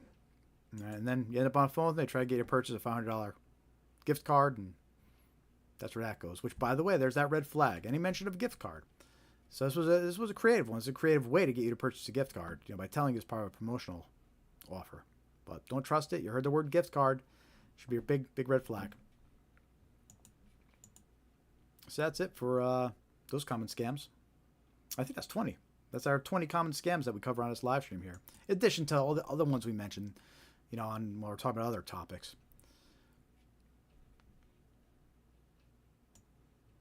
But there you go. Still have some more good stuff coming up for next 15 or 20 minutes towards the end of our live stream here. So definitely stay tuned. It's actually my favorite part of the live stream is coming up when we go check out the ARP scam tracker map. So we're going to do that in about 2 minutes, and then we'll get this live stream wrapped up. So not much left, but still worth hanging around. So hit that thumbs up if you haven't yet. Give us a like if you haven't yet. Hit the heart if you haven't yet. Last chance to say hi in the chat. Let us know where you're watching from, how you found us. And again, you could help us spread awareness by following us on Facebook, Threads, Instagram, X, Blue Sky, YouTube. We're on them all. We have links on our homepage here at scamaware101.com. Make sure to join our free mailing list by clicking Join Mailing List. I'll remind you when we're going live, send you some useful scam awareness tips. And if you want to help out financially, we'll take it. We got super thanks enabled over on YouTube. So you send us a super thanks. You could. We have memberships enabled too. If you want to check out the memberships on YouTube. And scamaware101.com/donate. You can donate to us directly if you like. Help us spread awareness about these scams.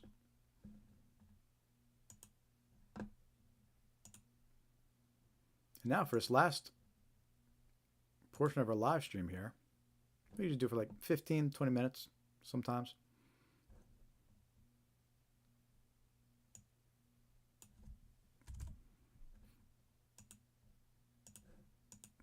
What we do is we usually check out the scam tracking map over on the ARP website. So we mentioned this briefly earlier when we were talking about the tools and software section of our website, scamaware101.com, tools and software.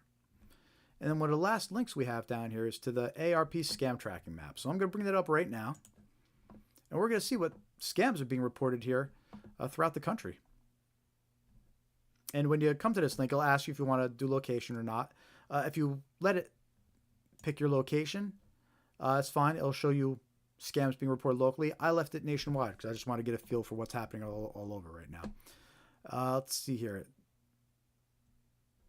Oh, these are shown out of order. Usually it doesn't do that. What's happening?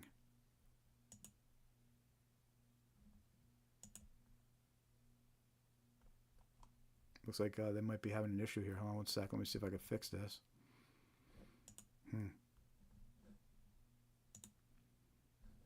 Yeah, this isn't right. There's something. Refresh. They're showing all old reports. Usually it shows the most recent ones. Yeah, it only says 85. Yeah, something strange is happening. Shoot. Let me try reopening it again. Let's see.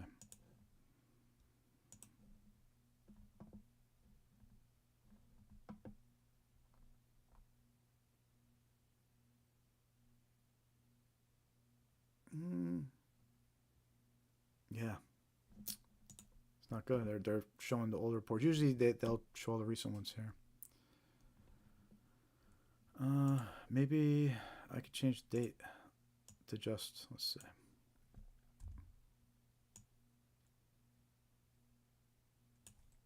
We could do 19th to today. Let's see if this fixes it. No.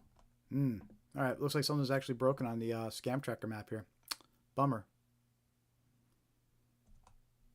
Okay, so you know what? Let's try the BBB scam tracker tool. Usually I don't use this one, but let's see if we can still accomplish the same thing here.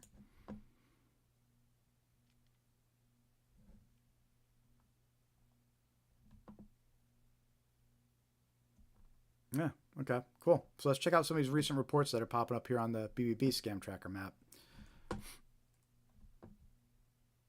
Now these probably won't be as individually based, since it's the Better Business Bureau. It might show a lot of business tracking or business scams, so I'm going to kind of skip over those. Let's see if we see for scams targeting individuals here. All right, employment, fake employment. I received a scammer's text message on my personal cell phone. Hello, my name is Megan from Equin. Yeah, so there we go, the fake employment scams that we just talked about. This person reported the text message that they received, and we showed you a few examples of that. It was one of the later scams we covered this evening. So there we go. We still know those are circulating. Be aware of those fake employment texts that are coming in, impersonating job recruitment firms and things. Another report from somebody, same type of employment scam.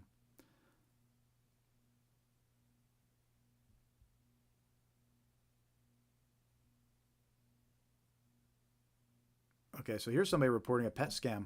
That's rough. Yeah, so we hear about these sometimes when we talk about the recent scam headlines. And in this case, somebody was trying to purchase a puppy online and paid a whole bunch of money in advance to cover insurance and delivery fees and all sorts of things to get this puppy. And then the dog never arrived. So they lost $3,400. Right, so that's important to be aware of when it comes to these online pets. Scammers, that's a big thing with scammers. And you got to make sure that they're real if you're going to get, purchase this pet. And the thing with the scammers, they can provide you pictures, they can send you videos. It's very hard to know for sure. So be careful with these online pet agencies. There we go. Online purchase, vehicle purchase scam. You have to be careful with vehicle purchases online. Let's see what this says. Used car seller, offer used car for sale online on Facebook, right? So he's finding these listings on Facebook that any scammer could use and post. We agreed to terms of delivery. However, making a deposit of $350 through Apple Pay, which, by the way, is kind of a red flag too, unfortunately, is scammers are starting to use Apple Pay more and more because you can't retrieve those funds. So this guy got suckered into a $350 deposit on a car using Apple Pay. Then they say you got to pay for more transportation. Right, so then they hit him with $500 transportation fee. And that's kind of a theme that you see a lot with these scammers. They start off with one fee, but then it evolves into another fee and another fee, and they just try to keep on getting more and more money out of you. And that's what happened in this guy's case, where he was trying to buy a car, but it was a scammer online. And we hear about that a lot. We hear about fake titles and deposits being made on cars and trailers.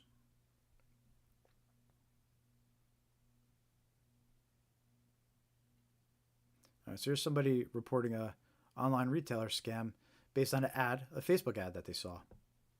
It was a Facebook ad for a vagus nerve stimulator. And there's a lot of health care scams online too, trying to sell fake products, and they use celebrities and endorse the fake products, fake, AI generated celebrities. All right, so she's warning about that.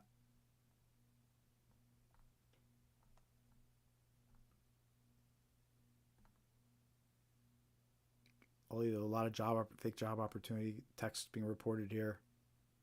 Amazon recruiting team.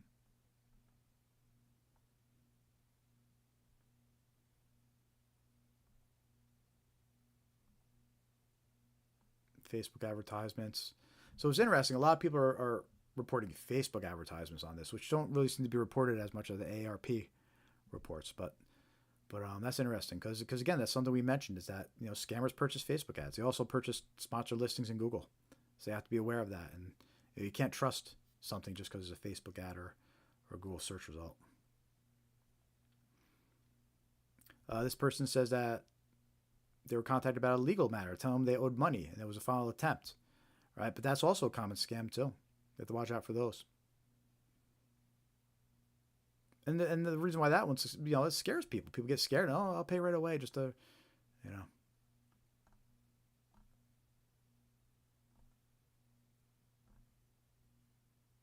Lots of job offer reports here. That's why I keep on scrolling past them.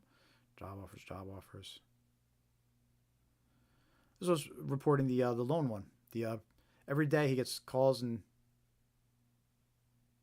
different phone numbers saying he's pre-qualified for a loan. I get that one a lot too. That scam, super annoying. I think Dave, if you're still here, I think you were saying you get those all the time, as well. Those calls about loans. A lot of time I get calls. This is so and so from the underwriting company. But it's a scam. Here's somebody gets 5 calls a day about a auto loan application.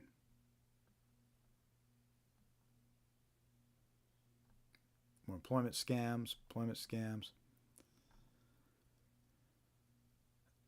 All right, so here's one. I was contacted by telephone. Contact claimed she was a service rep with Amazon.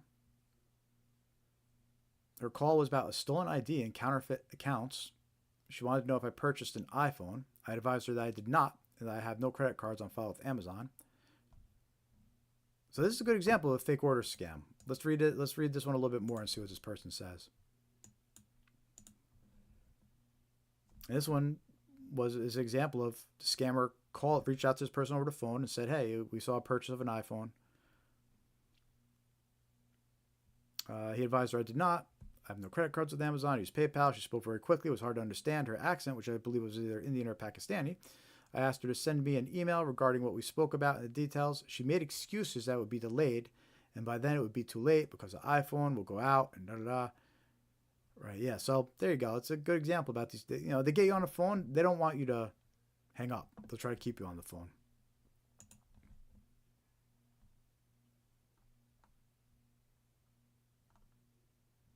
After watching a very convincing podcast with Whoopi Goldberg and Oprah Winfrey, plus an alleged doctor, it was generated with AI. Yeah, right here. The podcast may possibly be AI generated. Yeah, of course it was. Especially if it was just a voice type of podcast. Because celebrities' voices get cloned super easy now. I purchased 6 bottles of Lipomax. I received text messages, asked me to call a number. Refund. Determined I purchased too many bottles. Supposed to get refund. Far more than the original purchase price.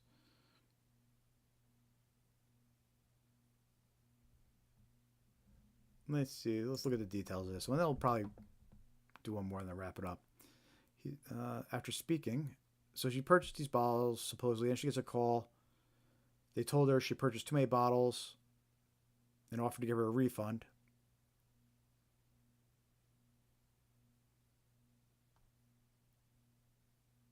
And something about her card being rejected. So she doesn't get too much details, but I think the main point to take away about this scam report is the AI, right? They're generating AI podcasts, no problem now.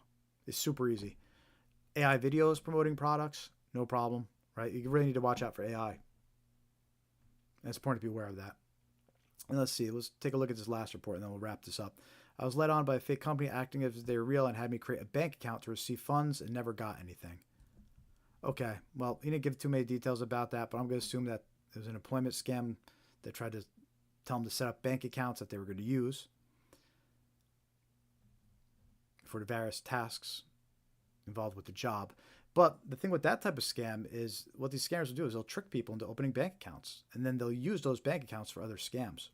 They might even have planned, they'd send this person as a courier to pick up money from victims, right? And they deposit it into an account thinking that he's just acting as a courier, but he's actually being scammed too. So they trick this guy into creating an account, then they have him run around getting deposits from victims, puts them in an account, and then he's the one that actually transfers them to the scammer. Anyway, that's interesting. But you know what? We're going to get this wrapped up.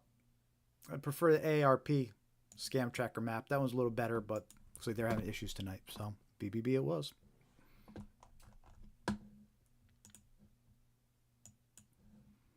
And on that note, let's get this wrapped up. Last chance to hit that like button, subscribe, follow. Help us spread awareness about these scams. You can join our free mailing list, scamaware101.com. Hit join mailing list. Free to join. We'll send you some useful tips about scams, remind you when we're going live. It's all good. You can unsubscribe at any time, but again, we won't spam you or send you junk, and I think you'll be fine with it. So check out our free mailing list, scamaware101.com, join mailing list. Also, follow us on your favorite social media. We're streaming live right now on Facebook, Instagram, and YouTube, but we're also on Threads, Blue Sky, and X. So, hey, follow us on all of them. You know, even if you don't use them that often, if you got them, we appreciate the follow. If you could hop on real quick, give us a quick follow and a like. It'll help us out. Appreciate it. And also, you can also help out financially if you want. You can visit scamaware101.com/donate. We have a QR code on the screen you could scan as well. Or you can find a link at the bottom of our website here. It says donate or support. So we appreciate any donations. We also have Super Thanks enabled over on YouTube with memberships. So you can help support our mission here by signing up for a membership or using the Super Thanks. Send us a couple bucks. We always appreciate it. And we hope you found the live stream useful. Again, I'm Jared with Scamaware 101. We try to do this live stream every week, every Thursday at 5:45 p.m. Eastern Time. So make sure to subscribe to our YouTube channel, follow us on our social media, and tell a friend. You know, it's important to be aware. And that's why we do this, to spread awareness about these scams. They all target individuals. These scammers are ruthless. So it's important to stay aware. So again, thanks for watching. Hope to see you next week too. Hope to see you on our social media pages. Hope to see you join the mailing list. And until next time, hey, stay safe and have a great weekend.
Thank you for bearing with me while I shut down all these live streams. Appreciate you all. Thanks again for watching.